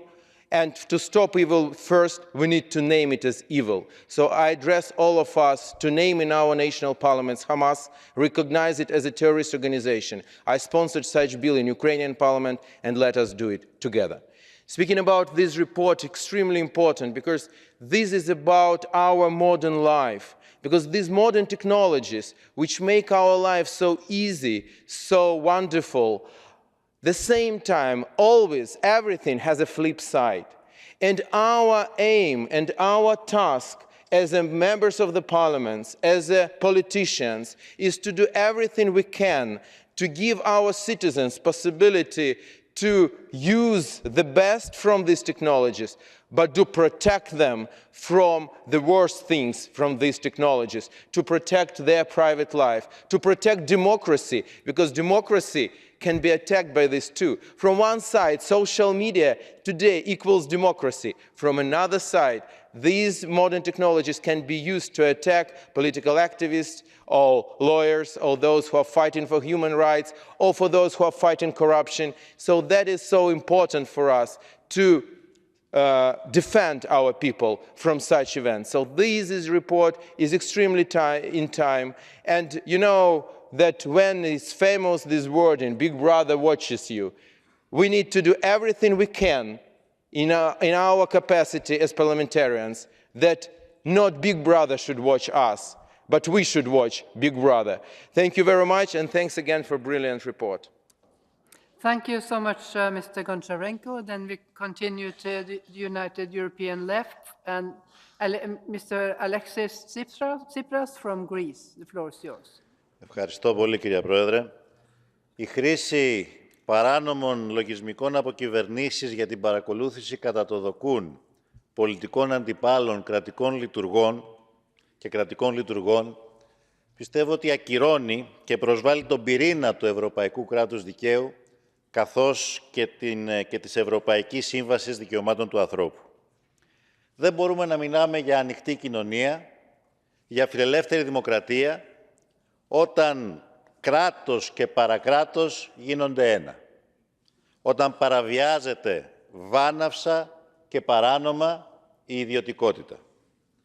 Δυστυχώς, ανάμεσα στις κυβερνήσεις που ευρέως και παρανόμως χρησιμοποίησαν και εξήγαγαν κατασκοπευτικό λογισμικό, το Predator συγκεκριμένα, ήταν και αυτή της χώρας μου. Η αρμόδια από το Σύνταγμα ανεξάρτητη αρχή για τη διασφάλιση του απορρίτου των επικοινωνιών επιβεβαίωσε, πιστοποίησε ότι η Εθνική Υπηρεσία Πληροφοριών παρακολουθούσε χωρίς καμία δικαιολογία υπουργούς, βουλευτές, ευρωβουλευτές, μεταξύ των οποίων και αρχηγός κόμματος, δημοσιογράφους, κρατικούς λειτουργούς, ακόμη και την ηγεσία των ενόπλων δυνάμεων. Αλλά ο τότε εισαγγελέας του Αριουπάγου, αντί να προχωρήσει την έρευνα για τις παράνομες παρακολουθήσεις, έσπευσε να εμποδίσει την έρευνα της ανεξάρτητης αρχής, η οποία αποκάλυψε αυτές τις παράνομες παρακολουθήσεις. Ενώ η δικαστική έρευνα ακόμη καθυστερεί. Και πρόσφατα η κυβέρνηση, παραβιάζοντας τον κανονισμό της Βουλής, έσπευσε, χωρίς την απαιτούμενη πλειοψηφία, να αλλάξει τη σύνθεση της αρχής, προκειμένου μεταξύ άλλων να μην υλοποιηθεί και απόφασή της για επιβολή οικονομικού προστίμου στην Εθνική Υπηρεσία Πληροφοριών. Είναι φανερό λοιπόν ότι εδώ βρισκόμαστε μπροστά σε μια διπλή παραβίαση των θεμελιωδών αρχών του κράτους δικαίου. Γιατί όσο αποτρόπαιο είναι το έγκλημα της παραβίασης του απορρίτου των επικοινωνιών σε μια φιλελεύθερη δημοκρατία, άλλο τόσο αποτρόπαιη είναι και η απόπειρα συγκάλυψης, καταργώντας στην πράξη την διάκριση και τον έλεγχο των εξουσιών. Και αυτό αποτελεί διολίσθηση προς τον κρατικό αυταρχισμό. Με δύο λόγια, αν με τις παράνομες παρακολουθήσεις οδηγούμαστε στον Όργουελ, με τη συγκάλυψη και το σκοτάδι οδηγούμαστε στον Κάφκα, όπου ο πολίτης θα νιώθει απροστάτευτος να το συνθλίβουν οι μηχανισμοί ενός αντιδημοκρατικού και αυταρχικού κράτους. Είναι λοιπόν βασική ευθύνη του Συμβουλίου της Ευρώπης, καθώς αποτελεί μέρος του καταστατικού του χάρτη, να μην το επιτρέψει αυτό να συμβεί. Όχι μόνο στην Ελλάδα, αλλά σε καμία χώρα μέλος του. Και να αναλάβει δράση. Η εξαιρετική έκθεση που έχουμε σήμερα στα χέρια μας, όπως και οι ενέργειες του Ευρωπαϊκού Κοινοβουλίου και της Επιτροπής ΠΕΓΚΑ, αποτελούν θετικά βήματα προς αυτή την κατεύθυνση. Βήματα προς το φως και τη δικαιοσύνη, απέναντι στο σκοτάδι και τη συγκάλυψη. Σας ευχαριστώ. Thank you, Mr. Tsipras. And then we continue on the speakers list, and the speaking time is the limit of 3 minutes, and we start with Mr. Andrea Orlando from Italy and the Socialist Group. The floor is yours. Voglio ringraziare il relatore per il lavoro che è stato fatto, perché ci dà una risoluzione, una relazione che sono testi molto equilibrati ma anche molto coraggiosi, che danno conto degli abusi che si sono consumati o che è possibile che si siano consumati, che chiede approfondimenti e chiarimenti alle autorità che sono chiamate in causa, che segnalano condotte improprie e possibili violazioni. Però io non credo, come è giusto pure che si faccia, che vada letta come soltanto una censura, una sentenza, e spero che i parlamentari dei paesi che sono interessati da questa vicenda non leggano soltanto l'elemento di censura, appunto. Mi auguro che non si veda questa relazione soltanto come un'anticipazione, una ripetizione dell'azione che pure le magistrature nei diversi paesi stanno svolgendo. Gli antichi dicevano de te fabula narratur. Io penso che sia assolutamente vero in questa circostanza, perché anche i paesi che non sono interessati hanno esattamente lo stesso problema. Degli strumenti che sono fortissimi, pervasivi, che possono essere comprati con a pochissimo prezzo, che non necessitano di una grande organizzazione per essere utilizzati, ma che sono in grado, appunto, come abbiamo visto, di colpire le nostre libertà fondamentali e di sfuggire al controllo democratico, addirittura di fare in modo che alcuni pezzi dello Stato facciano alcune cose senza che l'insieme dell'apparato statale ne sia a conoscenza. Ecco, questo enorme tema mette in evidenza non soltanto i singoli comportamenti, ma anche l'inadeguatezza delle norme di cui disponiamo attualmente, sia quelle procedurali sia quelle sostanziali. La risoluzione indica una via che io credo dovremmo sostenere con grande forza, che è quella di una convenzione del Consiglio d'Europa, che anche questa ha di fronte a sé delle sfide enormi. Perché noi in passato, quando avevamo strumenti così pervasivi, utilizzavamo una normativa molto di dettaglio, che diceva cosa si doveva fare e cosa non si doveva fare, ma era una normativa che per essere partorita ci metteva molto tempo. Ora noi rischiamo di fare delle leggi che sono già vecchie il giorno in cui sono approvate, perché la tecnologia avanza con una velocità talmente grande che le norme rischiano di essere superate costantemente. È una sfida assolutamente nuova per il legislatore. E così come è una sfida individuare delle procedure che vaglino l'affidabilità delle persone che sono chiamate a utilizzare questi strumenti. Ecco, io credo che noi dovremmo raccogliere anche questo aspetto della relazione, perché è il più importante, cioè che cosa possiamo fare noi legislatori perché questi episodi non si ripetano più, sapendo che in futuro sarà molto più probabile che si ripetano, a causa della crescita della tecnologia. Questa è la grande domanda che pone questa relazione, a cui tutti insieme credo dovremmo dare una risposta. Grazie. So much, Mr. Orlando. Then we continue with the next speaker is Mr. Pablo Hispan from EPP and from Spain. The floor is yours.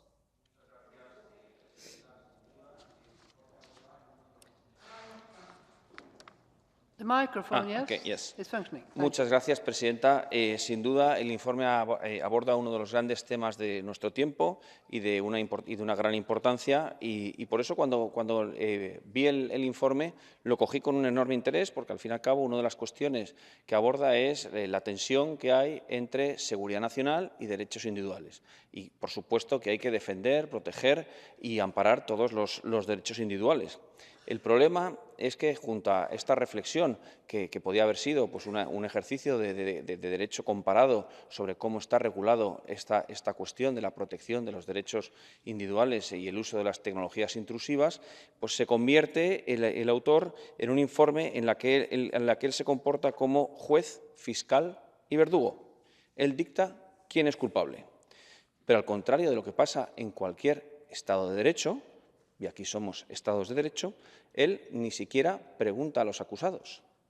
Ningún Estado de los que acusa el señor Omchik ha tenido la oportunidad de defenderse. Ningún Estado a ningún juez, a ningún Estado de Derecho, a ningún miembro del Estado de Derecho de estos países se le ha preguntado. Las legislaciones son plurales. Algunas, de hecho, han ido cambiando a lo largo de estos meses, como por ejemplo es la legislación de Grecia, y no la ha tenido en cuenta el señor autor. Y ahora nos dice que se va a dirigir a los países, pero señor Omchik, lo que uno esperaba es que se hubiera dirigido antes a los países y saber realmente cuál es la situación y qué es lo que ha sucedido, porque todas las informaciones no se ajustan a las conclusiones. Todas las que no se ajustaban han sido retiradas. Existen agujeros negros, existen falsos positivos. El Estado de Derecho, como digo, ha reaccionado en muchas naciones y en otros, como el mío en España, en aquellas circunstancias en las cuales ha habido demandas judiciales, ese tema está en los tribunales de justicia. El problema es que en muchas ocasiones esas supuestas víctimas presentan falsos positivos, es decir, no ha sucedido lo que ellos han dicho, o no colaboran con los propios tribunales de justicia. Por tanto, decir claramente que el espionaje a ciudadanos individuales es abominable, pero acusar por banalidad a Estados de Derecho, silenciar su derecho a la defensa, no pone en una posición de superioridad moral a aquellos que injustamente los acusan. Por tanto, creo que esto no es la forma de trabajar y de elaborar informes, sino todo lo contrario. Lo que se debería hacer es informes sólidos y realmente abordar esta cuestión con imparcialidad y profesionalidad. Muchas gracias. Mr. Hispan, and then we continue to Mrs. Olena Homenko from Ukraine and the European Conservatives. The floor is yours. Dear colleagues, probably most of you carry your phones everywhere you go. And we all improved our efficiency and connections with the outer world, but also we all enabled surveillance to the extent we have never seen before. Pegasus, this seemingly innocuous name, has a far-reaching impact on our fundamental human rights. It is a technology that can infringe upon the very essence of our right to privacy, a right enshrined in the Convention. Shall we become paranoid about the technologies that surround us? A healthy bit of concern is important, but when it goes as deep as to harm the very human dignity, then it is a very worrisome development. At the same time, we cannot dismiss the importance of this kind of technology for the purposes of national security.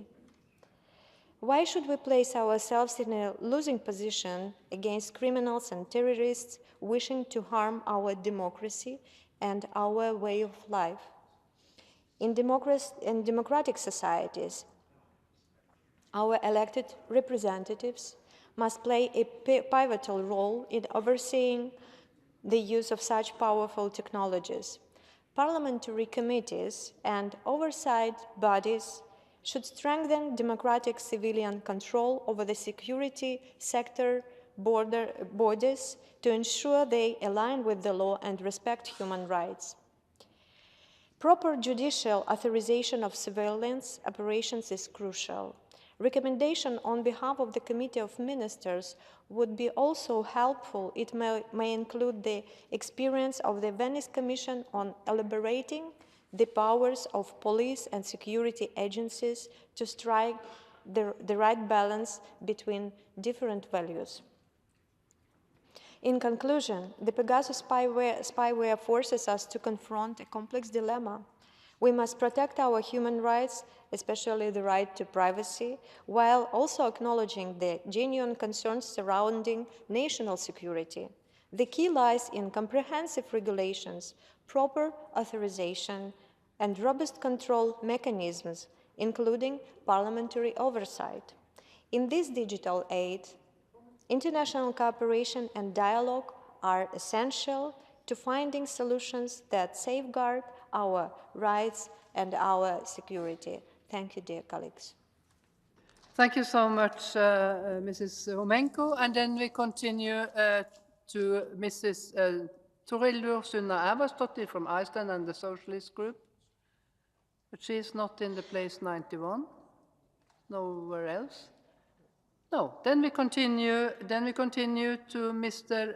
Lornik Nagaksa from Hungary and the EPP Group. Thank you, Madam Chair. Thank you, colleagues, dear ladies and gentlemen. I would like to thank Pablo Hispan for his words. I totally agree with him. In a different aspect, in the report of Peter Omtzig, Hungary, along with several other countries like Poland and Spain, has been accused of the Pegasus surveillance spyware has been illegally deployed for political purposes to spy on journalists, opposition politicians, lawyers, prosecutors and civil society actors.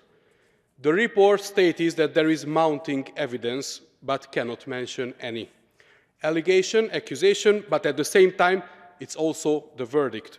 This part of the report is nothing more than just a copy-paste of the so-called investigation carried out by the European Parliament's PEGA committee. The national security area and investigation in this field is a competence of member states. Neither the European Parliament nor the Council of Europe has any legitimation to investigate national security issues. However, as Hungary has been accused, immediately the Hungarian National Authority for Data Protection and Freedom of Information carried out a full-scale investigation.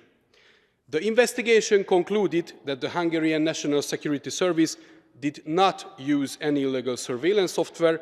All its actions were always in compliance with the legal framework. Again, all its actions were always in compliance with the legal framework and on the grounds of national security. After this very thorough investigation, which wasn't taken into consideration by the rapporteur in the resolution, we can say that what is in this report about Hungary, it's not true. It's a great pity that on such a sensitive issue like national security, especially during these difficult times full of security challenges, a politically biased report has been made. I think it's a pity. Thank you very much.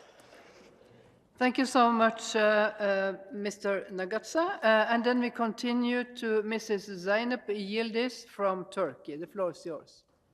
Thank you, Madam Chair. Dear President, dear colleagues, I would like to congratulate the rapporteur for his report that draws our attention to the extent of problem that stems from the illegitimate use of hacking software. We understand from the findings of investigation that Pegasus is perhaps the most powerful software that is capable of infecting millions of phones. And once it infects the phones, it can extract any kind of information from the phone and is able to locate the targeted person. To make things worse, even the most security-conscious mobile phone users are unable to detect or prevent an attack. As clearly revealed in the report, widespread use of Pegasus against opposition, human rights defenders and journalists by several European states poses an enormous threat against the rights guaranteed by international instruments. Recent inquiries on the use of Pegasus presented us a quite complicated picture. Surveillance of persons such as politicians, journalists, human rights defenders requires to think on obligations of states and protection mechanisms in place. As explained in the report, national legislative frameworks must be put in place to oversight use of similar software by states and to provide effective safeguards and remedies for its citizens.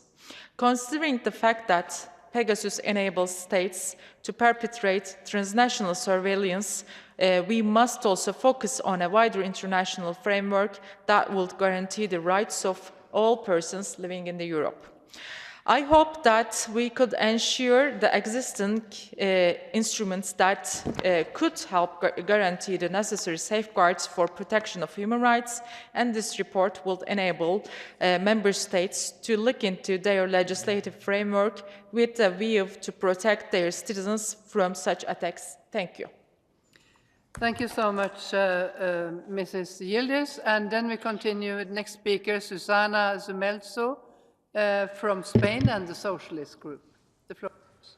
Muchas gracias. Yo creo que todos estamos aquí hoy de acuerdo en que los acontecimientos que estamos analizando en este informe se producen en un contexto de aceleración intensa de la revolución tecnológica que ha dejado obsoletos muchos de los marcos regulatorios que garantizaban la privacidad de las personas. Los avances tecnológicos está claro que benefician el progreso, pero también existen peligros para el buen funcionamiento de las sociedades democráticas. Y para eso estamos nosotros aquí. El informe que ahora analizamos hace varias referencias a mi país, a España, y por ello creemos necesario incidir en que España es una democracia avanzada y consolidada, y la acción del Gobierno, ahora en funciones, ha estado y está presidida en todo momento por el respeto al Estado de Derecho. El Gobierno de España asumió y cumplió en su momento los compromisos que se comprometió al surgir esta crisis. Control interno en el CNI, a petición propia de este organismo, colaboración con el Defensor del Pueblo en su investigación, iniciada también de oficio, rendición de cuentas ante el Parlamento, colaboración con la justicia en todo lo necesario para esclarecer lo sucedido, y todo con un solo objetivo: arrojar transparencia y dar confianza a los ciudadanos. El Gobierno también se comprometió a desclasificar la información que le solicitasen los tribunales respecto a este caso, ha atendido las solicitudes de información de diferentes instituciones internacionales europeas y en la legislatura recién terminada se inició una reforma de la legislación sobre información reservada. Además, en los acuerdos parlamentarios que recientemente se han llegado para elegir a la Presidencia y a la Mesa del Congreso de los Diputados, en la actual legislatura está la creación de una comisión de investigación sobre el uso del programa Pegasus y otros programas equivalentes. En cuanto a las cuestiones relativas de la protección de los derechos fundamentales, pueden tener la tranquilidad total y absoluta de la protección de los mismos. Existen en España mecanismos, todos los mecanismos necesarios para preservarlos y para perseguir a quien los viole. En el caso de las personas cuyas comunicaciones hayan sido intervenidas con autorización judicial, la información obtenida no ha sido empleada con fines distintos a la protección de seguridad nacional. Sus derechos fundamentales han estado siempre protegidos en todo momento por un magistrado del Tribunal Supremo. En el caso de que haya personas cuyas comunicaciones hayan sido intervenidas sin autorización judicial, se trataría de una vulneración de sus derechos fundamentales. Por lo tanto, tendrían derecho a iniciar acciones judiciales para averiguar la identidad de los responsables y exigir la reparación del daño causado.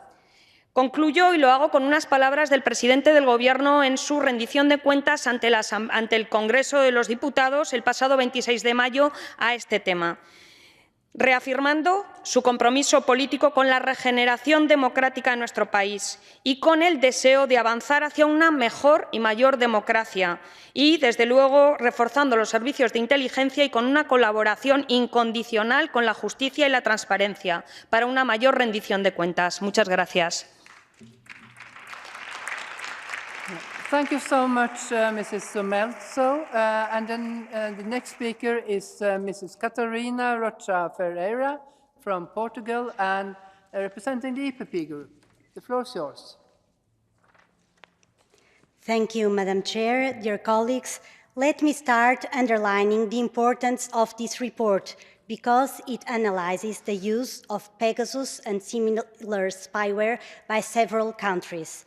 However, the problem is that when a report analyzes several countries, more than one country, we cannot think that each one acts the same and condemn all the same way. Each case, it's different. And what happens is, in many cases, the spyware has been used far beyond its original design, and it can represent a threat to our democracies. As is what's stated before, Pegasus and similar spyware have been widely misused, namely to attack smartphones of political opponents, social activists, journalists, or just anyone.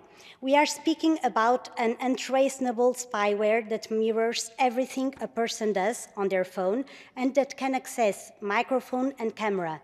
Remembering George Orwell's book 1984, there were posters all over Oceania saying, "Big Brother is watching you." Today, we have no posters, but this dystopian fiction can be a reality in several places. In fact, anyone could be a victim of such a spyware. However, it might not be because that person is a dangerous criminal or a terrorist. If that was the reason, that would be acceptable. But anyone can be spied for political reasons, and that is unacceptable in a healthy democracy. That is a violation of the rule of law, of democracy, and its institutions.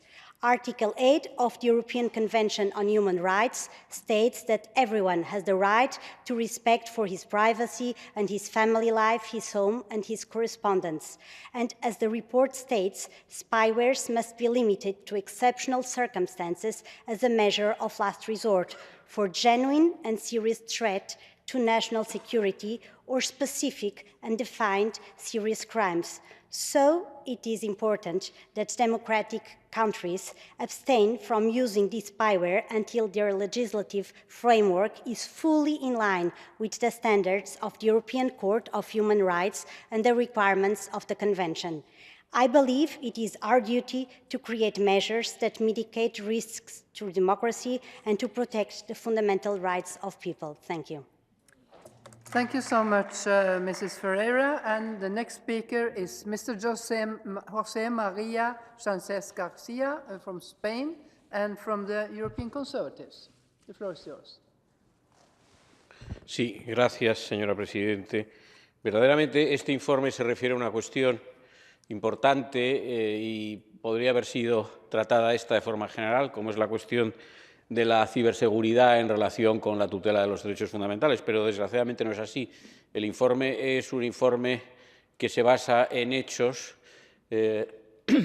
aislados relativos a ciertos países, relativos al sistema Pegasus, cuando estalla el conocimiento del uso de tal sistema por algunos gobiernos de Estados miembros de esta institución en 2021. En el caso de España, debo decir que se menciona en el informe que el Gobierno español espió con este dispositivo Pegasus 65 políticos y activistas, y es cierto que se hizo, según hemos podido saber, y también es cierto que estos políticos y activistas pertenecían a partidos políticos que unos años antes, exactamente 4, habían protagonizado un golpe de Estado en España, por virtud del cual habían declarado la independencia unilateralmente de Cataluña respecto de España. No se trata, por lo tanto, de un espionaje basado en una fantasía o en una, en fin, tendencia morbosa a la ideación o a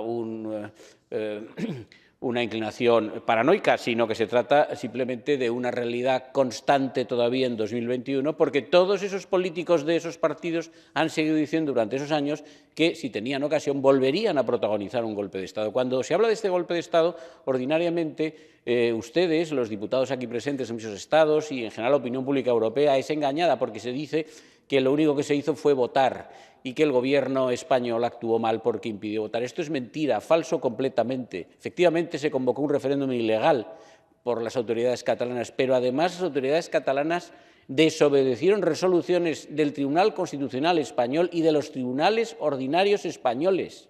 No una, muchas, que impedían las actuaciones que llevaron a cabo. Me pregunto qué hubiera sucedido, por ejemplo, en Alemania, que es un Estado federal, si un gobierno de uno de los Estados federados hubiera actuado en contra de resoluciones del Tribunal Constitucional Federal Alemán o de tribunales de justicia. O, por ejemplo, en Italia, una región autónoma hubiera actuado de esta suerte. Supongo que la acción hubiera sido la misma, es decir, reprimir esas actuaciones para dar cumplimiento a resoluciones judiciales.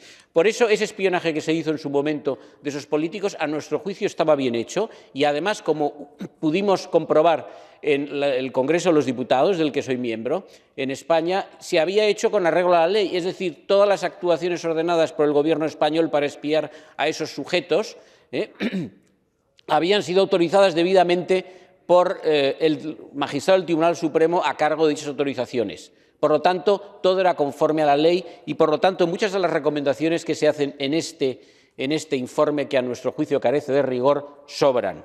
Por último, me parece verdaderamente, esto sí de fantasía, que con una rapidez fuera de lugar, en el número 12, en el epígrafe 12 de este informe, se diga que las elecciones legislativas de Polonia de 2019 no fueron equitativas porque se comprobó que se había espiado a opositores políticos. Esto es una falta de rigor absoluto y verdaderamente creo que no debe ser esta Cámara quien apruebe informes con estas ligerezas. Y concluyo, sí nos gustaría, por el contrario, que este informe prosperase, al menos para que efectivamente se requiriese por esta Cámara o se invitase al Reino de Marruecos a que informase por qué expió al presidente del Gobierno español, porque desde luego ese informe, ese espionaje del presidente del Gobierno español por el Reino de Marruecos no fue autorizado por el presidente del Gobierno español, salvo que estemos verdaderamente en la escena de una película de los hermanos Marx. Gracias. You have used 1 minute more than you should, and you take time from other colleagues. I have to remind you of 3 minutes.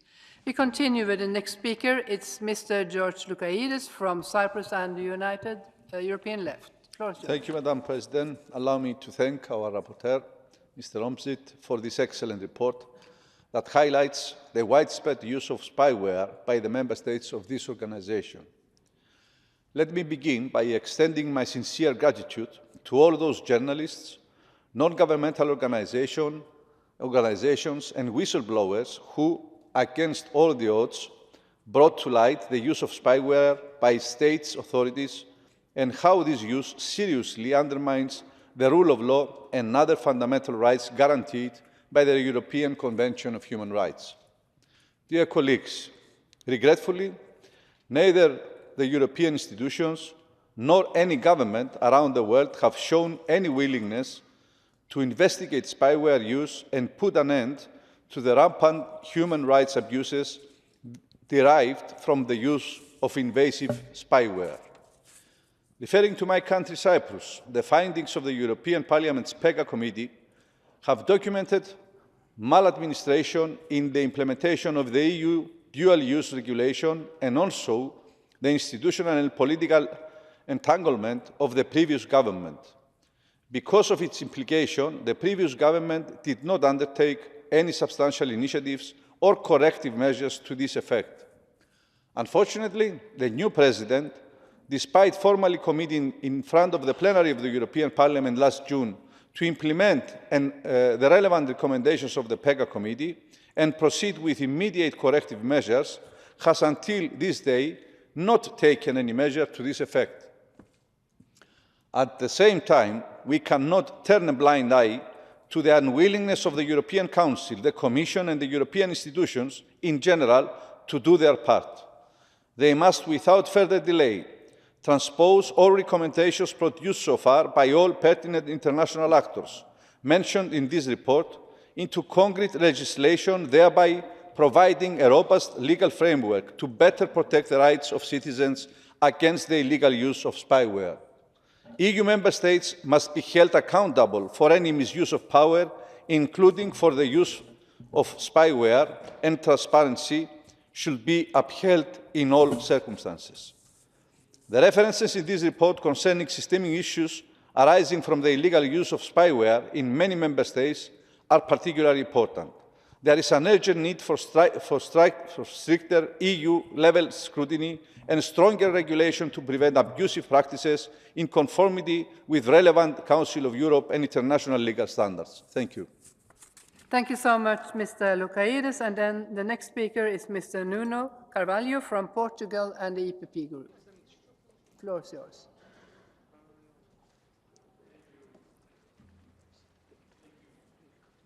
The micro. Yes, okay, it's working. Thank you, Madam President.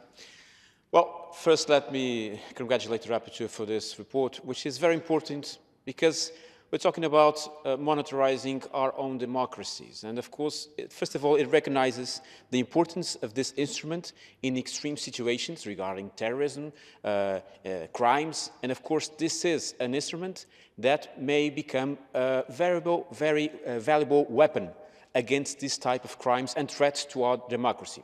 But also, like any other weapon, if it is misused, it may become a threat to our own democracy. So the first step that I would like to underline is the importance of the democracies to be able to monitorize the use of this software. The second is the importance that we need to give to this in order to understand that we may speak of certain countries, but of course that if a certain country trades this technology with other country, we can actually have a very difficult situation in which we can just enlarge the danger of this software. So we need a framework in which all countries that have this technology need to act and need to assume a compromise in order to use this in a better way, which also includes not give this technology away so simply to other countries. So this aspect, I think, is very important. And of course, let me say, I think it's also important that if there are countries that are using this spyware, and of course, I do think that it is important to use them in these specific cases, terrorism or other type of crimes, well, they should say that they are using it, they should declare, and they should develop the instruments in order to monitorize their actions, monitorize the usage of this technology. Otherwise, if this surveillance on this software does not happen, then we do have a threat to democracy, because it's far, far, far away too powerful for its usage not to be surveilled, not to be monitorized by all the instruments that democracy, a solid democracy, has. Thank you very much. Thank you so much, Mr. Carvalho. And the next speaker is Mr. Didier Maria from France and the Socialist Group. Merci, Madame la Présidente. Tout d'abord, je voudrais remercier notre collègue Peter Omtzigt pour son rapport qui nous permet d'arrêter une position importante sur ces logiciels espions, leur utilisation par leur État et leur compatibilité avec le respect des droits de l'homme. Il me semble nécessaire de commencer ce propos en saluant le travail du collectif de journalistes d'investigation coordonné par Forbidden Stories qui ont permis de révéler ce scandale. Ils ont ainsi pleinement joué leur rôle de lanceur d'alerte. Le parallèle avec le roman 1984 de George Orwell, évoqué dans le rapport, est malheureusement criant de vérité face à la puissance de cette technologie et malheureusement capable de prendre le contrôle de terminaux numériques avec un simple appel. Le potentiel intrusif de Pegasus est immense, tant il peut avoir accès à des données personnelles que servir de propres récepteurs d'informations en temps réel. Certains États s'en sont bien rendus compte, y compris au sein du Conseil de l'Europe. Le rapport signale plusieurs utilisations illicites par des États membres de notre organisation, y compris à des fins de surveillance de journalistes, d'opposants politiques, de défenseurs des droits humains ou d'avocats. Cela n'est pas acceptable et c'est contraire aux droits garantis par la Convention européenne des droits de l'homme.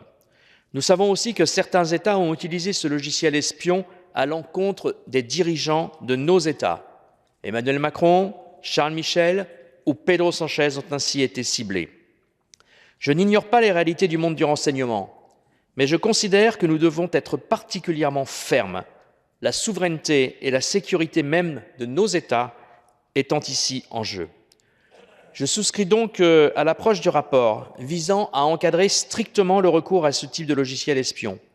Le point 4 de la résolution souligne qu'il convient de limiter leur utilisation, je cite, à des situations exceptionnelles et comme mesure de dernier ressort pour prévenir ou enquêter sur un acte spécifique constituant une menace réelle et sérieuse pour la sécurité nationale ou un crime grave, spécifique et précisément défini en ciblant uniquement la personne soupçonnée d'avoir commis ou prévenu de commettre ces actes.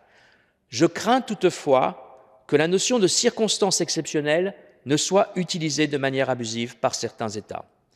De même, je m'interroge sur la capacité ou la volonté réelle des États acquérant ce type de logiciel à brider leur fonctionnalité et à respecter le principe de proportionnalité. Cet objectif ne peut à mon sens être atteint que si un contrôle réel est exercé, notamment par les parlements, comme l'évoque le point 14 de la résolution.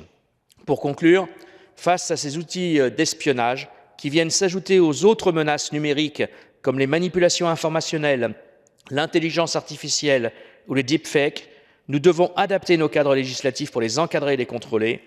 Ensuite, face aux États qui continuent de les utiliser, nous devrons utiliser la diplomatie, mais aussi la fermeté pour mettre fin à ces utilisations pernicieuses. Je vous remercie. Merci, Monsieur Didier. The next speaker will be Mrs. Yeltsyaveta Yasko from Ukraine and the EPP group. Dear colleagues, dear rapporteur, definitely I want to congratulate Peter Omtzigt for opening this Pandora box in this hall. But I think the problem is that this Pandora box is still quite small, because the problem is much bigger than that. It's not only about one spyware app. It's about our reality that we live in. And you know, during recent years, when I hear different conversations about the role of artificial intelligence, about different software, I often have very mixed feelings. Because from one side, many of that artificial intelligence is offering some new positive things into your life, but in the same time, the things that we're discussing here is that we are always under the watch of the big brother, or the big brother is living with us. We actually don't know even what goods we may go and buy, because the internet and the software that we are using is offering us what to buy. I often hear how much we should use artificial intelligence for different good political purposes.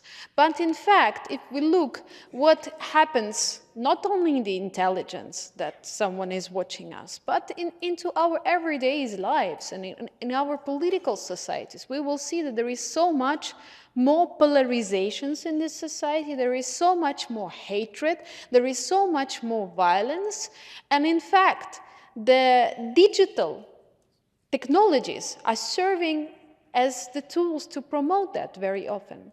So my question is, when we will start talking about creating something positive with the technology that not only will restrict us and put us into the hatred, but I don't know, maybe will make something good for us? It's quite a philosophical question. But I just want also to raise a very interesting thing. While reading some more about the Pegasus software, I discovered that the Meta and WhatsApp and, for instance, Apple actually have the lawsuits against this spy software. But we know that lots of technologies is still sharing our personal information, not maybe for only intelligence, but for, I don't know, commercial reasons. Do we want that?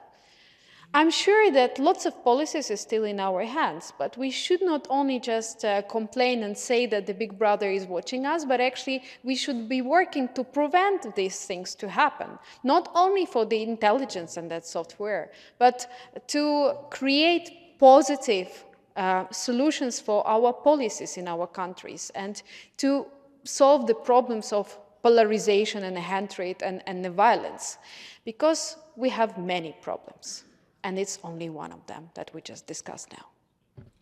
Thank you so much, Mrs. Yasko. The next speaker is from the observation post, and it's Monsieur Stéphane Bergeron from Canada. The floor is yours.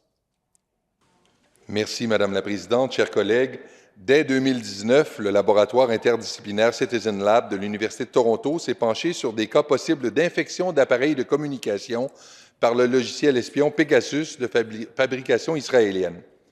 Il apparaît que plusieurs pays auraient eu recours à ce logiciel espion pour surveiller des activités et autres personnes jugées suspectes, si bien que le comité de la Chambre des communes du Canada portant sur l'accès à l'information, la protection des renseignements personnels et l'éthique s'est penché sur la question et a déposé un rapport en 2022 dans lequel on apprenait que les agences de renseignement canadiennes avaient recours à des outils d'enquête et de surveillance sans mentionner nommément le logiciel Pegasus, et on recommandait l'adoption de règles visant à encadrer la pratique afin de préserver la vie privée et la protection des renseignements personnels. Le cas le plus spectaculaire de recours à Pegasus fut certainement celui désormais connu sous le nom de Catalan Gate, sur l'espionnage par le gouvernement espagnol de leaders indépendantistes catalans. Il s'agit d'un cas sans précédent par son ampleur dans les annales européennes. Selon Citizen Lab et ses collaborateurs, au moins 65 personnes auraient été ainsi ciblées entre 2015 et 2020 par les autorités espagnoles, au nombre desquelles on retrouvait des défenseurs des droits humains, des fonctionnaires, des dirigeants d'associations, des avocats, des journalistes et des politiciens, dont l'ex-président catalan en exil, Carles Puigdemont, aujourd'hui eurodéputé. L'enquête démontre que le ciblage a eu lieu pendant les négociations politiques et le débat sur l'indépendance de la Catalogne. D'après un rapport du Parlement européen datant de mai dernier, les autorités espagnoles auraient admis en mai 2022 qu'elles surveillaient 18 personnes avec une autorisation judiciaire, bien qu'elles n'aient présenté aucun mandat ni d'autres informations à cet effet. Une recommandation de ce rapport invite notamment l'Espagne à mener une enquête complète, juste et effective visant à faire toute la lumière sur tous les cas présumés de surveillance au moyen de logiciels espions, particulièrement les 47 affaires pour lesquelles il n'est toujours pas clair si des autorisations judiciaires avaient été accordées. Le 2 février 2023, 3 rapporteurs des Nations unies ont eux aussi exigé une enquête approfondie sur l'utilisation des logiciels espions Pegasus et Candiru pour cibler des personnalités publiques et des militants catalans dans le cadre du référendum de 2017 sur l'indépendance de la Catalogne. À son tour, le rapporteur Peter Omtzigt exhorte notamment l'Espagne à informer cette Assemblée et la Commission de Venise de l'utilisation de Pegasus, Candiru et de logiciels espions similaires dans un délai de 3 mois et à mener des enquêtes sur tous les cas avérés et supposés d'utilisation abusive de logiciels espions et à offrir une réparation suffisante aux victimes ciblées en cas de surveillance illégale.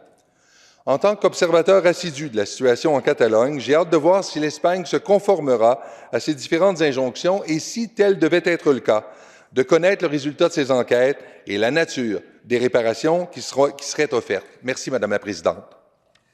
Merci, Monsieur Bergeron. The next speaker is Mr. Koloman Brenner from Hungary. The floor is yours. Dankeschön, Frau Präsidentin.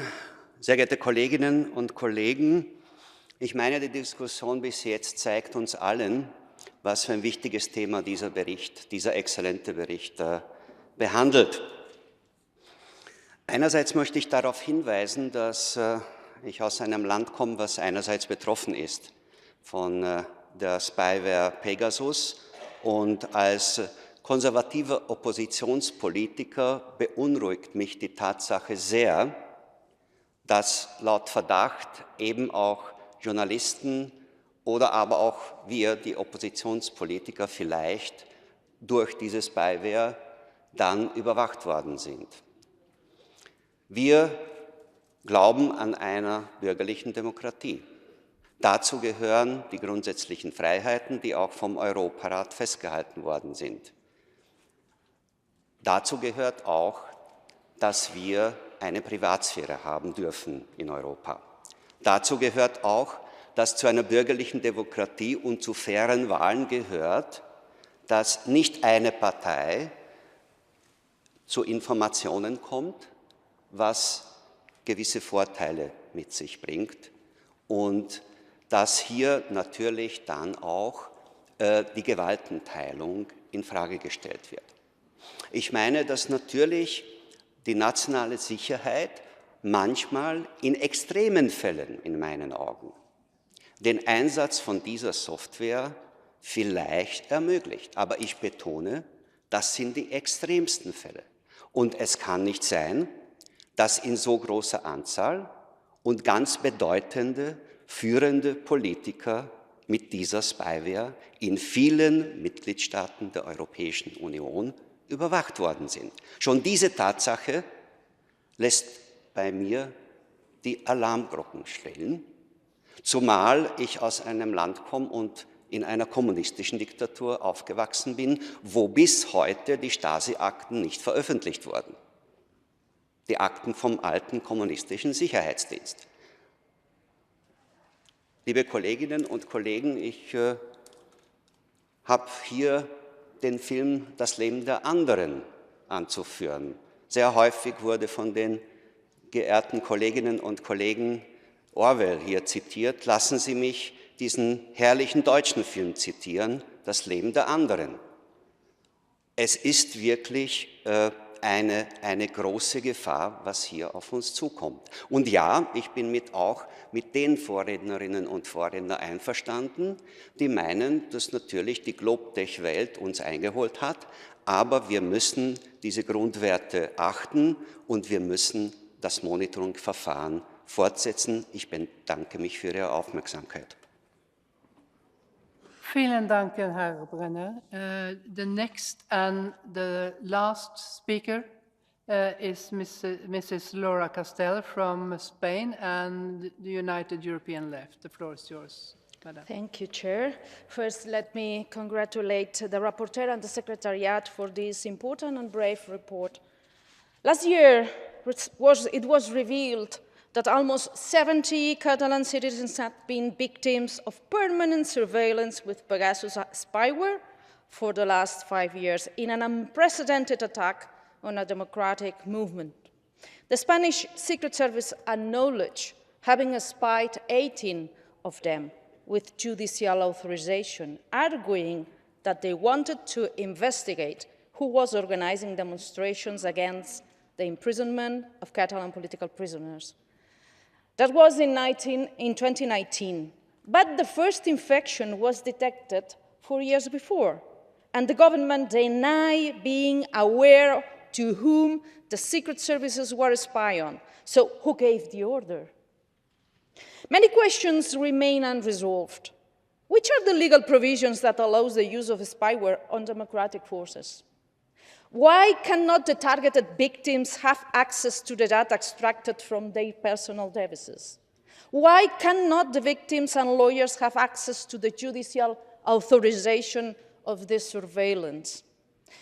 Despite all of this, the creation of an inquiry committee in the Parliament was blocked by the far-right party, the two right political parties, and the Socialist Party.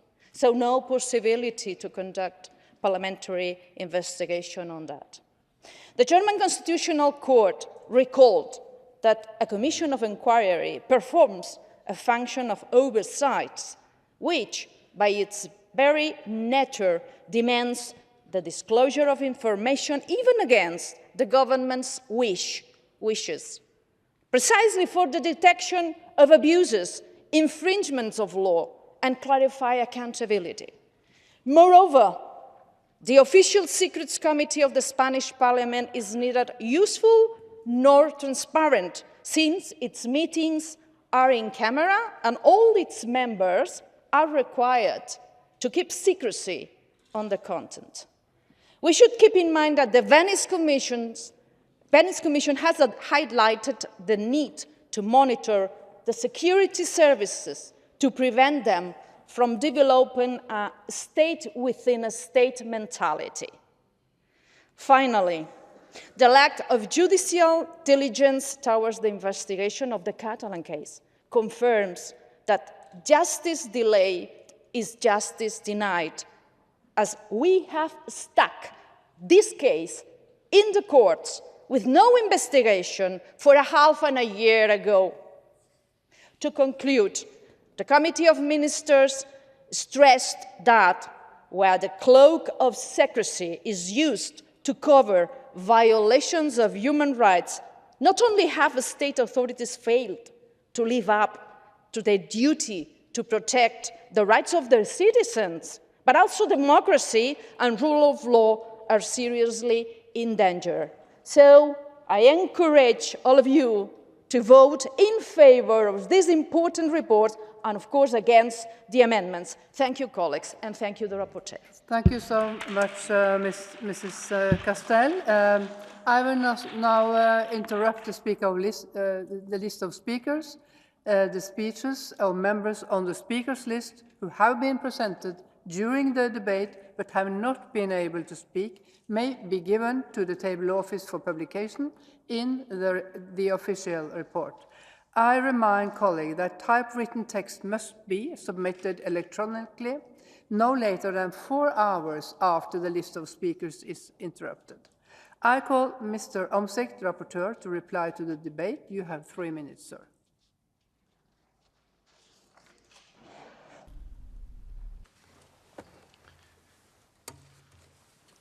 Thank you, dear colleagues, and thank you for the comments on this work.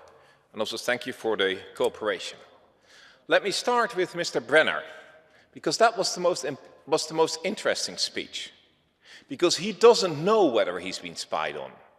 And it's exactly that chilling effect, which you know that your government is using it, but you don't know whether the government is using it against you, which is the dangerous thing of this spyware being used. And if we don't realize that here, we are in complete denial of the infringements on human rights this particular spyware presents. Because for all of our friends, let's first go to Hungary. Thank you, Mr. Sansa, for pointing out. I did write a letter to the Hungarian government. It just never got any reply. And yes, there was an investigation, but by the Data Protection Agency. That's not the investigation we need. They don't even have the power to fully investigate into state security. And you mentioned that the Poles, that I cannot say that their election was not fair. Well, they actually spied on Mr. Brescia, who was a senator and who was the leader of the Civic Platform at the time, the leading campaigner of the Civic Platform, and all his messages were spied on. The infringement was larger than the Watergate infringement, when the president of the US had to resign. Here, the government knew everything the opposition was doing to try to win the election. If that's the case, the election is not fair. Full stop. Then let's go to Spain. Well, is there any judicial supervision? Well, there might be. But judicial warrants, after all these years, have still not been published. So if you're a victim, you can't even have access to the judicial warrant. So what do you think will then happen? There is no openness. And I say this to my Spanish colleagues, if everything went according to the rules and you just were afraid of state secrecy, what are you afraid of if we ask for a full investigation? There could not be anything you are afraid of, because after this has been used, and I'm aware that having a referendum on independence of part of your territory is something which really impacts your country.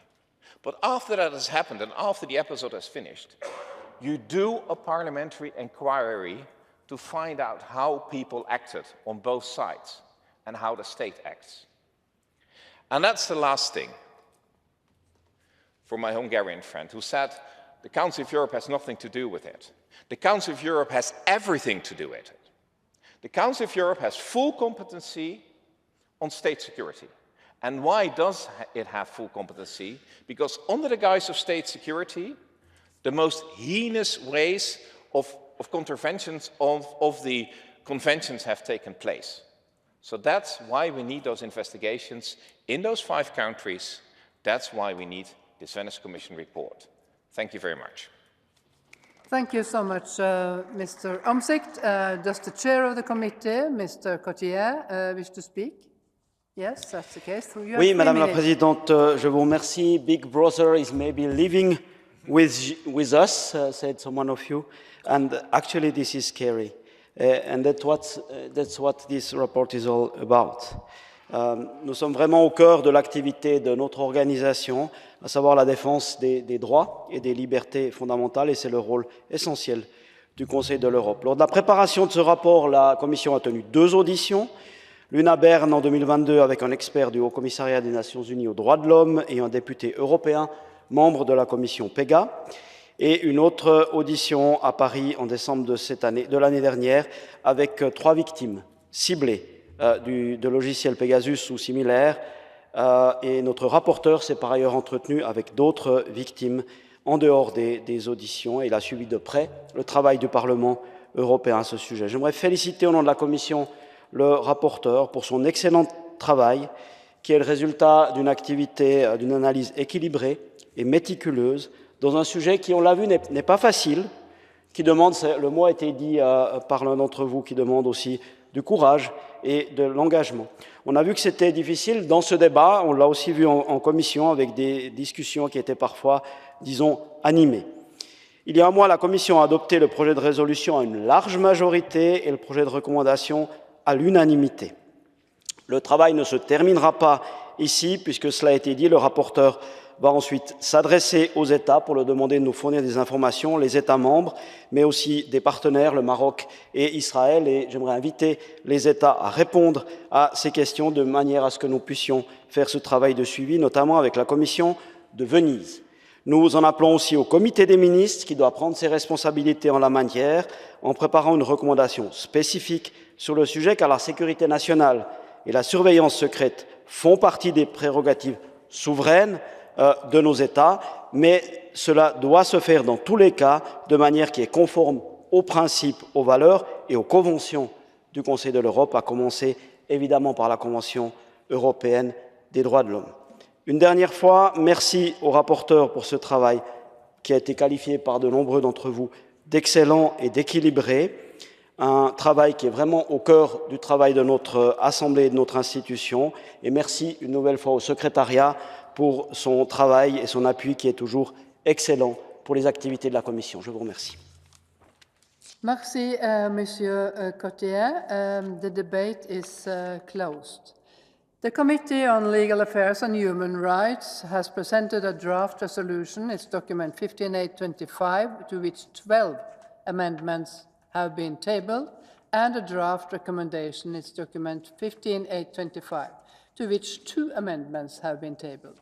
We will start with consideration of the draft resolution and then move onto consideration of the draft recommendation.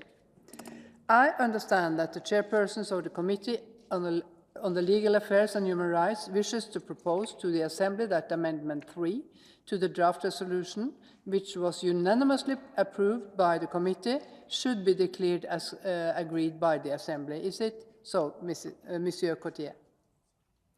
I confirm. Yeah, you confirm, that's so. Does anyone object? No? You have to raise your hand in that case. That's not the case. As there is no objection, I declare that Amendment 3 to the draft resolution have been agreed.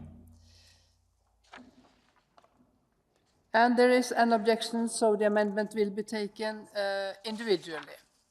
I understand that the Committee on Legal Affairs and Human Rights also wishes to propose to the Assembly that Amendment 11, 13, 14, 8 and 12 and 10 to the draft resolution, which were rejected by the Committee with a 2/3 majority, be declared as rejected.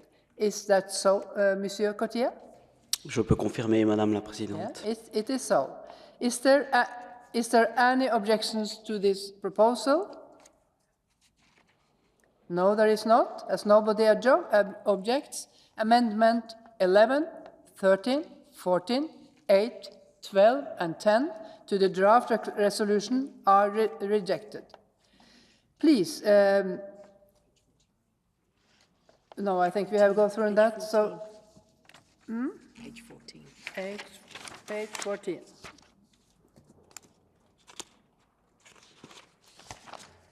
I call Monsieur you, Mr. Hispan, to support Amendment 4. You're there? Yes, and you have 30 seconds. Okay. Gracias, Presidenta. El gran hermano, sin duda, es este informe que juzga y condena a sólidas democracias, como es el caso de la española.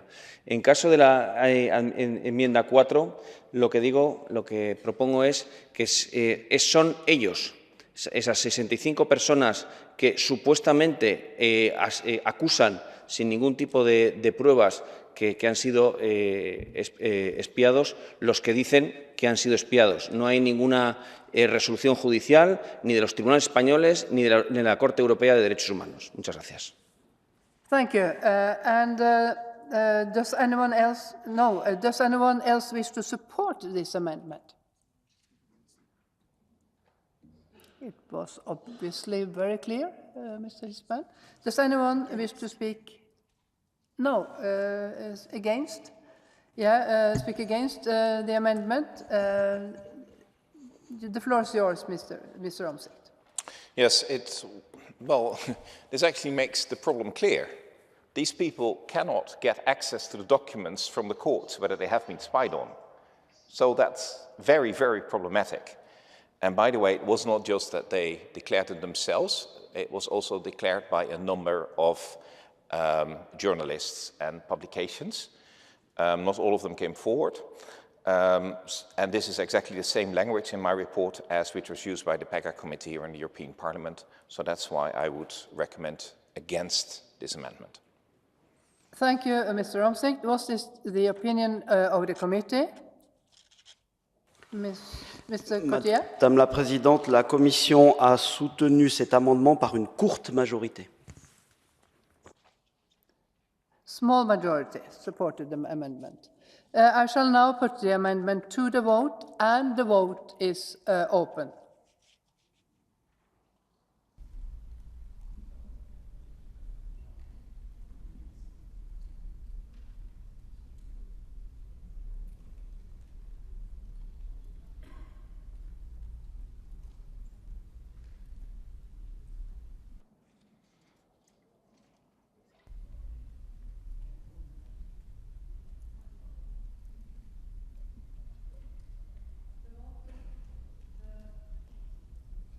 The vote is closed. I call for the result to be displayed. Yes, and Amendment 4 is rejected. Then we go further on, and I call Mr. Pablo Hispan to support Amendment 5. You have 30 seconds. Gracias. Lo que aquí defiendo es que cualquier tipo de uso de este tipo de programas tecnológicos siempre tienen que ser con supervisión judicial. Entonces, aquí es la frase, el reporter lo pone en negativo y yo la pongo también en negativo, pero la idea es que en cualquier caso siempre este tipo de programas tienen que utilizarse con supervisión de los jueces. Thank you, Mr. Hispan. Does anyone wish to speak against the amendment? Yes, Mr. Omtzigt, the floor is yours. Well, we accepted other amendments, indeed, to do everything under court supervision, and we thereby go one step further than the European Court of Human Rights does. But in this particular case, I reject using under court supervision. But we're talking for the purpose of the use of the spyware and the misuse of power, and that's Article 18 of the Convention. So we're not asking it to be in general terms, and in this case it doesn't make sense, so I would ask you to vote against this amendment. Thank you, Mr. Omtzigt. What is the opinion of the committee, Mr. Cottier? Madame la Présidente, une majorité de la Commission s'est opposée à cet amendement et a suivi le rapporteur.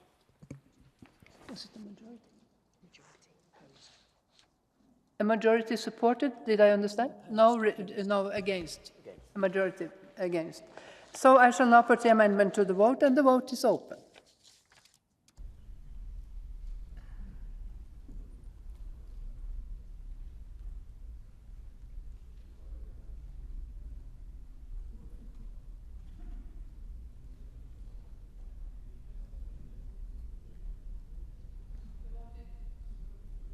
The vote is closed, and I call for the result to be displayed. And Amendment 5 is rejected. Now we go to Amendment number 6. And then I also call Mr. Pablo Hispan to support Amendment 6, and you have 30 seconds again. Yes. Gracias, Presidenta. En esta enmienda lo que yo propongo es que cualquier investigación sea después de los procedimientos judiciales. Además, aquí el reporter no habla de investigaciones parlamentarias, aquí habla de investigaciones en general, políticas en general, que eso no se sabe exactamente lo que es en un informe de estas características. Este tema está en los juzgados, hay varias docenas de personas que lo han llevado a los tribunales y antes de saber qué es lo que realmente ha pasado, entonces, abordar qué reformas hay que hacer. Lo que no tiene sentido es hacerlo después. Gracias. Thank you. Does anyone wish to speak against the amendment? Yes, Mr. Omtzigt. Well, this would be problematic. In any inquiry, take the parliamentary inquiry on Corona, you're not waiting for all court cases to be finished. And the court cases here will run for years and probably even a decade, because people do not even know who was spied on. So if you don't want any investigation by the parliament or by the government, you should say we wait till the end of the court case and then we could even end up here at the European Court of Human Rights. I think it's time for Spain to start an official investigation, and that's why I strongly feel you should reject this amendment, even though it was accepted by one vote in the committee. But please vote against. Thank you, Mr. Omtzigt. What is the opinion of the committee? Madam President, I can confirm what the rapporteur just said. The committee supported the amendment, but with the shortest possible majority of one vote. Thank you, and I shall now put the amendment to the vote, and the vote is open.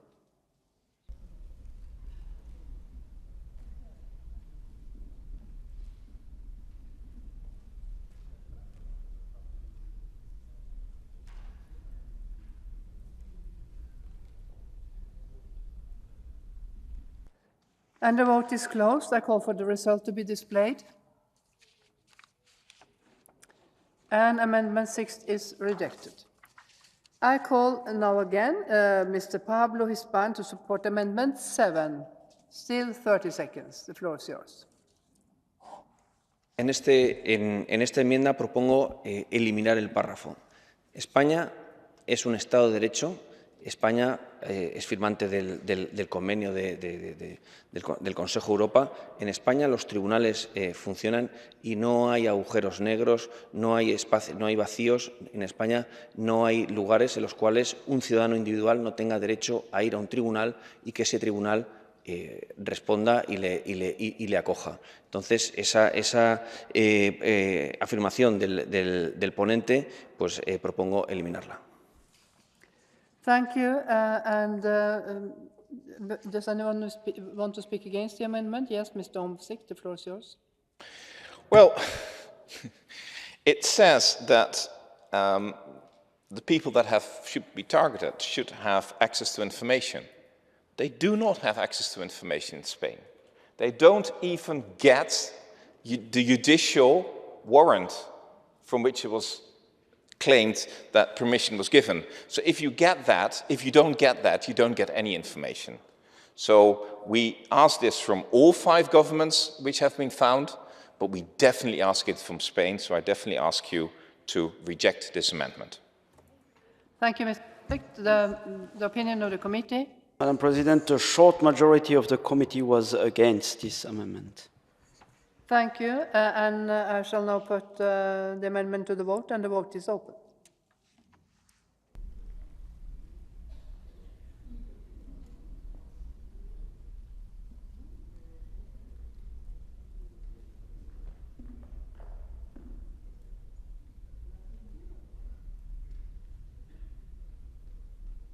And the vote is closed. I call for the result to be displayed.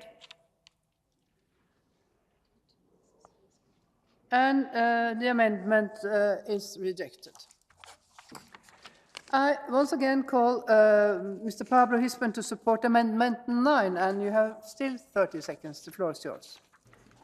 Gracias, Presidenta. En esta enmienda, el redactor propone solicitar una información a la Comisión de Venecia, y por supuesto que nosotros apoyamos, pero se señala un grupo de una decena de países estigmatizándolo, y cuando esa decena de países en ningún caso ha habido sentencias en contra de ellos, en ningún caso el Tribunal Europeo de Derechos Humanos les ha condenado y exclusivamente se les estigmatiza en un informe de la Asamblea Parlamentaria del Consejo de Europa sobre unos hechos no comprobados y no ciertos. Thank you, Mr. Hispan. Does anyone wish to speak against? Yes, it's still Mr. Romsik. The floor is yours. Well, we found 5 countries and we've determined that they've used it.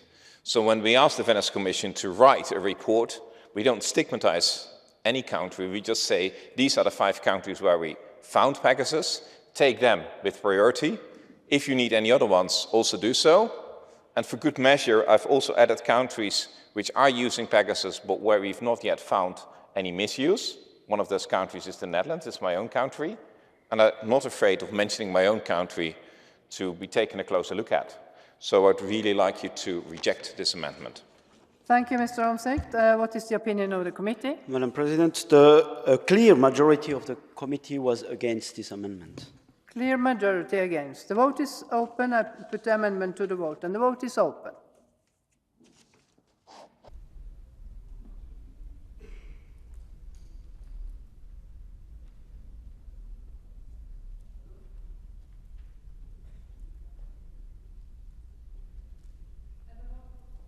The vote is closed. I call for the result to be displayed, and the amendment 9 is rejected. We will now proceed to vote on the draft resolution contained in document 15825 as amended. A simple majority is required, and the vote is now open.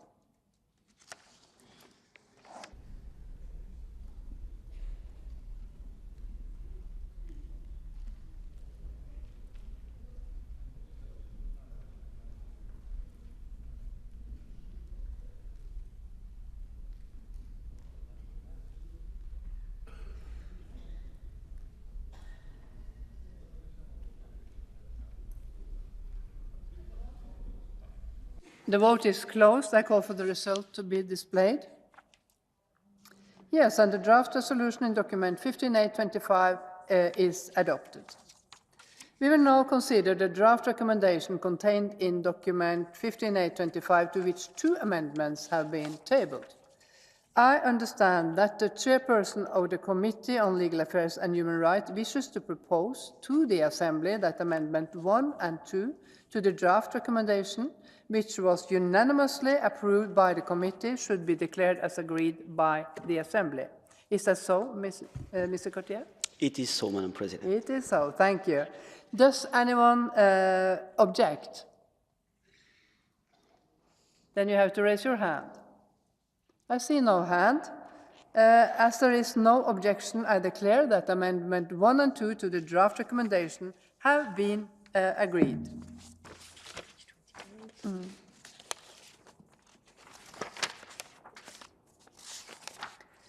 We will now proceed to vote on the draft recommendation contained in document 15825 as amended. A 2/3 majority is required. The vote is now open.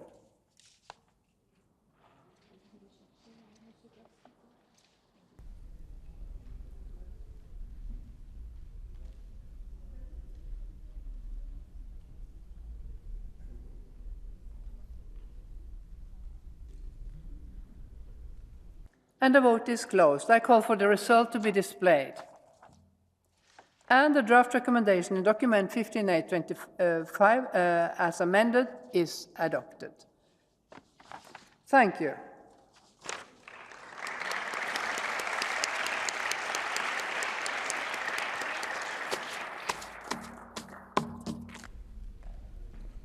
I think there is another chair. Yes.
Can we start?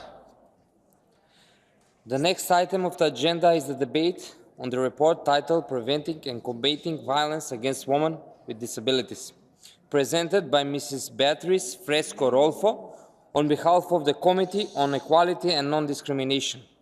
In order to finish by 8 p.m., I will interrupt the list of speakers at about 7:50 to allow time for the reply and vote on the draft resolution. I call Mrs. Beatriz Fresco-Rolfo, reporter. You have 7 minutes now and 3 minutes at the end to the reply to the debate.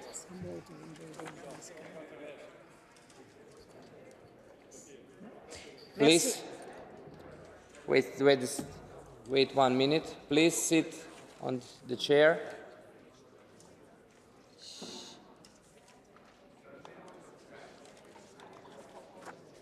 Thank you. You can start.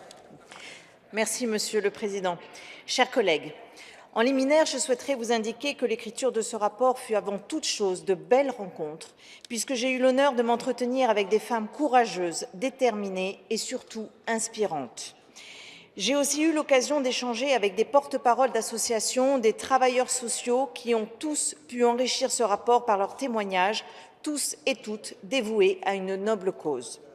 C'est donc plus de 19 personnes qui ont apporté leur précieuse collaboration à ce rapport, auquel s'ajoutent tous les intervenants gouvernementaux et associatifs rencontrés au Danemark. Je crois qu'il me faut avant tout les remercier.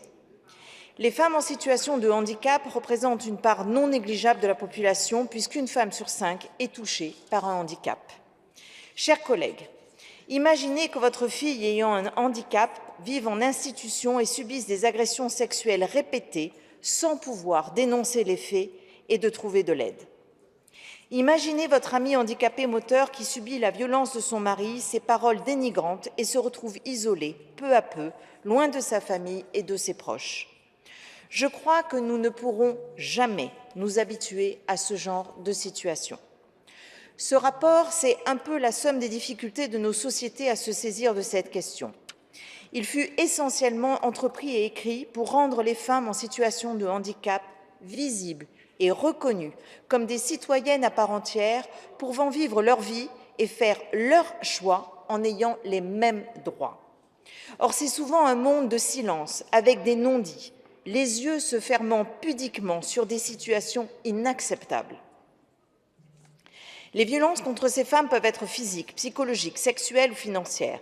Cela peut être de la négligence, de l'isolement social, de l'enfermement, de la privation de soins de santé en allant jusqu'aux stérilisations et contraceptions forcées. Comprenez que les femmes en situation de handicap sont 2 fois plus susceptibles d'être victimes de violences familiales et de subir des sévices sur une plus longue période. Elles ne sont souvent pas ou plus considérées car le plus souvent objet d'une dépendance économique, matérielle, familiale et institutionnelle qui les fragilise et qui les rend encore plus vulnérables. Les moyens et les volontés manquent trop souvent pour leur donner un accès à l'éducation, à des logements, à des emplois adaptés ou à des financements et ainsi leur donner de l'indépendance. La plupart d'entre elles n'ont pas la maîtrise de leur corps, il est considéré comme un objet de soin. D'autres n'ont que peu de droits sexuels reproductifs, puisque le plus souvent sous contrôle de leur entourage, avec encore l'utilisation de stérilisation et d'avortements forcés que nous devons bannir. Elles subissent des agressions sexuelles sans avoir la possibilité de trouver de l'aide, peu de preuves et trop souvent pas de capacité juridique. Elles ont du mal à être reconnues comme des témoins compétents et crédibles par les services de police, les organes juridiques et les tribunaux.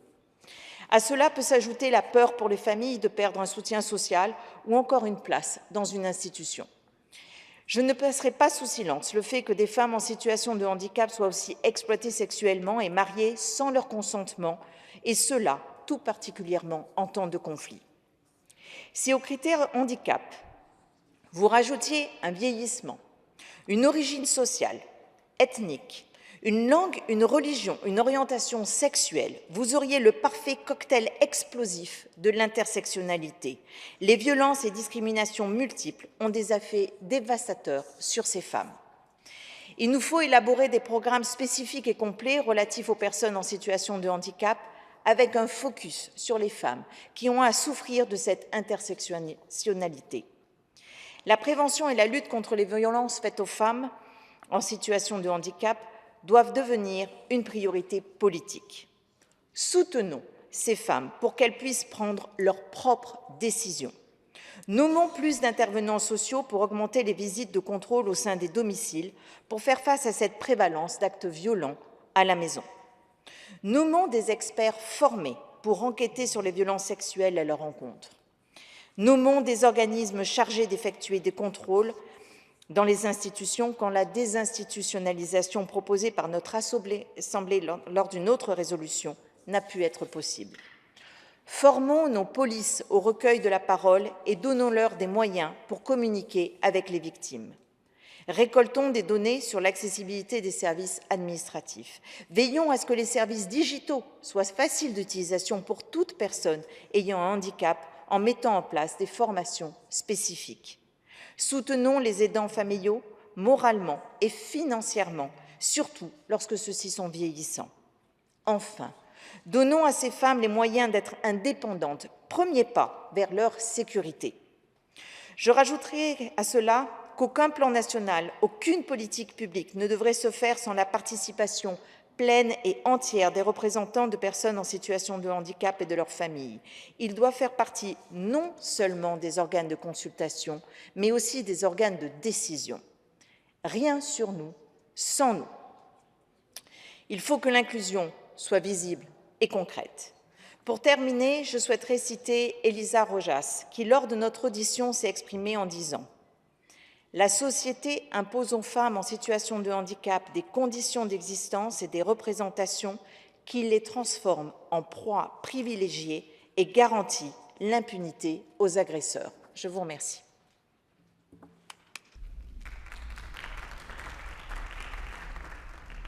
Mrs. Fresco-Rolfo. Now we continue with the speakers on behalf of political groups.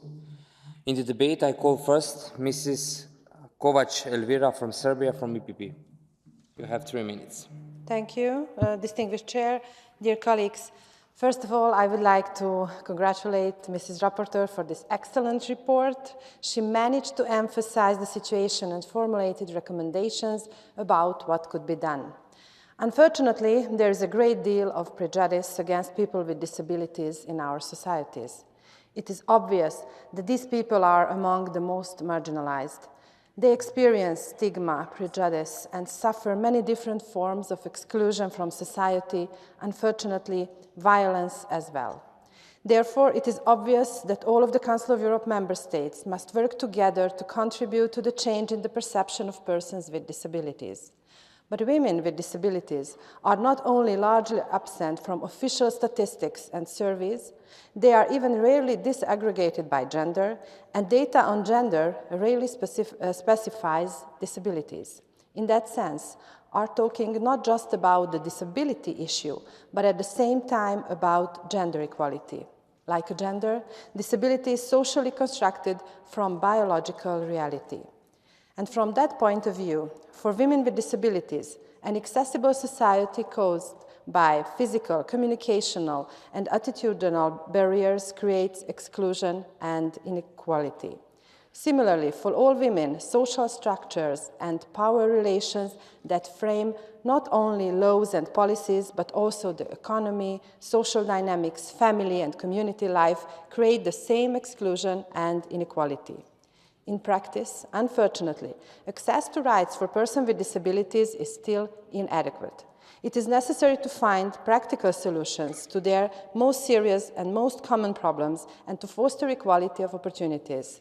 On behalf of the political group I'm representing, I must confirm that we are all against gender-based human rights violations, and we are strongly opposing unacceptable behavior towards women, especially based on disabilities. We all agree that our countries must take actions and protect the victims. They must strengthen women's rights, step up, and fight against gender-based violence. I would like to stress that only by sharing practical experiences and encouraging conversation around the topic of violence against women with disabilities can we give public the confidence to move from being a bystander to becoming an upstander. In conclusion, every person is unique and different and has a fundamental right to life free from violence. Inclusion is a philosophy that urges communities to welcome and value everyone, regardless of differences. Individuals with disabilities have the right to be independent, socially integrated, and to participate in communities they live in. Thank you for your attention. Thank you. The next one is Mrs. Gazrian Sonia from Armenia, from ALDE. The floor is yours. Thank you. On behalf of ALDE, let me first of all congratulate you on an excellent report, and let me admire your personal and strong commitment to women's rights in general.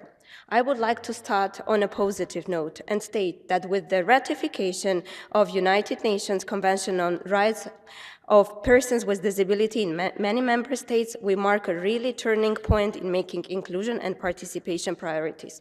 However, the voice of women with disabilities are less listened to, with the lack of participation of women with disabilities in decision-making processes both in government and parliaments. The lack of accessibility fosters dependency, significantly weakening women with disabilities. The fact of being financially dependent on a family member is definitely an obstacle when it comes to reporting on cases of domestic violence. The fear of leaving home in general for women with disabilities, mildly speaking, makes the situation terrible. We should be aware of all these obstacles and work together. You, dear Reporter, perfectly mentioned good cases that we in general should follow, such as in Georgia, that offers free legal aid. Iceland, appointing rights protection officers. There is a technical, solution in Serbia, the application called Sound of Soul, that can help women with disabilities. Changing the concept of regulations from the medical model of disabilities to the social model like in Armenia. Adopting the law on rights of personnel with disabilities in national parliaments can also be a good case. But what I would like to bring your attention is women with disabilities during armed conflicts. Unfortunately, we need to speak about this as well, as they are in a higher risk when they need an access to bomb shelters or they need to leave their houses. In the 21st century, in the heart of Europe, Ukrainian women with disabilities had problem accessing bomb shelters. And that's a general, issue. The same with Nagorno-Karabakh during last month, that women with disabilities had difficulties to leave their houses. So what should we do together? Is to improve the situation, we need to work together. But first of all, the education is the key. We need to have people with disabilities at schools from the early age in order to be integrated into society and to be able to make friends. National disability policies must incorporate a gender dimension as well. I need to be very sincere and bring my own example. Only with the help of my friend, Member of Parliament, women with disabilities, it was only possible to work with her and filter all the legal amendments that will come to the Parliament. So what I say, that more women with disabilities we have in a Parliament and government, more inclusive and carefully written and well-considered policies we have together. Thank you. Thank you. The next one is Mrs. Hart Salien from United Kingdom, from EC. You have 3 minutes. Thank you, Mr. Chair. Ending all forms of gender-based violence is an urgent priority for the UK government, and our commitment to the Istanbul Convention and in our international and domestic strategies to combat violence against women and girls is well documented. We must, as societies and collection of nations, work to protect those who cannot always protect themselves, and this resolution is a very positive step in that direction, and it deserves our support. Violence against women is a global issue affecting different cultures, ages, and social groups. It's not a singular issue that affects a minority of women. 1 in 5 in their lifetime face domestic violence. However, the invisibility of disabled women puts them at an even greater risk, not only by intimate partners, but by carers, family members, and the public. Unfortunately, disabled women can be extremely vulnerable to violence. Disabled women's struggles are diverse, and they're more socially, economically, and educationally isolated, which creates space for increased violence with the added inability to escape from it. Studies have found that nearly 80% of women with disabilities have experienced either psychological or physical violence over their lifetime. This statistic is simply unacceptable. Those with disabilities have an increased chance of being exploited by those willing and wanting to hurt them. Their abusers can withhold medication from them, remove aids to mobility, communication devices, deny the use of paid care assistance, and stop medical intervention.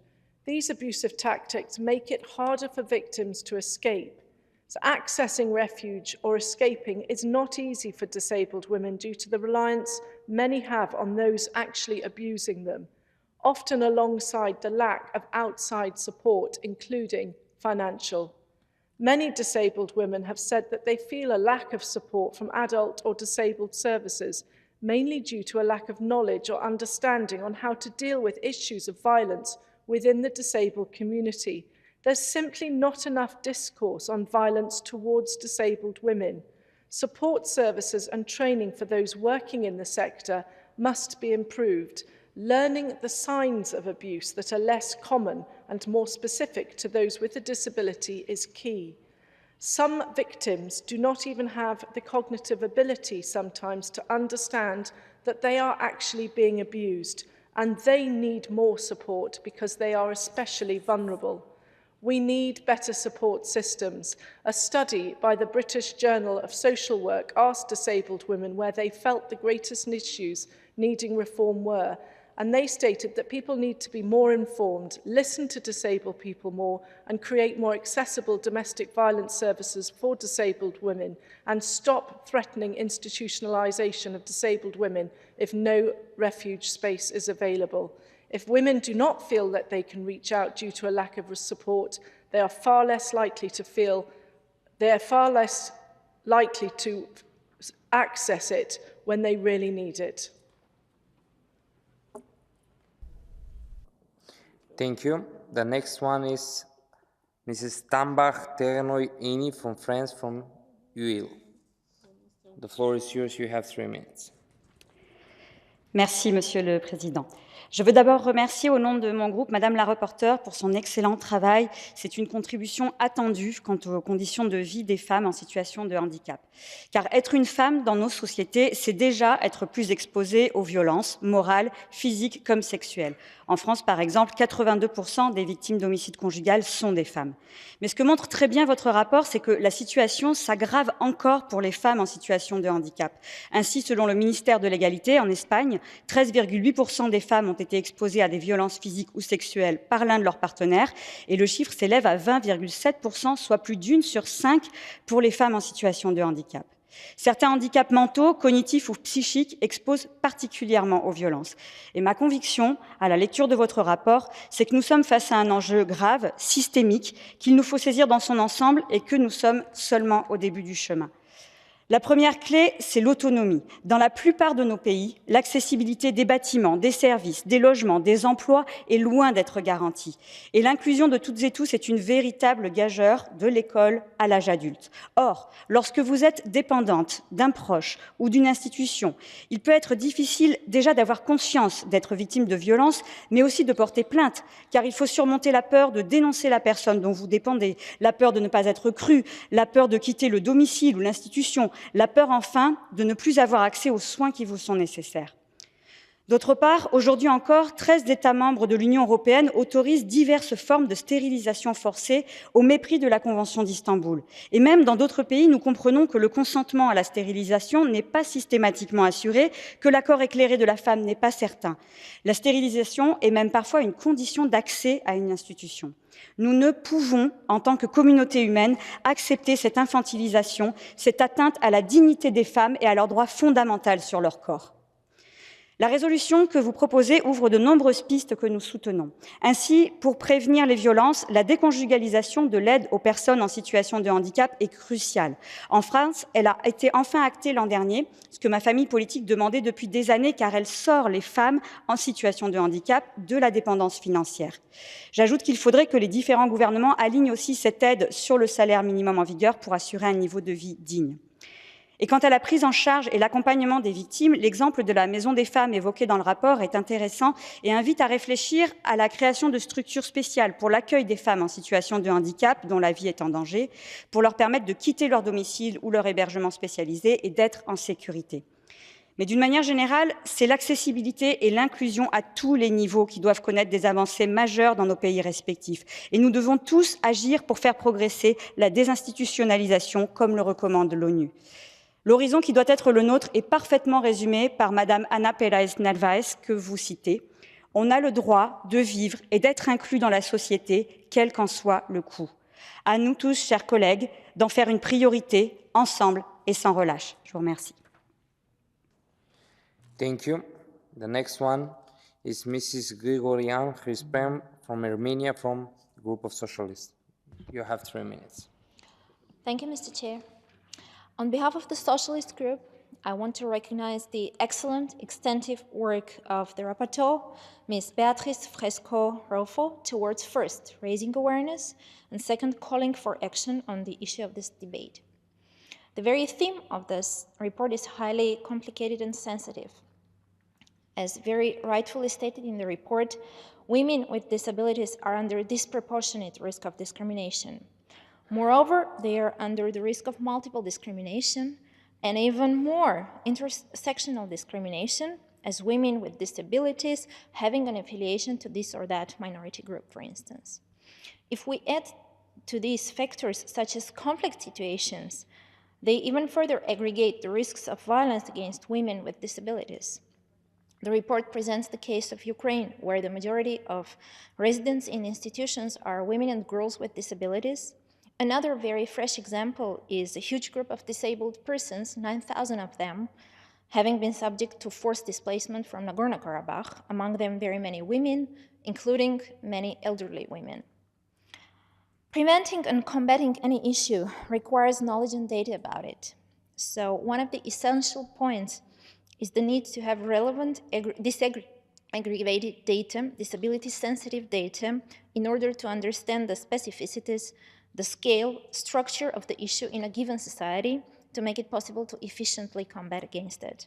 But even before that, the decision to make the inclusion of persons with disabilities a priority on a state level, a thing we can see that Denmark has done, can be one effective way to address the issue. Once prioritized and mainstreamed, the chances to achieve better results in shorter times are higher. Looking at the very many obstacles faced by women with disabilities, another greatly elaborated section by the rapporteur in the explanatory memorandum, it is easy to observe the huge extent of socially constructed obstacles. Vulnerability as a notion essentializing women with disabilities, the huge extent of stereotypical views of women with disabilities, their treatment as persons of lesser value or unequal. I firmly believe that these kind of socially constructed obstacles have very strong correlation or even causal relation with the social norms of a given society. And here it is highly important to transform these social norms. And there comes my final point in this intervention, the core importance of inclusive education that cannot be underestimated. A reality where persons with and without special needs are studying, playing, and spending much time together since early years, developing norms and attitudes of care and respect towards each other, where the diversity of disabilities, the multitude of realities, as the rapporteur puts it, is recognized and comprehended since early years. I believe that having this, our coming generations will be much more successful in building and strengthening inclusive societies, where stereotypical views and discriminations will be far less common and violence unacceptable. In all the complexity of the issue, the good news is that at least we can do something as parliamentarians. We do have the means to act. Huge thank you, Ms. Beatriz, again, and calling all of you, dear honorable colleagues, to vote for this report, as of course the Socialist Group is going to do. Thank you very much. Thank you. The next one is Mrs. Bayer Petra from Austria, from the Group of Socialists. The floor is yours. Ja, vielen lieben Dank, Herr Vorsitzender. Herzlichen Dank, Beatrice, für diesen wunderbaren Bericht. Ich möchte auf ein spezielles Thema eingehen, das auch angesprochen in diesem Bericht ist, nämlich auf die Frage von sexueller Gewalt. Und wir wissen, dass Frauen üblicherweise in Europa, dass eine von 5 Frauen von sexualisierter Gewalt betroffen ist. Unter Frauen mit Behinderungen ist es eine von 3, sogar mehr als eine von 3. Das heißt, Frauen, die mit einer Behinderung leben, sind noch viel exponierter und sind noch dazu genauso oft im sozialen Nahraum betroffen von sexueller Gewalt, wie das andere Frauen sind, nur dass ihr sozialer Nahraum oft nicht die Familie, sondern oft Einrichtungen sind, wo sie vielleicht darüber hinaus nicht viele Ansprechpartnerinnen haben, wo sie darüber hinaus keine guten, starken, großen sozialen Netze haben, keine Freundinnen haben, denen sie sich anvertrauen können und die ihnen beistehen können, die ihnen helfen kann. Abgesehen davon kämpfen Frauen mit Behinderung, wenn sie sexuell belästigt werden, auch damit, dass sie ganz oft keine gute und adäquate sexuelle Bildung genossen haben und zum Beispiel nicht gelernt haben, wie man sich verteidigt, nicht gelernt haben, dass sie Nein sagen können, wenn sie etwas nicht wollen, das mit ihnen passiert. Und was auch noch dazu kommt, ist, dass es ganz oft gar keine Materialien gibt, gar keine Information für diese Frauen gibt, die für sie auch wirklich zugänglich ist, damit sie sich informieren können, was sie jetzt eigentlich tun können, wie sie sich wehren können, wie sie sich auch legistisch wehren können, an Polizei, an Gerichte, an wem auch immer wenden können und so dieser sexuellen Belästigung auch wirklich entgehen können. Das heißt, diese Frauen brauchen unseren politischen Einsatz, dass sie sich leichter tun in einer solchen Situation. Was mir nur jetzt ganz wichtig zu sagen ist, ich mag nicht, dass der Eindruck entsteht, dass ich diese Frauen für schwach halte. Das Gegenteil davon ist wahr. Ich halte diese Frauen für unglaublich stark, weil sie sind, wie du schon gesagt hast, sie sind intersektionell benachteiligt. Sie sind Frauen, sie sind behindert, haben vielleicht noch ein Diskriminierungsmerkmal und diese Gesellschaft ist wirklich nicht für sie gebaut.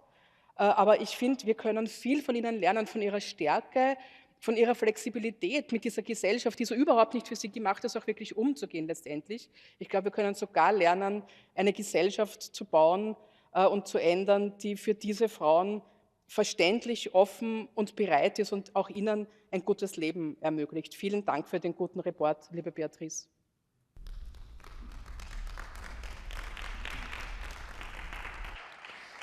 Thank you. The next one is Mr. Mustafa Fazil from Azerbaijan.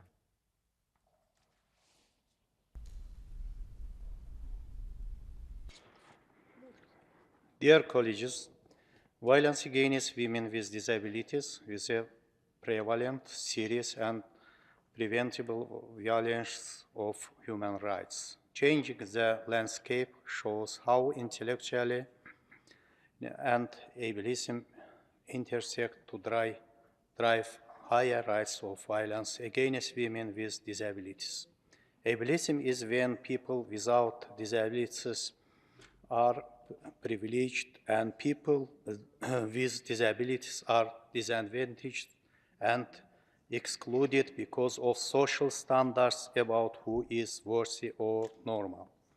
It is also critical that women with disabilities are involved in all prevention work and participate fully in leadership, governance, and decision-making process. Women with disabilities are uniquely able to identify effective ways to combat violence against other women with disabilities and to identify barriers to disability-inclusive programming. International organizations have also made efforts to include women with disabilities in reporting and planning for the future.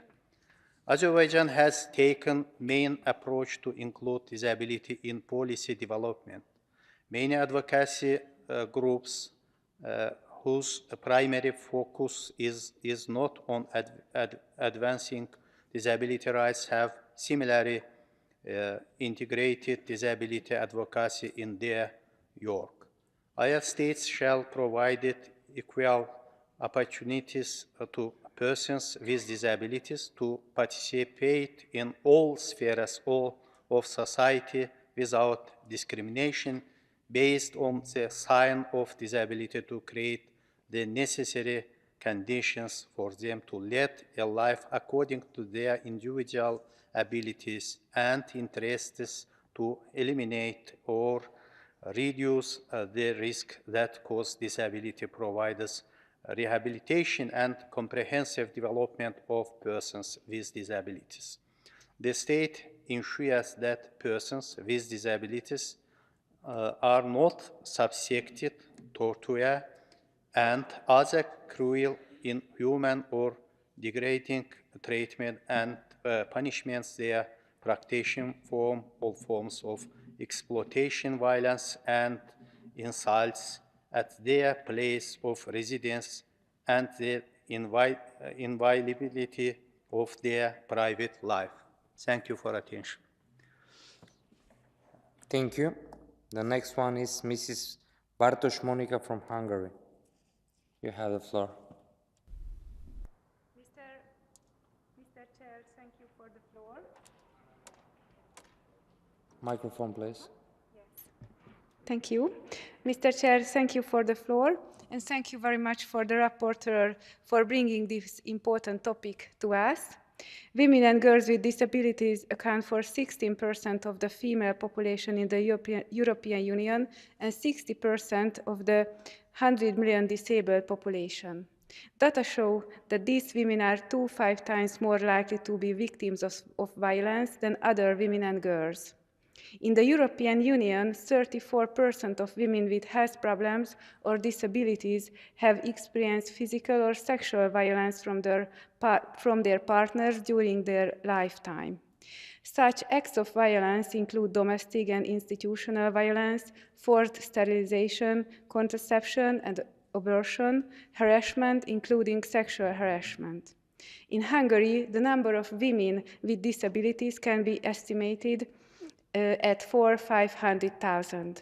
I considered, in relation to violence directed against them and its prevention, comprehensive research would be needed on the needs, demands, and situation of women with disabilities. Also, social attitude formation and full and unhindered access to justice. It would be very important to ensure and create spaces where victims of violence can be accommodated, and in connection with this, to ensure barrier-free access to health care.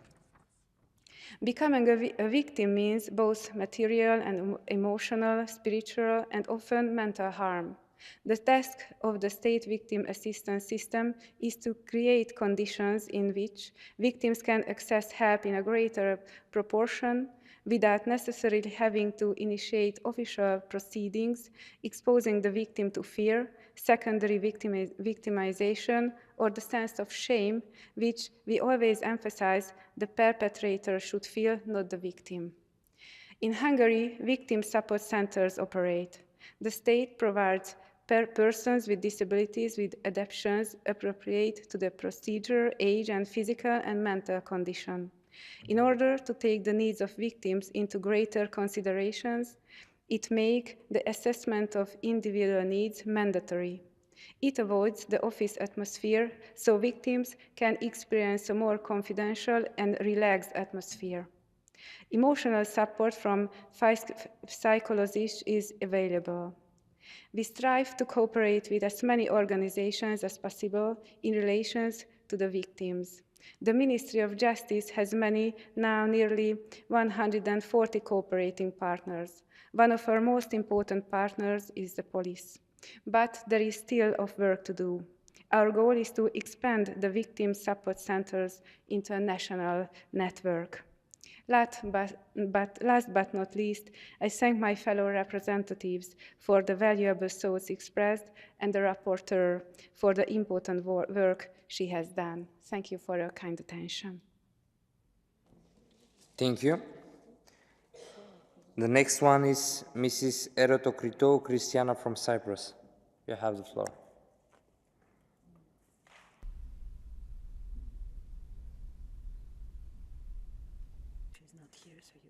She's not here, so the next one is Mr. Kamelchuk Yuri from Ukraine. Hello, dear Chairman, dear colleagues. Thanks to Rapporteur Ms. Beatriz Fresco-Rolfo for the excellent report. Our world is incredibly technologically advanced. However, there are problems with education and basic respect for people with disabilities. We can admire how soldiers save their fellow soldiers in war. We can show respect to people in uniform, and we sometimes forget about civilians. We ignore their needs and do not care enough about the safety and comfort of the environment. As a result, isolation, inability to fully enjoy all the benefits of civilization, and sometimes even violence.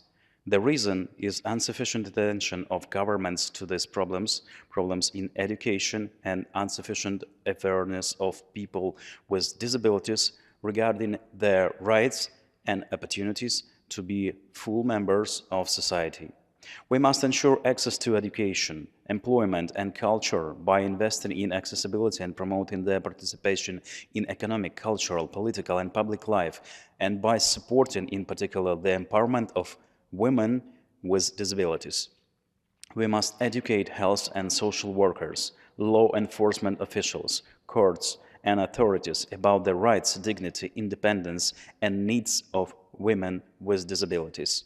We must ensure access to post-traumatic care, including long-term psychological support for all survivors of gender-based violence, taking into account the special needs of survivors of sexual violence with disabilities during conflict. Millions of people with disabilities can be full members of society in their communities. They can work, participate in social initiatives. You just need to create and appropriate conditions. Non-governmental organizations that already have extensive experience in combating gender-based violence and supporting victims can help us in this. The government in each country is obliged to find funds for the operation of such programs. And there is nothing to debate about the problems of inclusion. They must be solved. There are simple technological and architectural solutions. They just need to be implemented. By ignoring the problems of people with disabilities, we deprive our society of the opportunity to develop fully, taking into account all diversity, showing tolerance, humanity, and caring for those who can teach us to be human. Thank you. Thank you. The next one is Mrs. Yilik Pelin from Turkey. Thank you, Mr. Chair.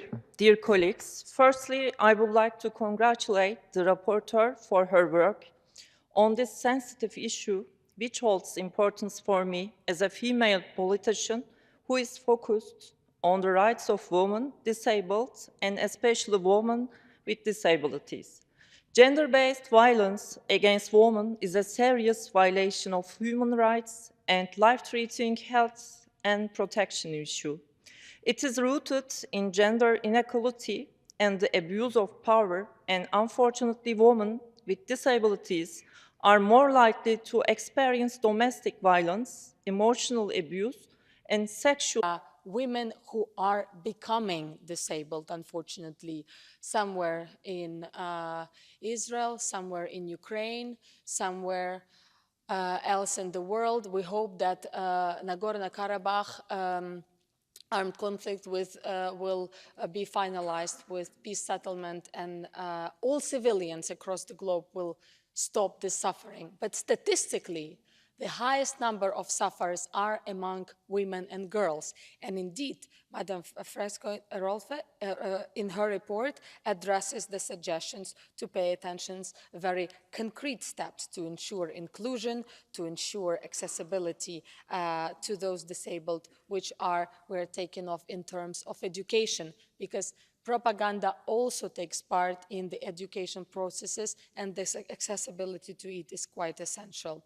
the approach "nothing about us without us" is very essential, because after visiting Denmark, after talking to other colleagues from the member states, Madam Rolfe could insert positive changes from other states. I am very proud that in my constituency with UNFDP we opened an office to combat sexual violence, free legal service, and to support women and girls with disabilities. On the day of girl-child, I would like to say that these girls' children will become one day women, and they should know, colleagues, that we not only have voted in favor of these documents and resolutions, passing it further to our national parliaments and governments, but we also took the action. Indeed, 1 in 5 persons has or will have a disability. I have had a disability myself, so let's prevent all this, not only in the papers, not only in the words, but also in actions. Madam Rolfe, I congratulate you with this exhaustive work being conducted, and I salute our committee for this file. And the last but not least, I hope we will not debate such important topics at 8 p.m. in the January session. Thank you, colleagues.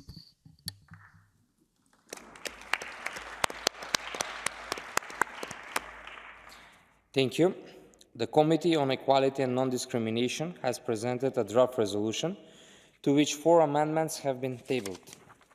I understand that the chairperson of the Committee on Equality and Non-Discrimination wishes to propose to the Assembly that amendments 1, 2, 3, and 4 to the draft resolution, which were unanimously approved by the Committee, should be declared as agreed by the Assembly. Is that so, Mrs. Maria? Yes, dear President, that's correct. All amendments were adopted unanimously. Thank you. Does anyone object? If no, please ask for the floor by raising your hand. As there is no objection, I declare that amendments 1, 2, 3, and 4 to the draft resolution have been agreed. Please vote.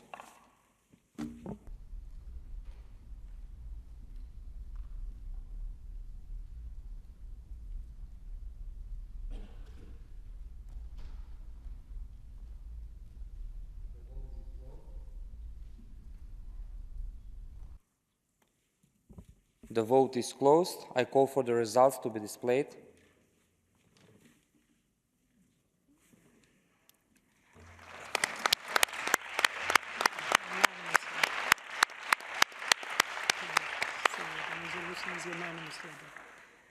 The resolution in document 15828 is adopted. The Assembly will hold its next public sitting tomorrow afternoon at 2:30 with the agenda which was approved on Monday. The sitting is adjourned. Thank you very much. See you tomorrow.